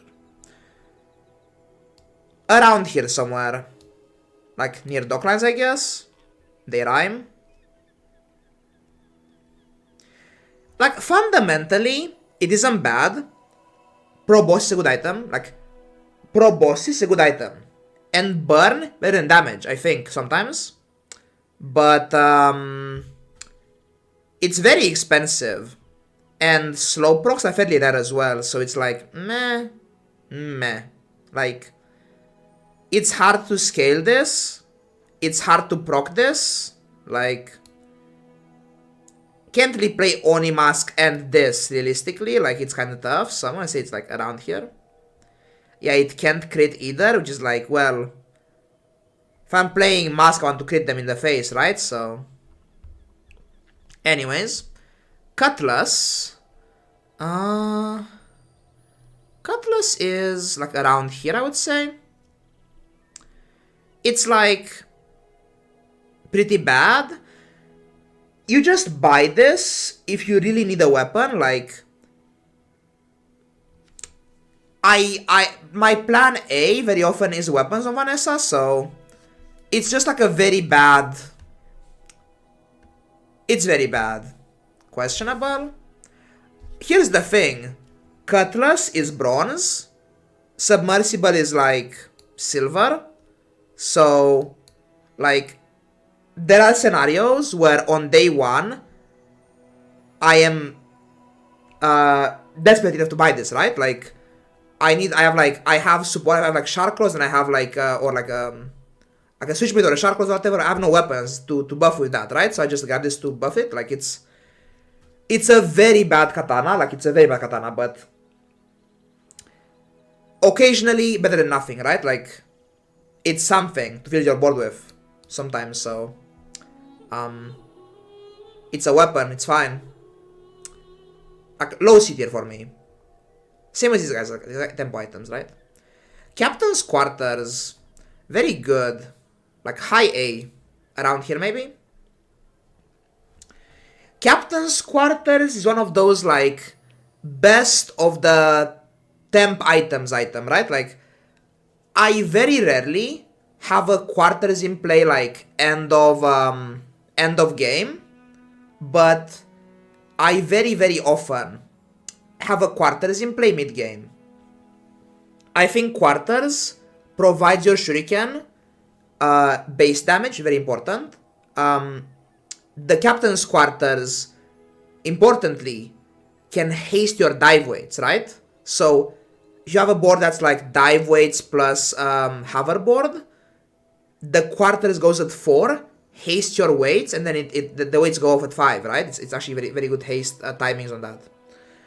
And also if it's like fat pig builds, like many pigs out there on the ladder that have like very, very, very low damage, but they have like a billion health and good sustain as well, and sustain scaling. So this quarters thing lets your ammo board not insta-lose to like bronze pigs with like a bit of healing, right?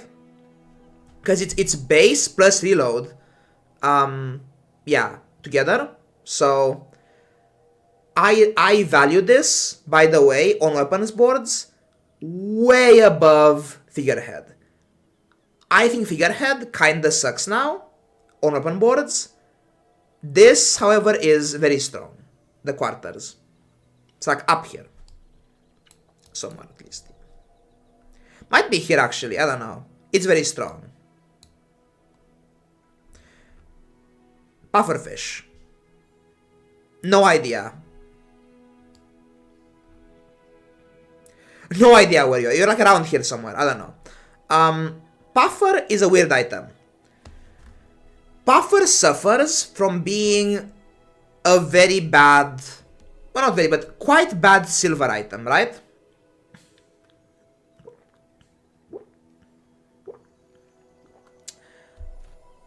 My issue with Puffer is the following.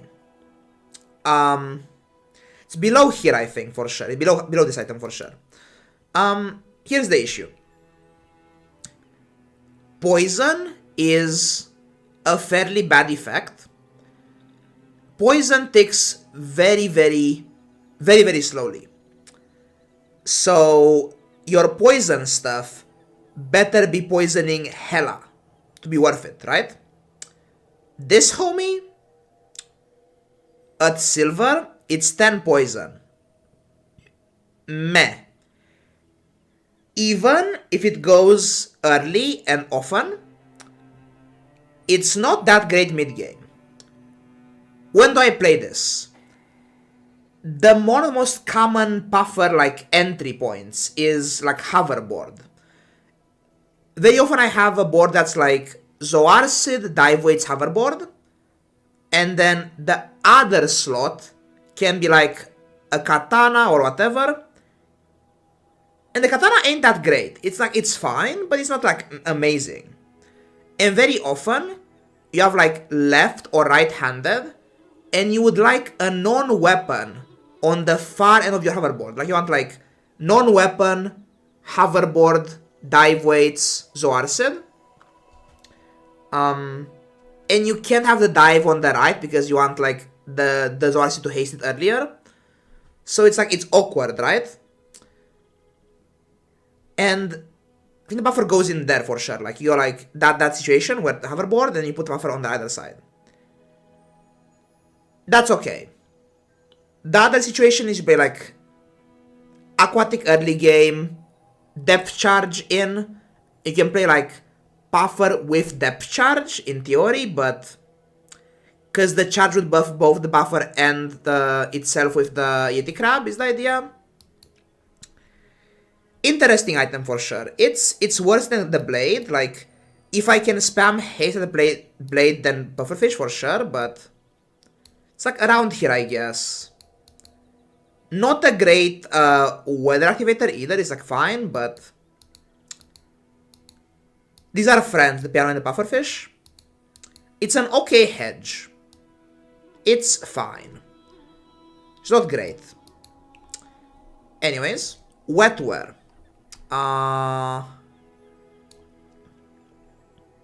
There maybe? Maybe here. I guess this makes more sense to me, yeah. Yeah, top of 8 tier. Wetware is one of Vanessa's premier early game items. And mid game sometimes.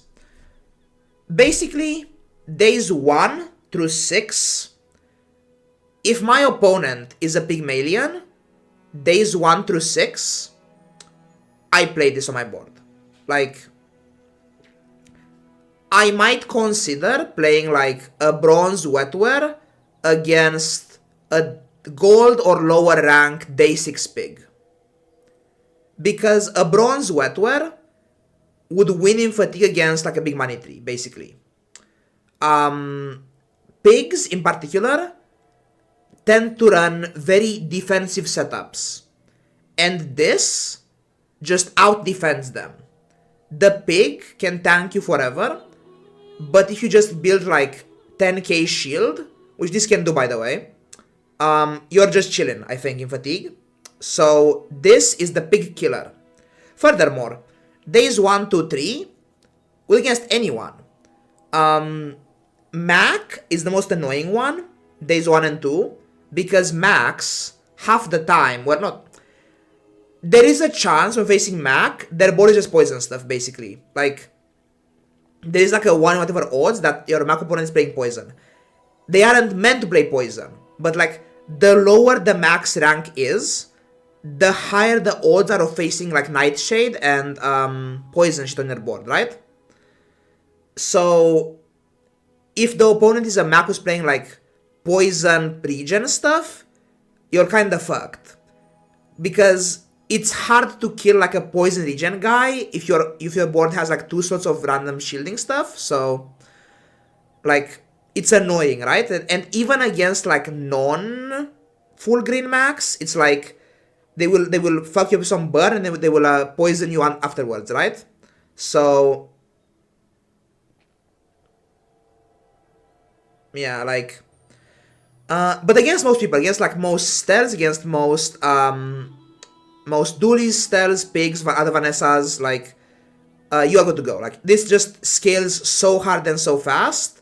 I think that like after day 4 and further, it kind of like falls off. Like by day 4, you should be able to assemble a board that's like a weapon board at least that's strong enough to just kill them instead. Like if you are trying to kill them in like 2 cycles of like 7 seconds or 6 seconds or something, I'd rather just play more weapons and kill them harder than play a wetware, because the first wetware swing is going to be quite weak. Like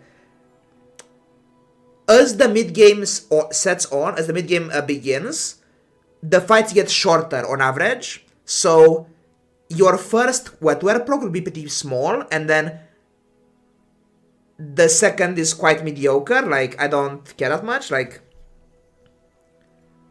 small support for tech.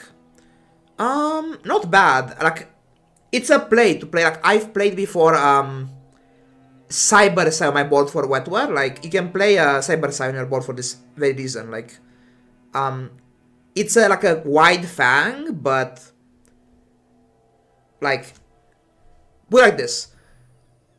I'd much rather play a Cyber Sai than a Cutlass, right? Because the Cyber Sai is like same cast as the Cutlass, but it's also a tech for this, so yeah. I mean, there's no just. I think you hedge this more often than Cyber Sai. I think the HUD, like you want a HUD for this line anyways, whereas you don't want a Cyber Sai for its own sake, right? Yeah, like, I don't know. I don't often do that. Like, here's the thing. Your wetware being faster isn't even that important, right? Like, very often, your wetware suffers more from having insufficient weapon casts than insufficient cooldown, right? Basically, is my thinking here. So, on the days where the wetware is good for me, I don't often care too much about that. Like, I think 8-second wetware will give you a bigger initial cast for a slower second cast, right? In matchups where the wetware tanks them forever, it's good. Like if you're trying to tank like a pig, like against a pig, I want a fast wetware, right? Against like a Mac, I like to poison eventually anyways. Like even orange Max plays on poison as well. So you need to kill them eventually, right? So anyways, it's top of 8 tier, I think. It's very strong. This is like, look for this item in the early game. It's very, very strong. Anyways, rounds. Incendiary rounds.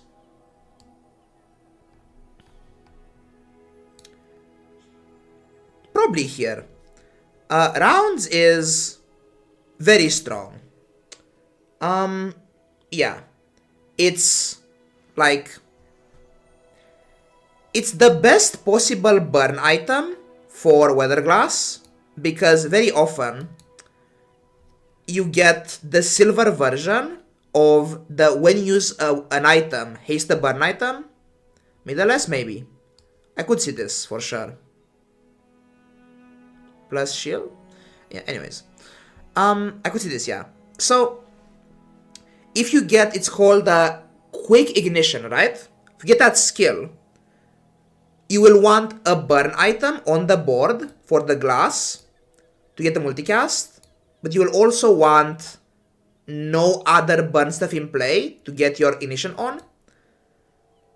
It's insane on Onimask, this item. You play like Zoar Sid, Lighter, Rounds, Nesting Doll, and that's just insanely good. Like you just have like, it's so many burn procs for so little board space, right? You can play this on ammo boards just to procure acid faster.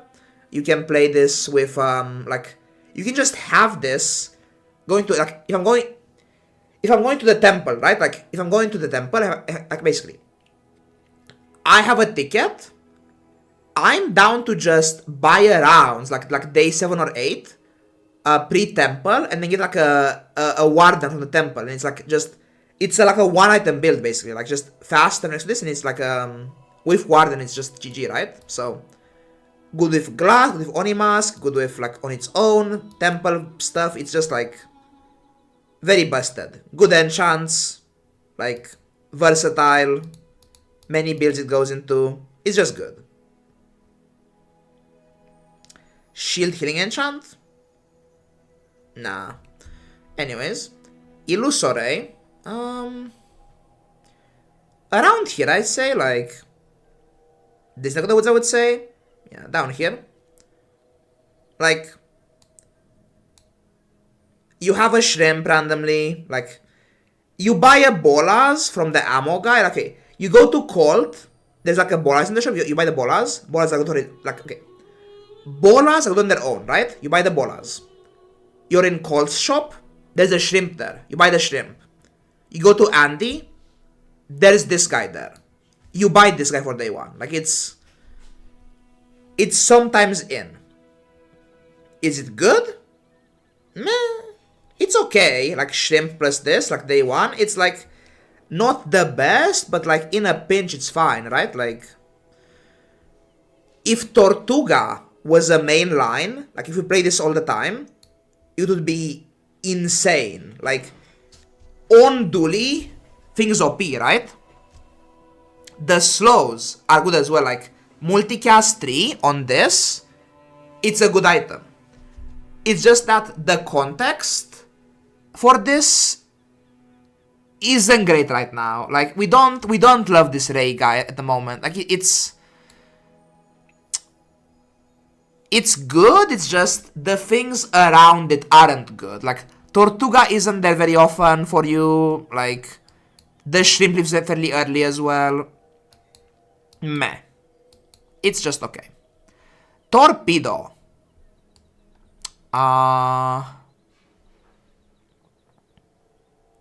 It's above there.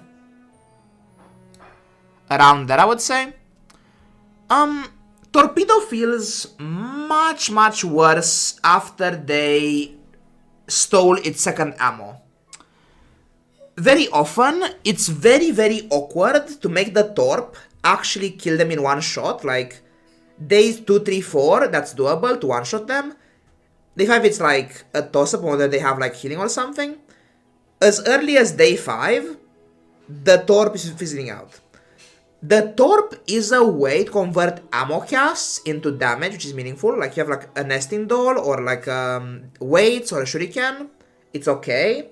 But in practice, the Torp is too fast is the issue. Like low-key, I'd rate this higher if it was like a 10-second item. The same text, just higher cooldown. It's too fast. It's just hard to get enough juice on this before it goes off, basically. It's annoying. And the one ammo is annoying as well. Like, if it had 2 ammo, it could go twice and you're fine, but, like, it's too finangly. It's too weird. It's not bad. Like, it's a good way to transform, like, early game, like, shuriken procs into damage in a meaningful way, but it's meh. Like, it's, like, about here, I would say. Like, I don't know. Around here somewhere. Hoverboard. Around here, like similar stuff, right? Pistol sword and hoverboard. Hoverboard is good with dive weights. It's like it's poor man's pistol sword, basically. The hoverboard. The hoverboard is carried by having insanely high base damage. With no weapon skills, the hoverboard is still like insanely good tempo. Like, I'm playing Weather Glass with multicast 4. I buy a board with no base damage. I just play it and kill them. Like, it does so much damage randomly. It's an insane game item. Like, hoverboard quarters weights is ridiculous. Like, nesting doll plus this, weights plus this. It's very strong mid game. I don't often have this like on the end board anymore. Like, after they nerfed the monkey, it's kinda meh, but... Still rank 1? I think I am, yeah, I don't know, maybe. So it's rank 1 still, anyways. Yeah, it just has very high base damage, so you just, like, grab this and you're fine. Like, it's insanely strong mid-game tempo, like... Occasionally, it's, like, completely insane, like, you have, like, strength and other things, and you have, like, just kill them super hard, but, yeah, like... Shuriken plus this, weights plus this, doll plus this, like katana plus this, oil glass plus this, like whatever. It's just very high base damage, so low S tier for me. Fishing net is actually this is a meaningfully worse econ item than both fishing rod and shovel, I think. It's like around like here somewhere, right? Like it's still an aquatic item for your ambergris, which is okay, but the rod, actually like down here actually, the rod is playable on board with vents and digs good stuff, and the shovel digs you actually good items sometimes. The net is just an econ item. The piranhas are kinda shit. Like, yeah, like you buy the net day 1, get the piranha, then like the piranha is like a golden bones item for your level 3 level up, but whatever, like, I don't... It's too expensive what it does. It's just like a terrible econ item. Don't buy this. Like, it's not worth it. It's like... last hour of the day, last shop window, you have money for this, whatever, -1 gold, but whatever, like, I don't know, it's bad. Dive weights.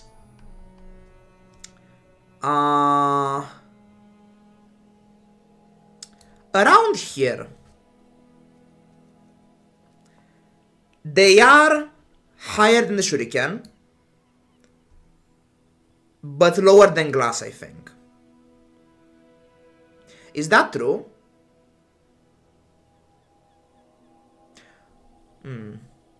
Should be lower maybe, by the way.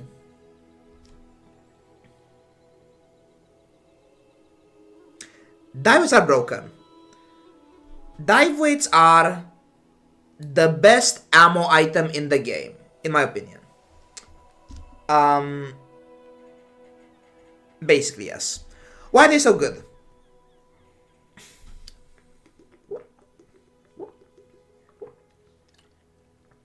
Dive weights do the same thing a shuriken does, but it's faster, in a way.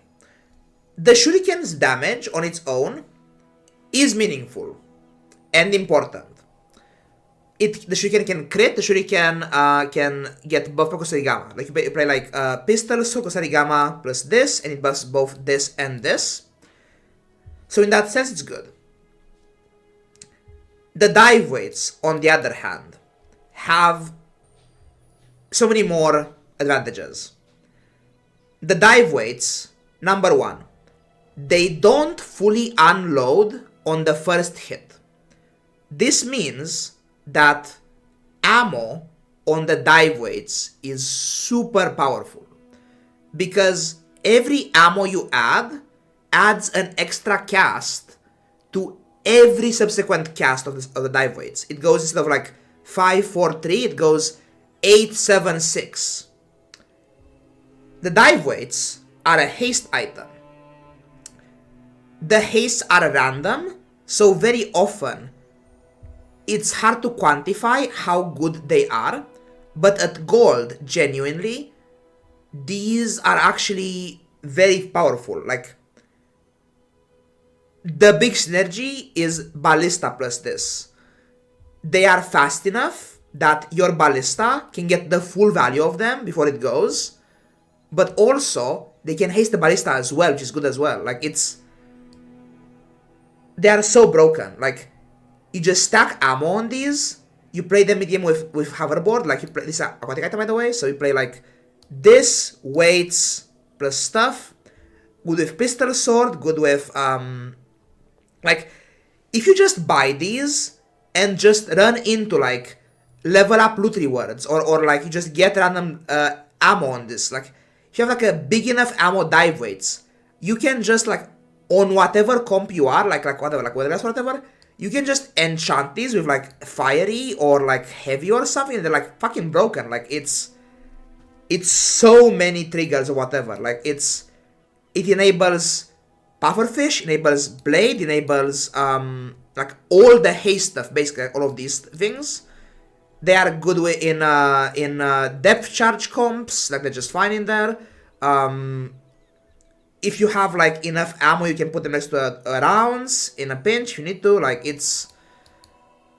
they're very good. It's if you just ignore the haste, like delete the haste from them, just as an ammo item that casts based on its ammo, the weights are extremely versatile and powerful, potentially. Like, I very often save, like, if I get a random ammo loot, I save it for the dive weights. If I have a shuriken and a dive weights, I put the first ammo on dive weights, by the way. Like, they're so OP. It's haste, it's procs, it's ammo triggers, it's like logistics plus this, it's very, very powerful. Like, yeah. And the thing is, like, they are less flimsy than the shuriken. Like, the shuriken goes once and that's it. Like, you can't reload this item. Whereas the weights, just like, if you give them enough ammo, they just keep going and going. It's so broken. Anyways. Yeah, like, anyways. Life Preserver.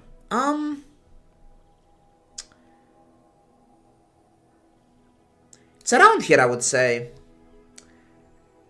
Out of the early game, like, defensive items, I mostly prefer Wetware. Maybe they're brothers, actually. These sell similar roles, basically, these two. The Wetware can randomly scale big enough to tank, like, 200 burn, like day 3 or something, which is cool, whereas this can't. But if you are playing, like, Oni Mask build or Weatherglass build, this is obviously the better item, because you can play, like, the burn stuff plus the Wetware, right? So, and you do want this on Oni Mask build. Like, your Oni build, by design, your Oni build is a wall breaker build. Your Oni build will offensively outscale any opponent visibly, right? With given enough time.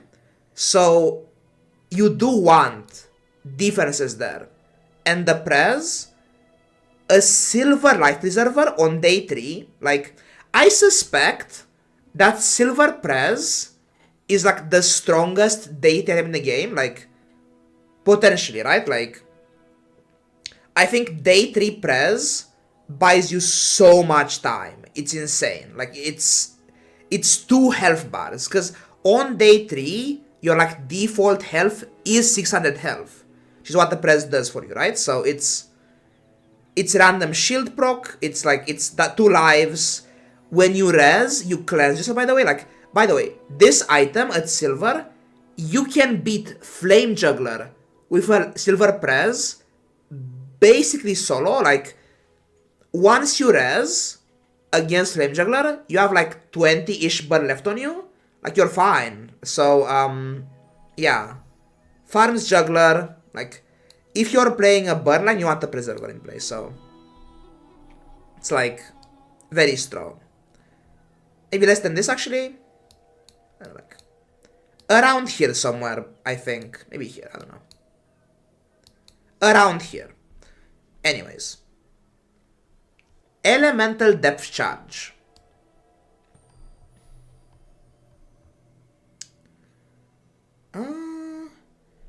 Lower than Boulder. Lower than Berg. Lower than Puffer. Lower than Long John as well.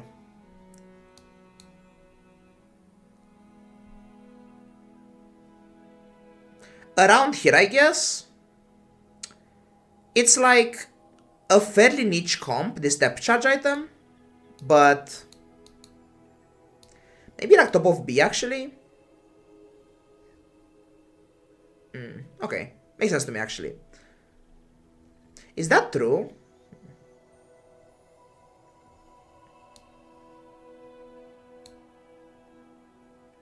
It's around here. Depth charge is a weird item. No way B. It's a weird item. The advantage of EDC is this. You hedge this item, this crab guy. The crab is good for the weather glass comp anyways. So you just buy and hold this guy, this Yeti crab guy. And then if you have like a Yeti crab and the Zoarcid, like basically the only two items you need to play this are Silver Yeti crab and the Zoarcid. Like you have those two things and you can play this. Like you can find like random small aquatic stuff fairly easily to fill your board with. So like you often have like a Prez, like you have like a Prez and a Yeti crab and this, like you want these things anyways, like the Prez and the Zoarcid and the Yeti crab. So like it's just randomly every 1 in like 20 games you just land on EDC basically. Like it's you don't push for it, you don't like search for EDC, but like 1 in 20 games you miss your main like Oni line and your main weather glass line. You just like have a crab and you find this and you're like fine, right? And you get like level 11 you get like slow charge burn or slow charge poison. You play like glasses with that and you have like a fairly good board. You get like a Berg at some point, like Berg plus this, and you have like a good like disruption style of board. Then you have like, you're fine, right? Like that's a fine comp. Do I look for it proactively when I don't have to? Not really. I'd rather play like this stuff instead, but if I have to, like if it's all I have, then like sure, it's fine, serviceable. Like it's not the greatest. It needs so much stuff. Like if you find all the things for it, it's so good actually. Like you can get like a very, very fast proc, easy to play. I don't know about that. Putting a crab next to it is pretty difficult actually. Like my opponents rarely play their crab next to this item. It's very puzzling actually. So that's, is it easy? I don't know. The data is otherwise, basically. Anyways, I'm gonna say low A tier. Turtle shell, higher than musket, lower than harpoon, I guess. Around here, I would say. A lot of brain power, yeah. Anyways, nesting doll.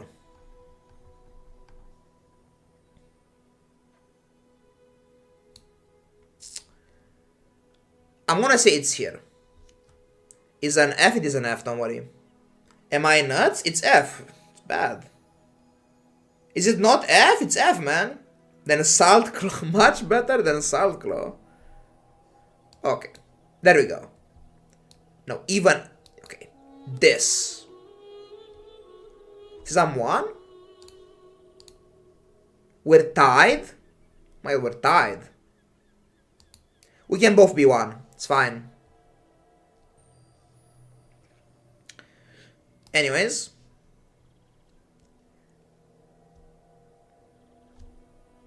it just shows his Corsair father owns the Phoenix. What? Anyways, nesting doll. Nesting doll is... This might be my favorite item in the game. This doll item. Nesting doll is the most sleeper OP item in the whole game. Might be higher, yeah, might be like as far as this actually. I mean, nah, it's about here. I would say. I think yeah, here it makes sense actually. Yeah. Nesting doll is insane. It's actually a crazy item. Like what? Fuck does nesting doll do? Huh? Like all the bronze players are like. It just shields for 8 shield. No. Nesting doll is Exodia. Nesting doll is insanely powerful. Why is that? It's many things. Number 1 on the list.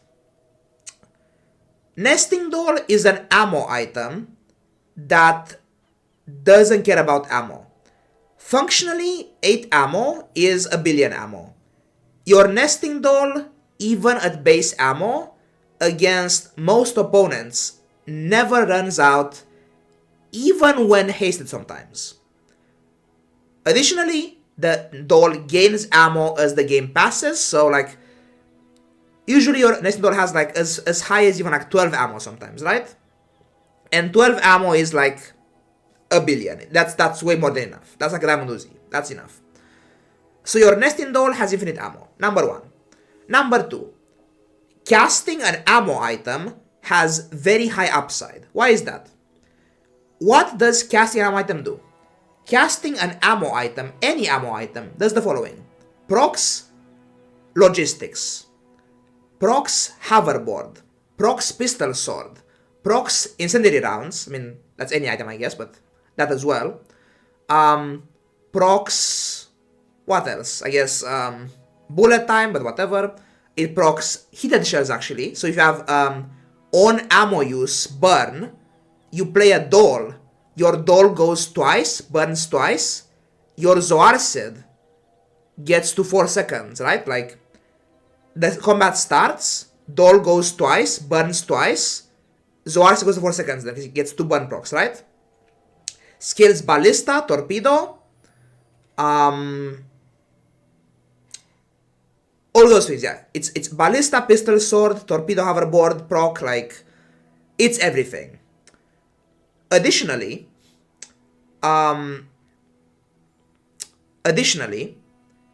just having this random ass shitty shit that in play, if you queue into an opponent and their build is a burn based build, this shitty ass nesting doll casting like every 2 seconds, like if you haste this, you are reducing the damage of a burn opponent immediately by like 30%.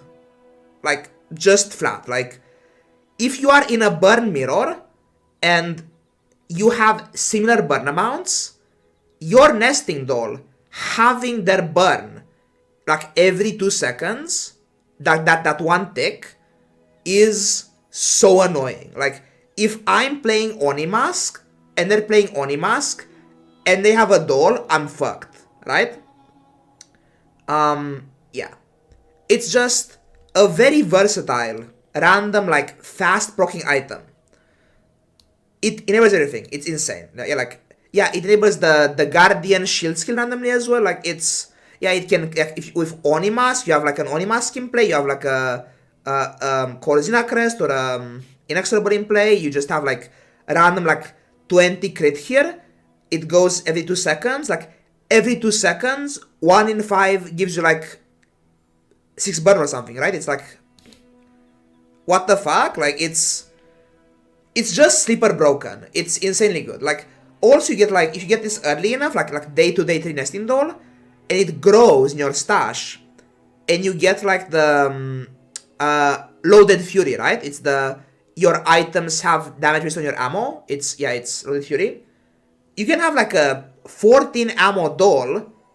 Your 14 ammo doll is feeding your loaded fury, like, 14 damage at silver, 28 at gold. That's like, that's no joke. That's good. So, it's everything. It does so much for you. Yeah. It's the best ammo item. It's why Revolver is shit late game. Like, I rather play a doll late game on ammo boards than Revolver any day of the week. Like, the faster cooldown makes up for the damage so fast. Like, in 4 seconds, this goes twice. Like, if you count the pistol sword shot of this twice, like, it's similar DPS as the Revolver anyways, right? So, yeah, like, Juggler procer with, yeah, Messages procer, Juggler procer, play it on Anchor for haste. Like, if you have no Clamera randomly, you can play this for Anchor as well, like, or like your Clamera is bronze, you wanna just play this for like more Anchor haste uptime, right? It's just like, it's so crazy, this item. It's ridiculous. It's insane. So, anyways, Bolas. What is Bolas like about? Like, I don't know. Above Revolver, I would say. Lower than Hand Axe. Why are you so high? Yes, you're fine. It's around this tier, I would say. These are like brothers. I adore Bolas. Bolas are... Maybe you're like up here, I don't know. Like, these are OP. Bolas are insane. I love Bolas.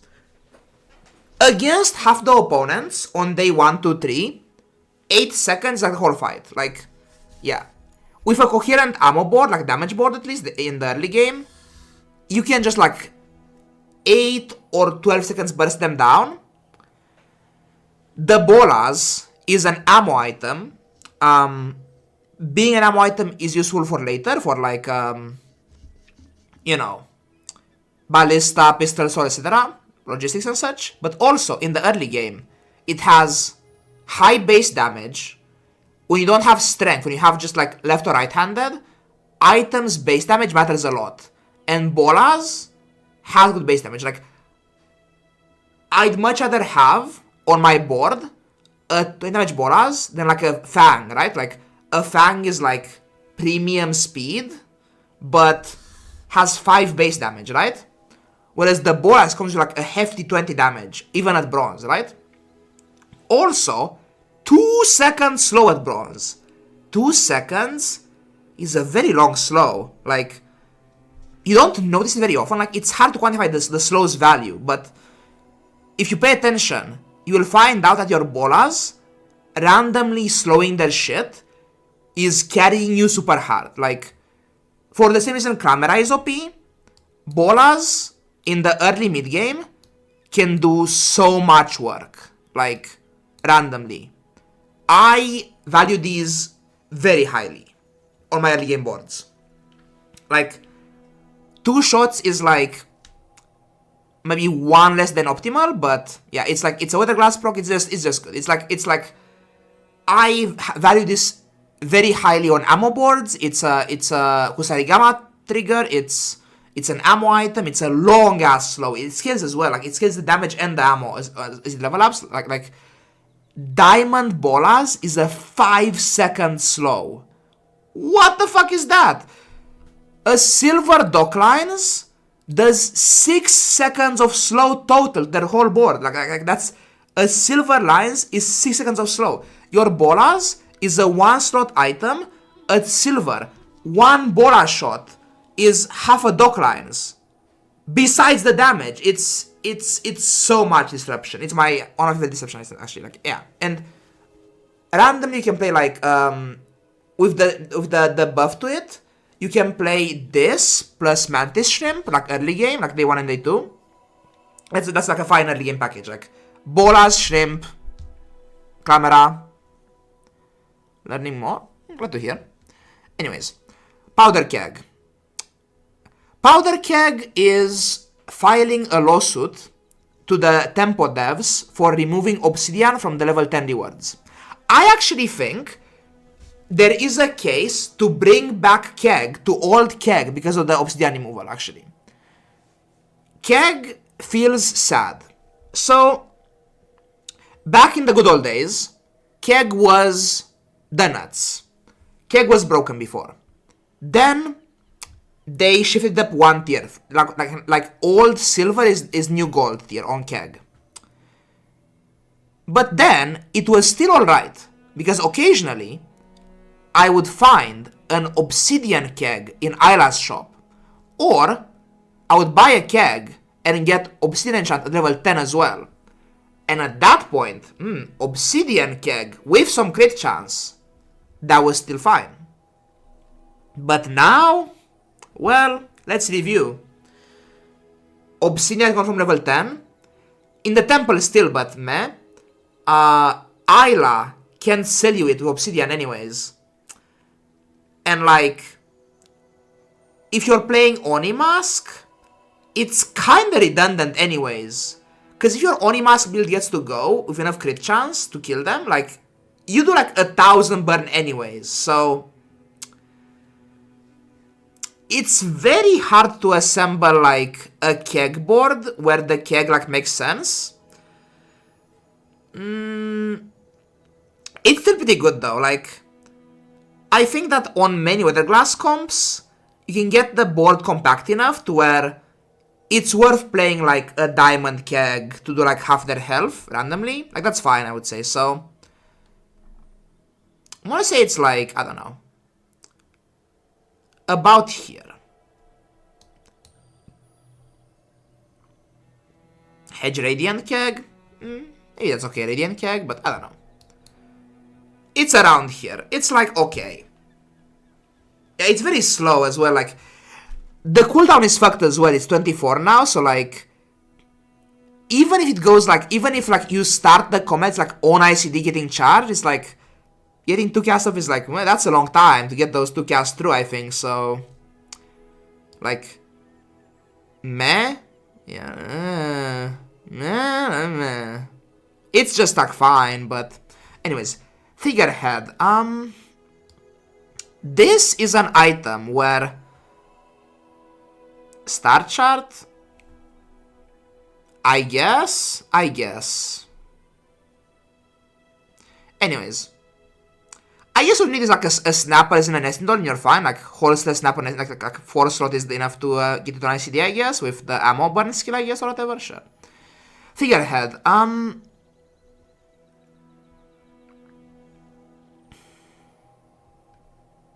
This is a weird one.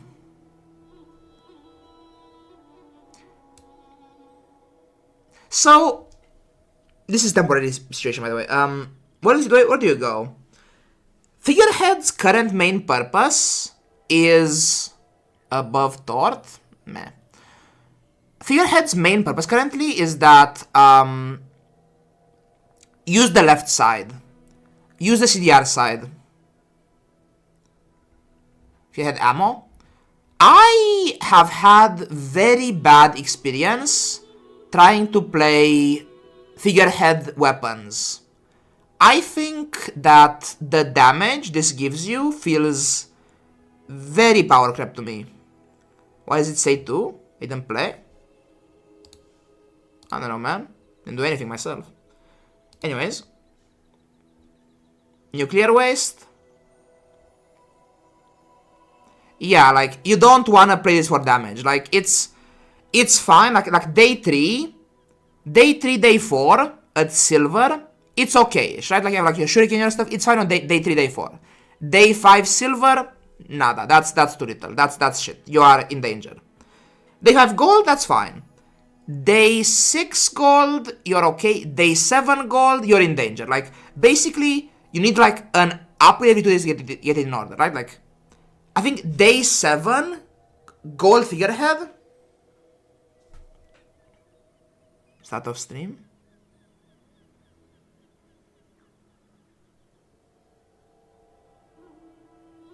Seeing it for damage. Waiting to anchor is okay. Can upgrade it.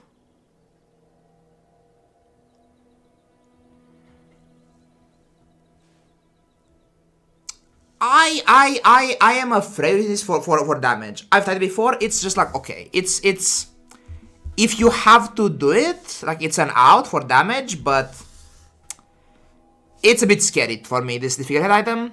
I've had problems with it before, so, but yeah, but then afterwards, in the future, in the late game, this is a very good anchor item. It is currently, right? Like, yeah. The CDR portion is good for both anchor and depth charge, by the way. Should be higher, like, I don't know. Maybe around here, maybe like around shipwreck level, I guess. It's worse than shipwreck, I guess. Maybe, overall. Around here, let's say. Around there, yeah. Yeah, it's okay for damage, the damage portion, but it's like dangerous. The CDR portion is good for both EDC and for anchor. It's okay. Yeah, okay for like puffer stuff sometimes. It's just fine. It's like CDR stacking is good, but anyways, Shark Ray. About that, I guess. I don't know, like around here. Item kinda sucks. The Shark Ray guy, I don't love him. Like, meh?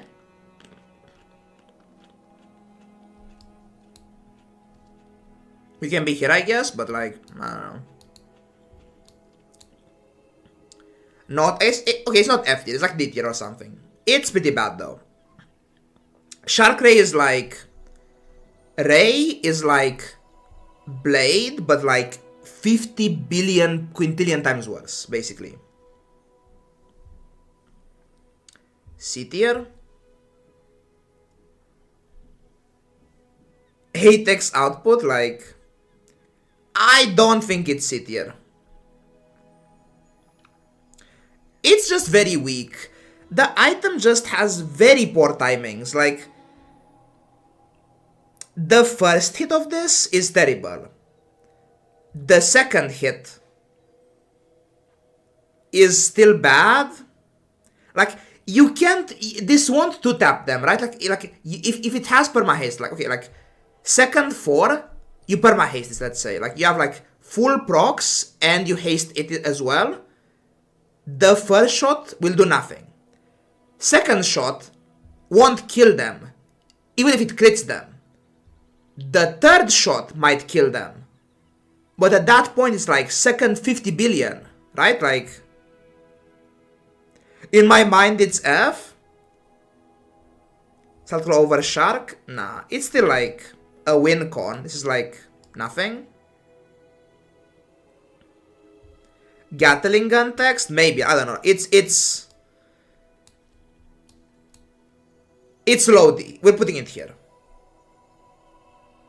Yeah, like Obsidian full crit multicast holster or some shit. It's so bad. Don't do it. Anyways, Captain's Wheel. That is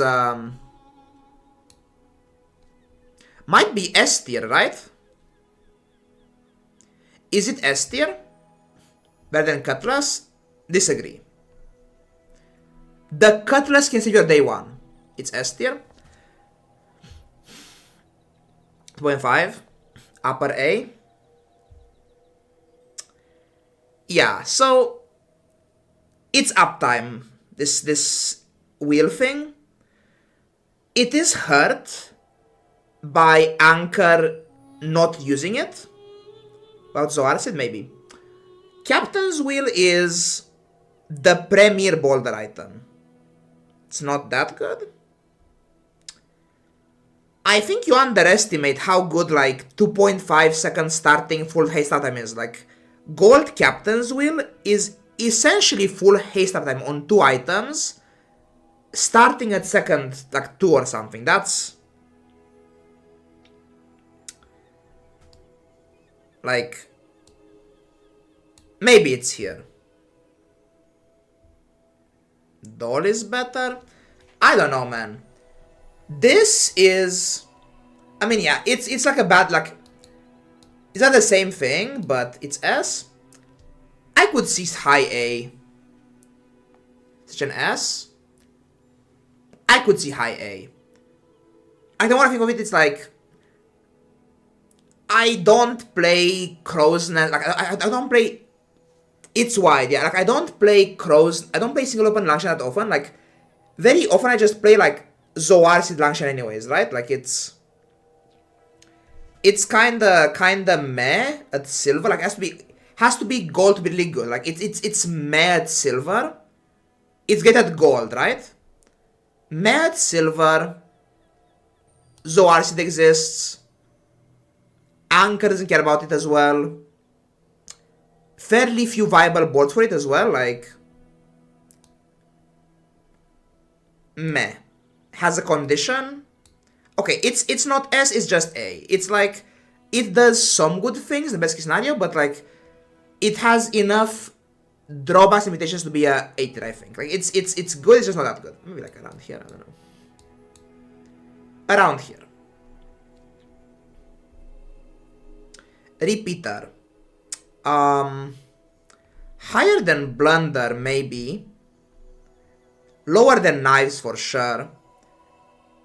It's between here and here. Like, it's in this area somewhere. This repeater item. it's worse than you buy a lot. By throwing knives. Maybe here. Put them together, they're friends, they're lovers. Maybe it's worse. Ramrod synergy. Honestly, maybe like lower than that actually. Maybe like here. Because here's the thing. The blunderbuss, when the blunderbuss hits its best case scenario, it's just good on its own. This repeater guy needs so many friends, so many allies to do stuff. Like, it needs the ammo and the reload. Like, yeah, blunder is so nice when it actually goes off. Like, Clamera rounds blunder, ammo, GG. Like, icy rounds, ice reload, Pepega. I don't know. This Peter guy is like, meh. Like, go away, Peter. Almost like low B tier. Cyber Psy. So Cyber Psy's main purpose is that it's like a wide fang that's paying a slot for a tech tag for your wetware. So it's like here, I guess. I don't know, like here maybe. It's like a day one tempo item. It's very similar to Cutlass in that sense. Like maybe it's like low B for that reason. I don't know. Like, don't play this past day 3. Like day 3 is it's like latest possible timing. Like day 4, you're banned. Don't play this day 4. Day 3, like maybe with wetware, but they want to play with wetware, but day 4, fuck off now. Anyways, Helmet goes in the EDC comp. It's a fairly fine EDC item.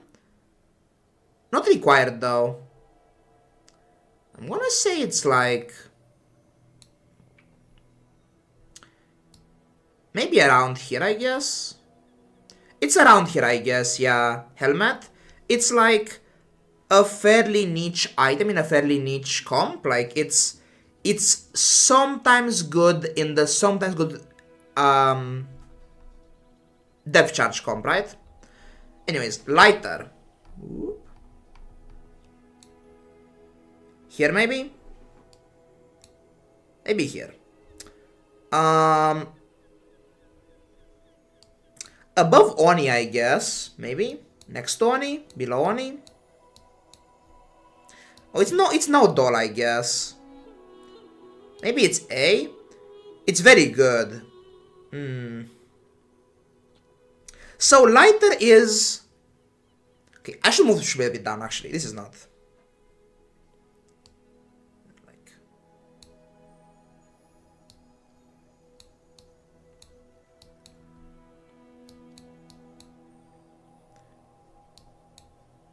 Okay, there.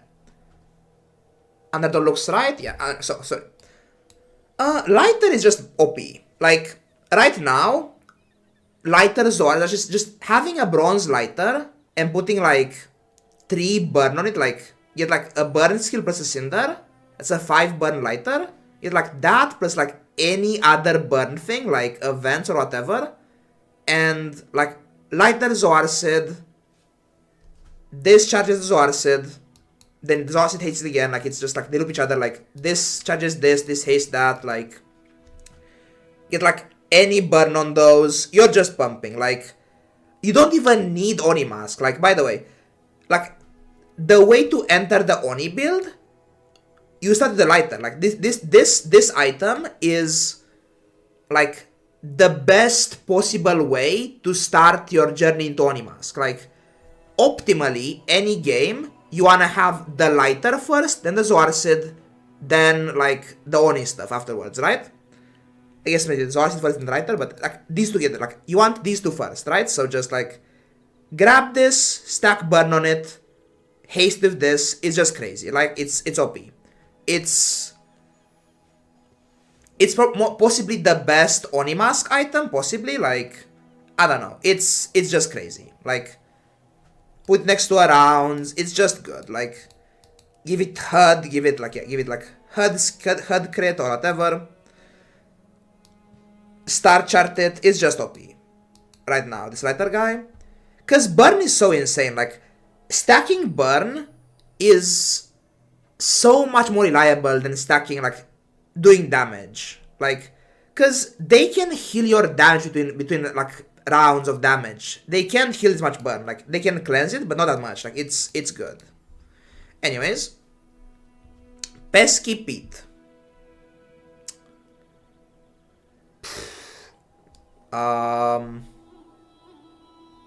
Like around here somewhere, like below Sextant, above these guys, around here, I guess. Around there, I guess, yeah. Pete is kinda shit. If Tortuga was better, then Pete would be okay as well. Like, Pete's main purpose is that Pete is a guy who is a friend, who goes thrice fairly often. Firehose cleanse half burn, does it? Interesting. Yeah, like, Pete can be okay, but when you're playing Oni Mask or Weather Glass or just any burn stuff, it's very hard to get Pete to go 3x, like, because you can, like, Zoarcid it, but then, like, it's tough to get a second, like, Pete side. Like, you usually want to put, like, rounds, fast thing, Zoarcid, right? You haste the fast thing, but, like, meh.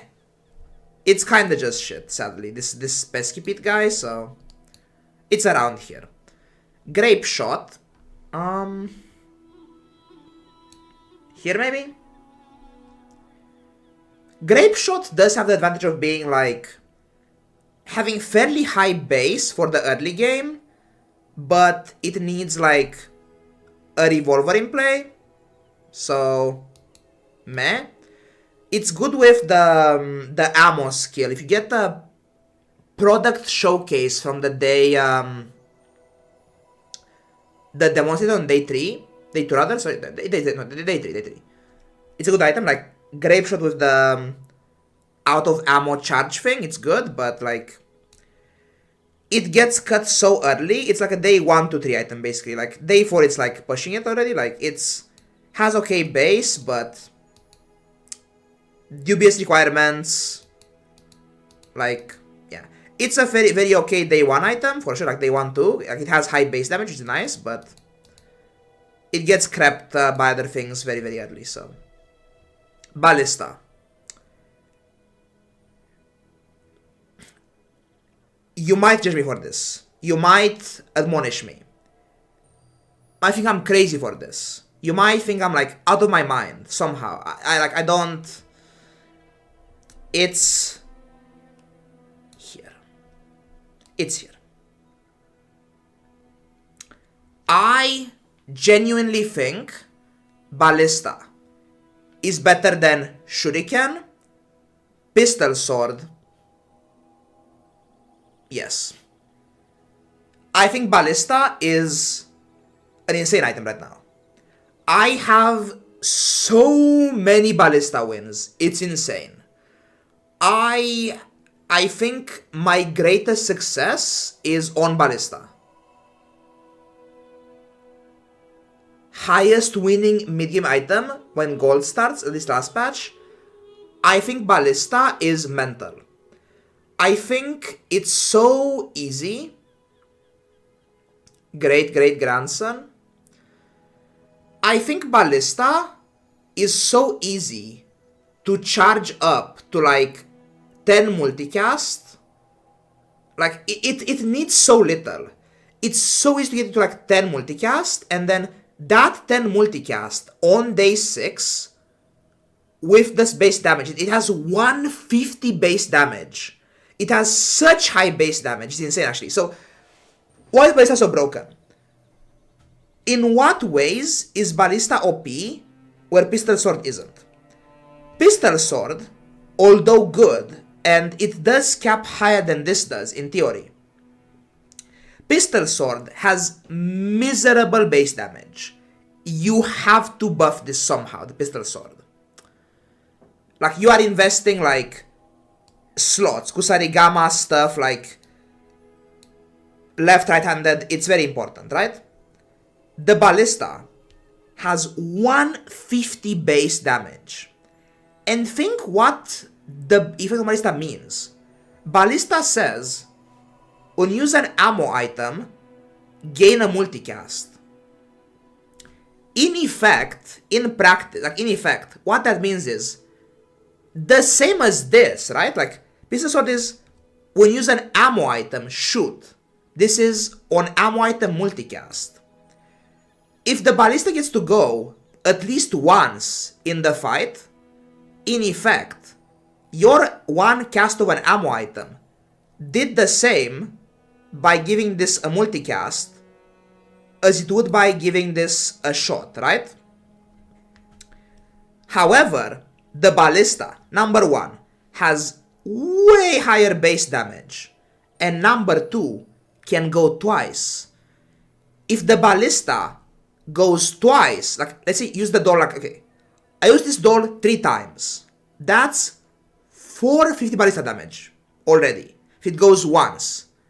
If I go 3 times here, and then I shoot this ballista twice afterwards, that represents, with like no extra like funny business, 900 total damage from this nesting doll. And yeah, this payoff can also crit. This ballista item, it can crit. So like left eye, right eye, inexorable, like talisman and shit. Like the enchants actually scale, like yeah, what Kurt says, like the enchants, the pistol sword, the fiery and poison enchants here are not 5%. They are just like a set like value, like a very low value as well actually. Like on this pistol sword, this actually scales the values of the damage.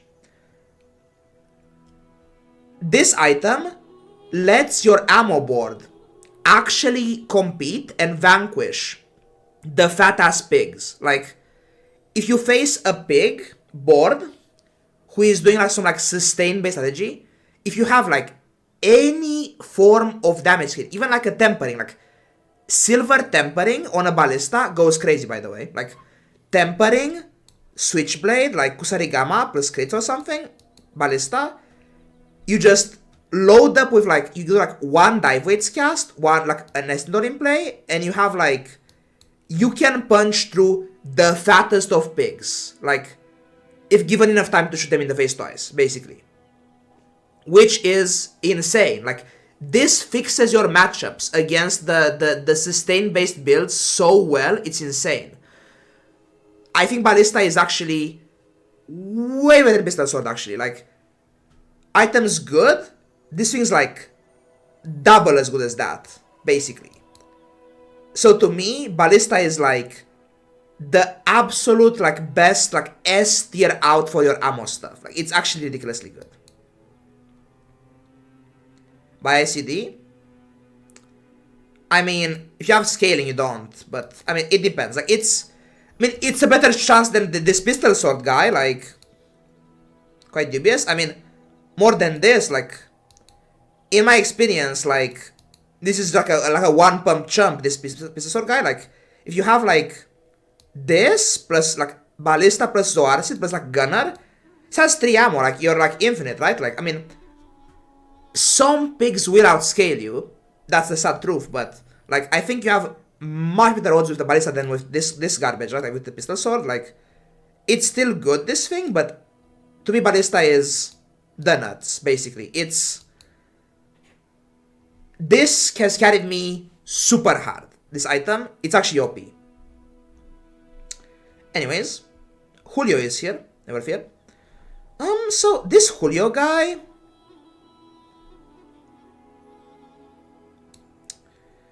I'm gonna say Julio is like the best B tier item. I think in most games it's a blank in the shop. I think in most games it's like just a random garbage item in the shop. But I think like 1 in 30 games, or like 1 in 20 games, you find him like on day 3 or day 2 or whatever. You're playing weapons, you buy him, you grow him, you win the game. Like, you have a Zoarcid, you have stuff, you scale the boy, you get like econ items and such, and you have like a big monkey, and then you do like old school playstyle, just buff your stuff, sync them up, give him haste, and then shuriken him in the face. Like it's good. Like it's fairly niche. I think it's rarer than EDC is by a lot, but when you get him, for the same reason he was broken last season, he is still good right now if you get him at the right times, basically. It's much rarer though nowadays. Maybe like here actually, I don't know, like here or something, I don't know. Like around here I would say, yeah. Like, lower than Torp even, I think, yeah. Because it base investment as well, this Julian guy, so... Anyways. Damn. Obviously. Well, no, actually. How would this damn?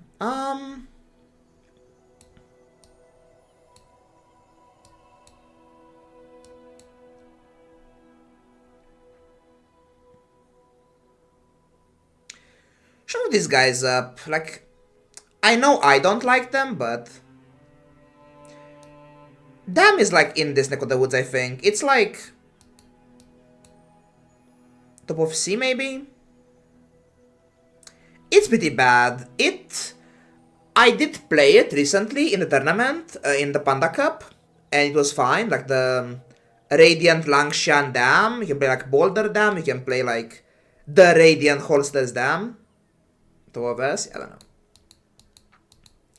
It's quite bad. It's not like as useless as like these guys, but... Like, I actually played this unironically to the effect like recently, whereas I haven't played any of these. Radiant Dam? No idea. Damn. Hello?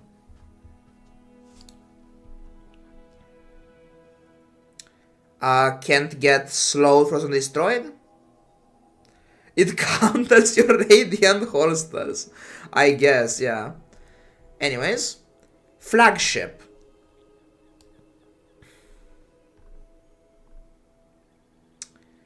Flagship is very dubious. I actually have had some Flagship games recently. I think Flagship is liable to bait you. I think that actually Julian and both are friends. Like, out of the times I've played either Julian or Flagship, like, I have more games with these together than these separate, basically. Like, the boat... It's a very weird item, basically.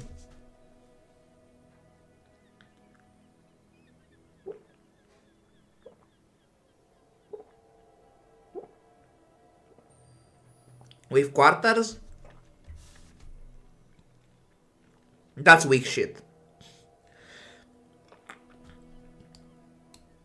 Like, recently, I was playing off Steam, I think. I had a board that was like this. It was Water Wheel, Flagship, Julian, right? Like, and some weapons on the left. Like,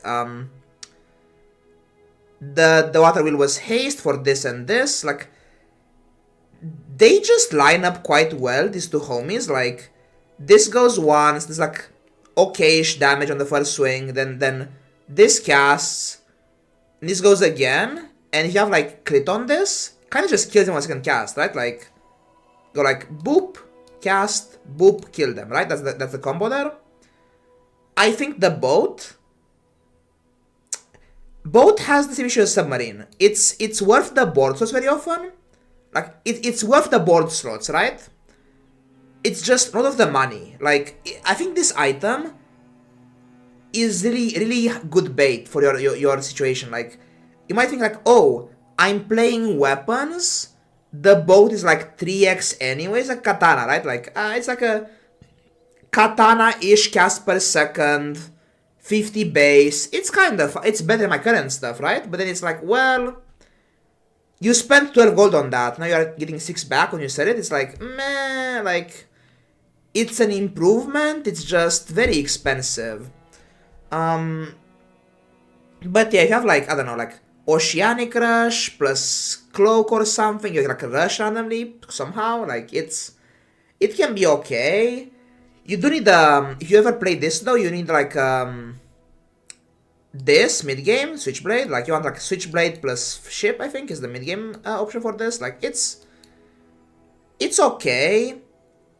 It's kind of bait. I think it's up high here, but it's fairly mid. Anyways, katana. This is I don't know, like here somewhere. Around here.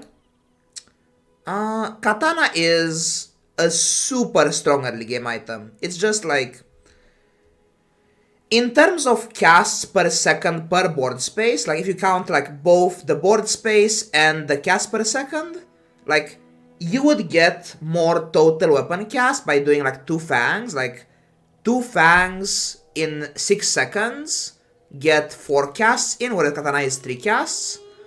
But 2 fangs only get 1 right-handed on 1 fang. Your katana gets your right-handed on both fangs, right?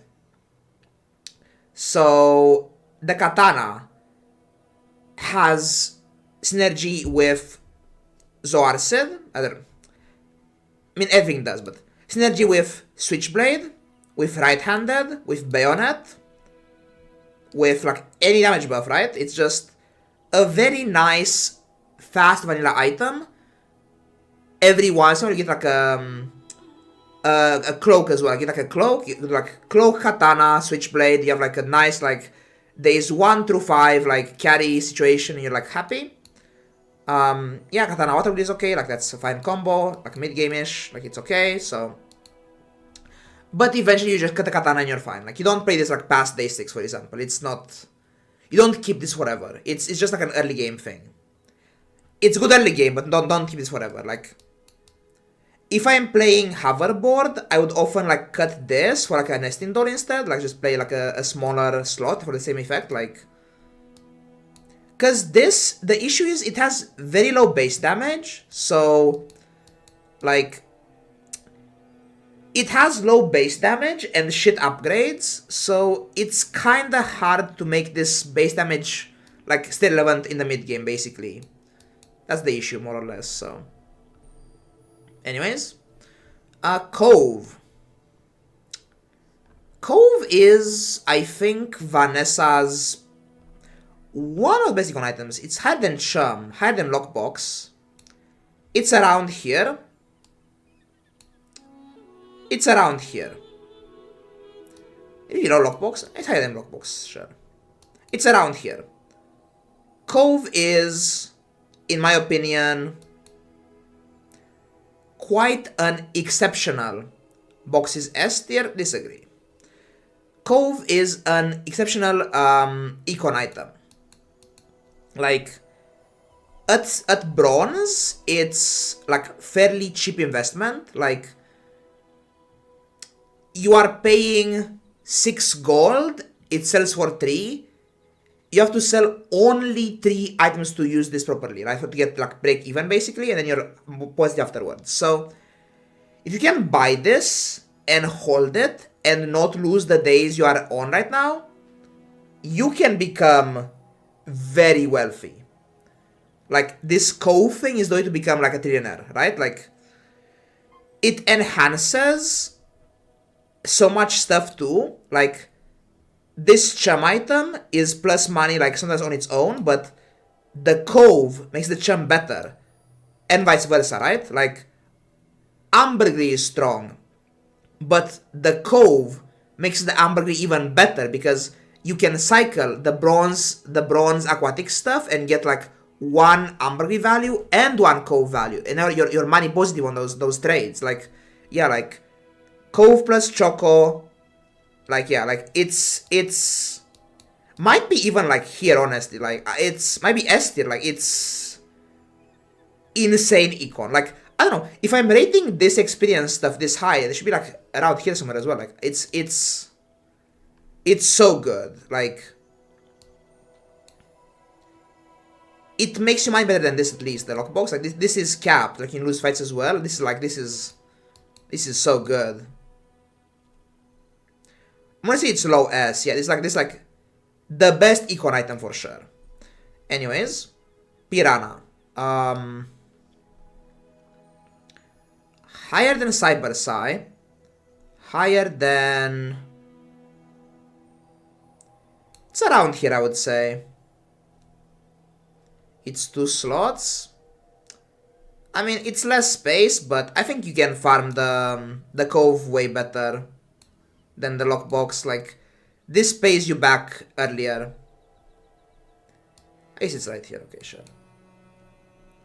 Yeah, okay. Lower than Catfish, sure. Lower than Rod, lower than Shovel, lower than Tripwire, lower than Grenade for sure, yeah. Lower than Port? Nah. Piranha is fine. Like, it has base crit chance, lines up with Shark Claws, moderately fast as a friend, it's just fine. It's like a fine day one item. Like, it's cheap, it's aquatic, Umbrella synergy, yeah. Petrock. High A tier. The issue with Petrock is that Zoarcid exists, basically. In a world with no Zoarcid, this is possibly S tier, right? But in our current world, we are oppressed, right? Like, it's about here, I would say, yeah. Anchor builds? Maybe. Like, 25, a diamond, but that's, I mean, fairly uncommon to get that. Like, usually you don't get to buy more items with the anchor. Like, usually don't look for small items at that point, do you? Like, most you want mediums and larges. I mean, mediums mostly. Like, there's only 2 hits. There's, like, Clamor upgrades and Silencer upgrades for the small items stuff. I guess there's this as well. I don't know. It's around here. It's very annoying that this is so broken because you can't really play this anymore. It's a good item. It's like it's a Corzina crest. It's the same crit as a Corzina crest is, except it's lower than this then, huh? It's lower than crest for sure then, yeah. I mean, it's also a weapon is the idea. They're together, I guess, but I'm not sure which is better. Like this is, I can play Zoarcid. This is it's a weapon. Like day 1, day 2, this actually swinging is meaningful. Like this hit matters. The Petrock hit, like it lines up with Shark Claws, lines up with stuff. Like it's good. Yeah, it can eat Disruption. I mean, in the Anchor build, I guess. Yeah. But I mean, Temporal Strike, Silencer, etc. Anyways. Mantis Shrimp, where is Illusory? Slightly higher, I guess. It's I think it's above Catfish for me, maybe? I think it's above Catfish, yeah. Below Calico, below DB, below Port Torpedo.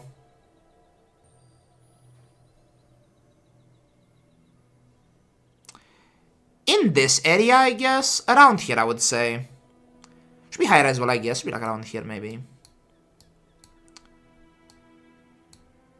That's better, I guess. That makes sense to me. Lower than this? Okay, sure. Then it should be higher than that still. About here, yeah.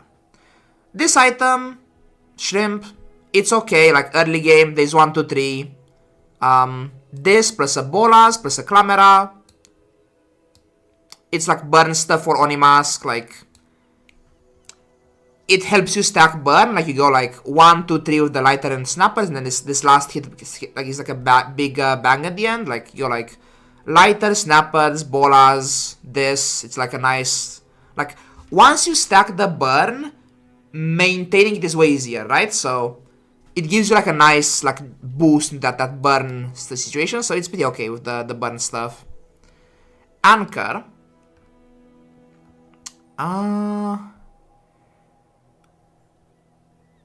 With Zoarcid.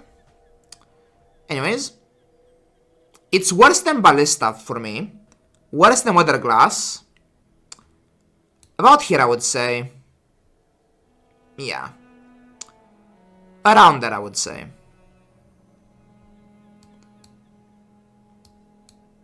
on him. This actually.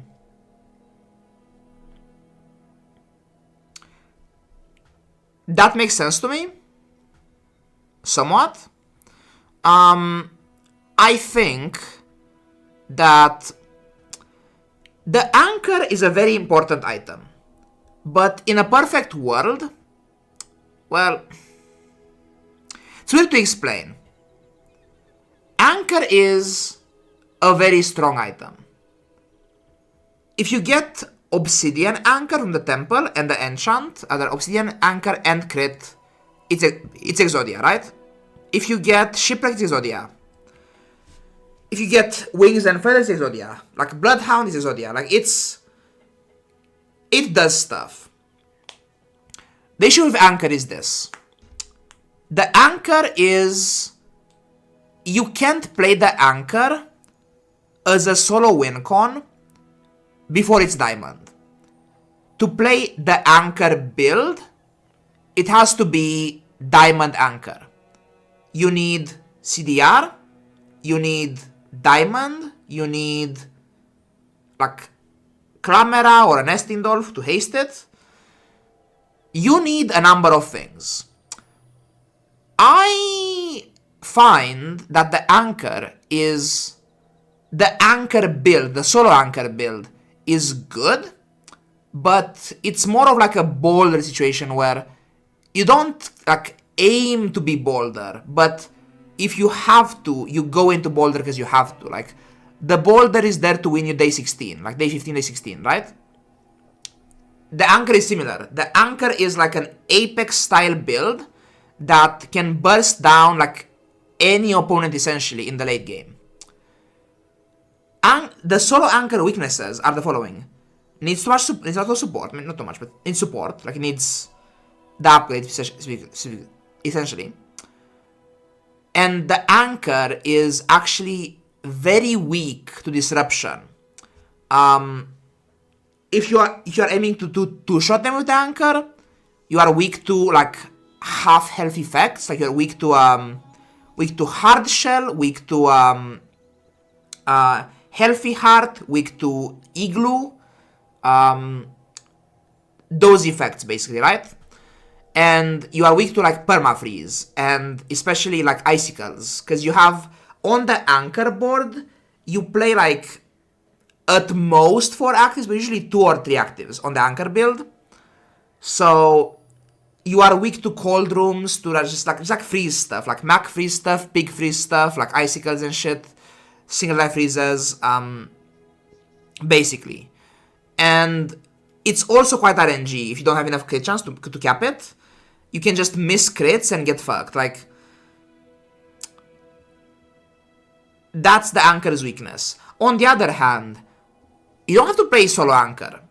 I very often play like Blade plus Anchor, Langshan plus Anchor. Like, I have like a goggles or like a just play a statue or whatever, and I play both. Like, I Zoarcid this and I Clamera this, and they just go together and kill them, right? Like, the Langshan does half, the Anchor does half, everyone's happy, right?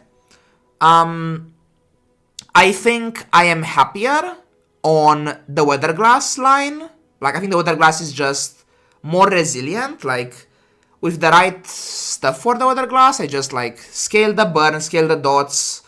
Even if they disrupt me after the fact, I still have like a big fat dot on them. I have like a more versatile board here as well. Like, I have more access to disruption here. Like, I can play more freezes. I can play more slows. Yeah. So in my head, the glass line and the ballista lines feel better. Like, the ballista isn't better as a build, but the ballista is better as trajectory. Like, I think that very often you kind of have to play ammo early mid game, and the ballista is your best way to make the ammo early mid into a 10 win. Whereas if I could choose my early game trajectory, I would choose like glass stuff instead, and that would be better. But the glass I can play, like, you know, only so often, right? Whereas the ballista is more accessible in that way. Anyways, silencer, It's around here, I would say. So, like before, I guess, below this, I guess. Maybe not, actually. It's around here. Silencer goes on the boulder build and the anchor build, and the Langshan build sometimes, but not that much. It's good in those builds, like on boulder it's insane, on anchor it's insane. Though the anchor I often play with other stuff as well, like as I said before, I play like anchor Langshan and anchor whatever, so it's like but CDR stacking is broken right now, and so this is a CDR item, so it's good, but it's a bit dubious. Lower than this maybe, I don't know. Good for boulder, but worse than this for... What is about here, I guess, yeah. You are down here.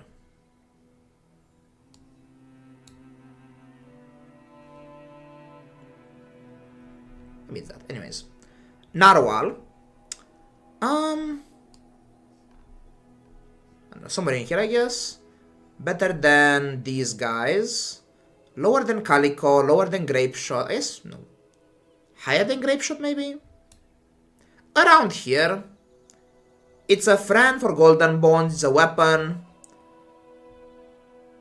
4 second, it's vanilla, furry item. It's aight. It's low base damage though. Maybe around here, yeah. It's not very important. It's in this neck of the woods, I would say. Bayonet. That is a high A tier item. Not that great. It's like lower a bit. About here, I would say. Yeah, that makes sense to me. Lower than this, I guess. About here, yeah. Bayonet is a good item with Shuriken and Katana especially. Like you play Hand Axe, Katana, Bayonet, or Shark Claws, Katana, Bayonet. It's a way to multiply your AoE damage. But like, here's the thing. If you only have like a right or left-handed and no Bayonet, a fourth, yeah, the hoverboard's main idea is that it has like high base and goes with non-weapons, like, it's not quite the same. But yeah, the Bayo is nice, it's just, if you don't have like strength, or like, if you don't have AoE damage burst, basically, you just have like single target ones, like left or right-handed, it's just like plus 10 on something, like, essentially, if I don't have strength for this or whatever, and just have like left-handed or something, putting a Bayo on my Katana is the same as putting a silencer there. Like, it's just 10 damage, right? Like, it's meh. So, it also doesn't let me put, like, the switchblade next to it. Like, I'd rather have, like, the switch scale my Katana than have, like, double in some situations. Like, if I have, like Hand Axe and Shark Claws, I'd rather just have the Katana with the switch bayonet, but, than switchblade, but, like, very often, yeah, it makes sense to me. It's pretty good. Like, Katana Bayo is very good early game, so. Doesn't proc wetware, doesn't proc so many things. It's just fine, like, it's a fine item. Like, Shuriken, Captain's Quarters, Bayo, that's good. Like, it's just okay. Anyways. Sea Shadow. Where are you going?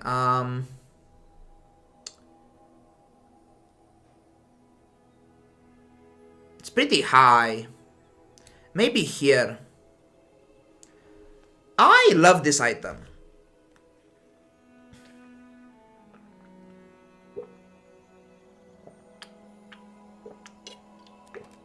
This item is like a cornerstone item in Langshan build, Anchor build, Boulder build, and honestly, if you are playing the Toxic Flames version of Weatherglass, you can just slap this on Weatherglass board. Like, you play like Rounds, Glass, Zoar, Sea Shadow, and you just like keep this hasted and you go faster and faster and faster and faster, and that's just fine. Like, it's a vehicle for the wheel as well. Like you do like this enables this as well. It's like, yeah, like, yeah, gold, diamond, shadow. It's so good at the higher tiers as well. It's just a good item. Like it's good. Like, think what this does. This is like at gold. This is 15% on your aquatics CDR wise. At silver, this can go twice and give you board wide 16% CDR on any other category, right? The shadow.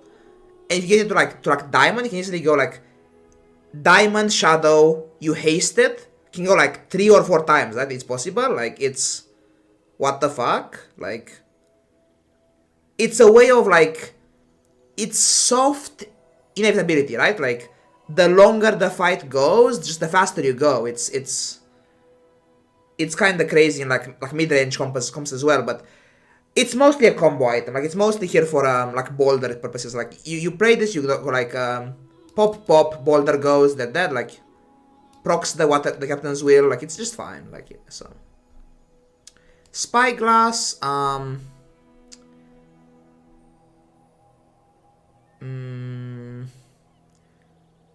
Lower than them.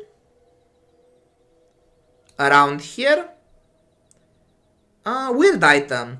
Diamond spyglass is sometimes okay, in the sense that worse than this, I guess, huh?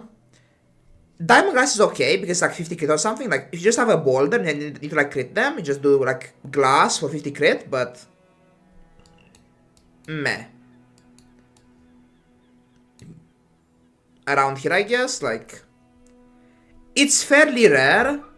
I am that desperate for crit chance. Like it's like occasionally, like yeah, it's like 50 crit, but like in most scenarios, it's gonna be gold in the shop. I don't wanna buy it. I wanna buy the diamond directly, and it's like expensive, and it's I don't like it. It's bad. Trop? Trop is fine. Trop is like top of B tier, I guess. I think some people overrate Trop.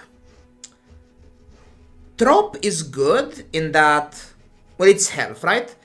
You are paying some money for health.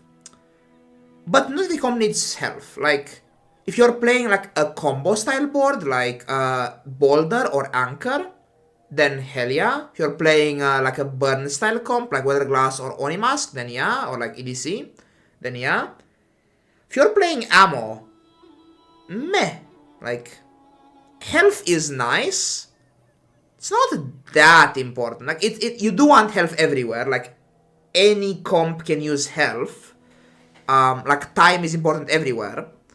But, just got up.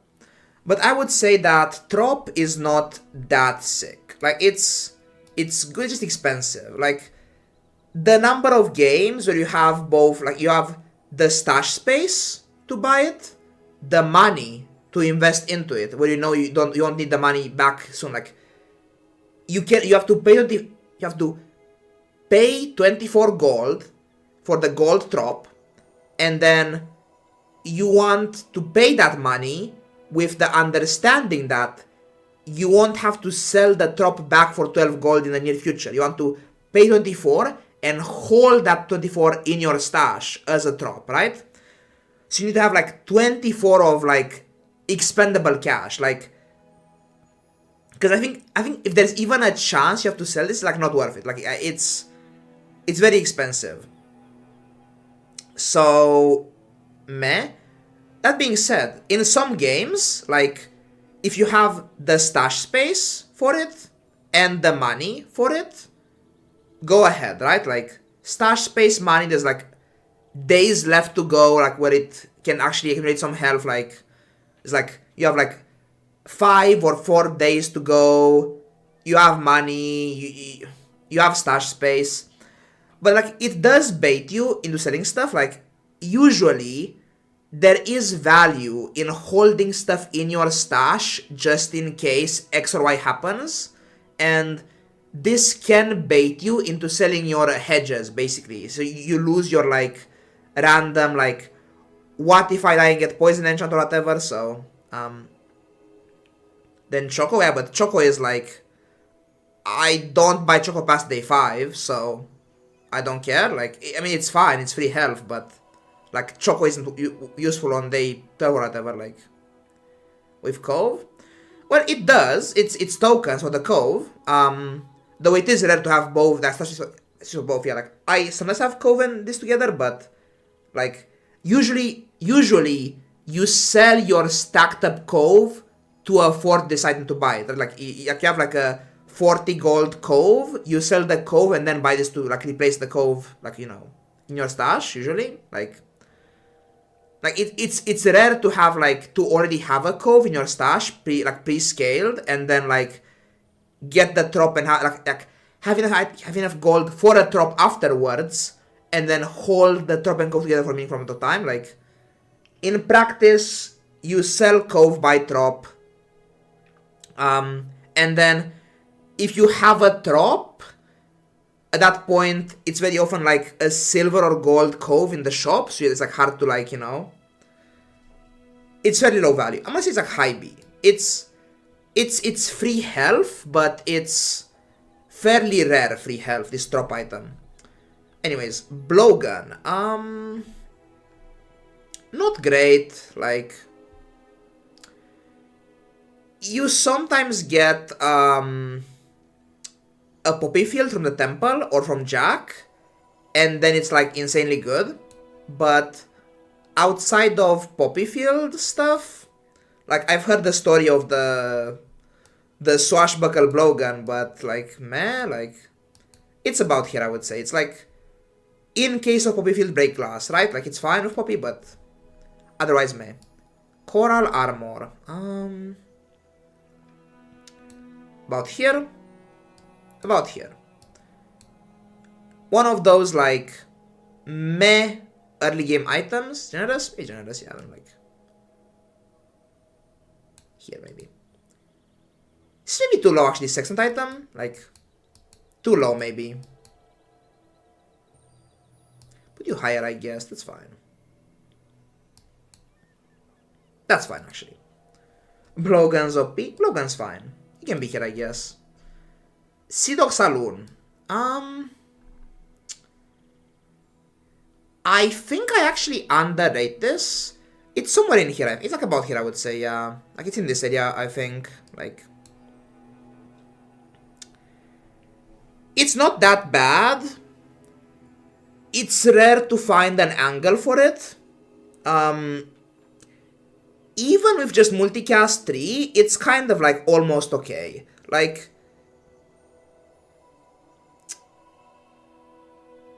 it's haste, it's slow. Blowgun is A. Blowgun is not A, man. It's around here. It's a weird item. I don't know much about this item pretty decently, very much. It's like, it's meh. It's okay-ish sometimes. I don't love it. It's just fine. Rowboat. It's gonna go like A somewhere, I guess. I don't love Rowboat. It's fine. It's like, I prefer Captain's Wheel over it, usually. Hard to run both. Because you usually want to, like, one side is the star chart, one side is the wheel, one side is, like, nothing. You know, like, it's like, one side is this, one side is this. Just, like, flank the anchor or the boulder with star chart and Captain's Wheel or star chart and Clamera, and it's like, but if you have Bloodhound, like, Bloodhound anchor becomes good, right? And also it's like, yeah, like, at gold, it's very dubious. Diamond, it's fine, right? Like, at gold, it's very meh. Like, very, very meh at gold. Diamond is fine. Like, if I have, like, anchor with Bloodhound, then Robot's good. Like, the bow goes with Bloodhound, like gold Bloodhound. Like, the bow charges the weapon, like, this charges the Langshan, and then the Langshan pokes them, activates Bloodhound, then the Langshan gets the Bloodhound value, and then the boat gets the Bloodhound value as well, and then the boat goes again instantly, like, as a bonus proc. So it's like, it's Bloodhound synergy, basically, this boat item, but, like, it's fairly niche. Ambergris. It's not that good of an econ item. It's about here. Better than Chum, I think, but worse than Cove for sure. It's fairly cheap to buy, fairly cheap to invest into this Ambergris item, and then you can just cycle stuff for free basically. It's just okay. Like, it's very compact. It's low initial investment. Like, the most you can lose is 1 gold. Like, you buy this, if you need the money back right away, you lose 1 gold. Like, it's at most minus 1 gold, right? At most. But in truth, it's like, usually you buy a Zoar Seed, you buy a Shark Claws anyways, like a Wetware, that are like aquatic, like aquatic is here, like these are all aquatic items, right? These items, so Healthy Jolt, yeah, randomly, like I've done that actually, yeah. I played Amber on board for a Healthy Jolt as well, randomly, like it's okay, like with holsters, like it's high A. It's a cheap hedge. It's lifted up by the Ambergris, honestly, I wanna say. It's just here as like the best like freeze thing for the Weather Glass, I think. Like the most feasible one to have in my board, I think, for Weather Glass. So like it's here because it goes with this and with this. Like Crab goes with glass and puffer and depth charge. So like it's just versatile. It's a very cheap hedge, right? Like it's so strong and it's so cheap to hold as well. Anyways. Arbalest, that's the last one. Where is Arb? Arb is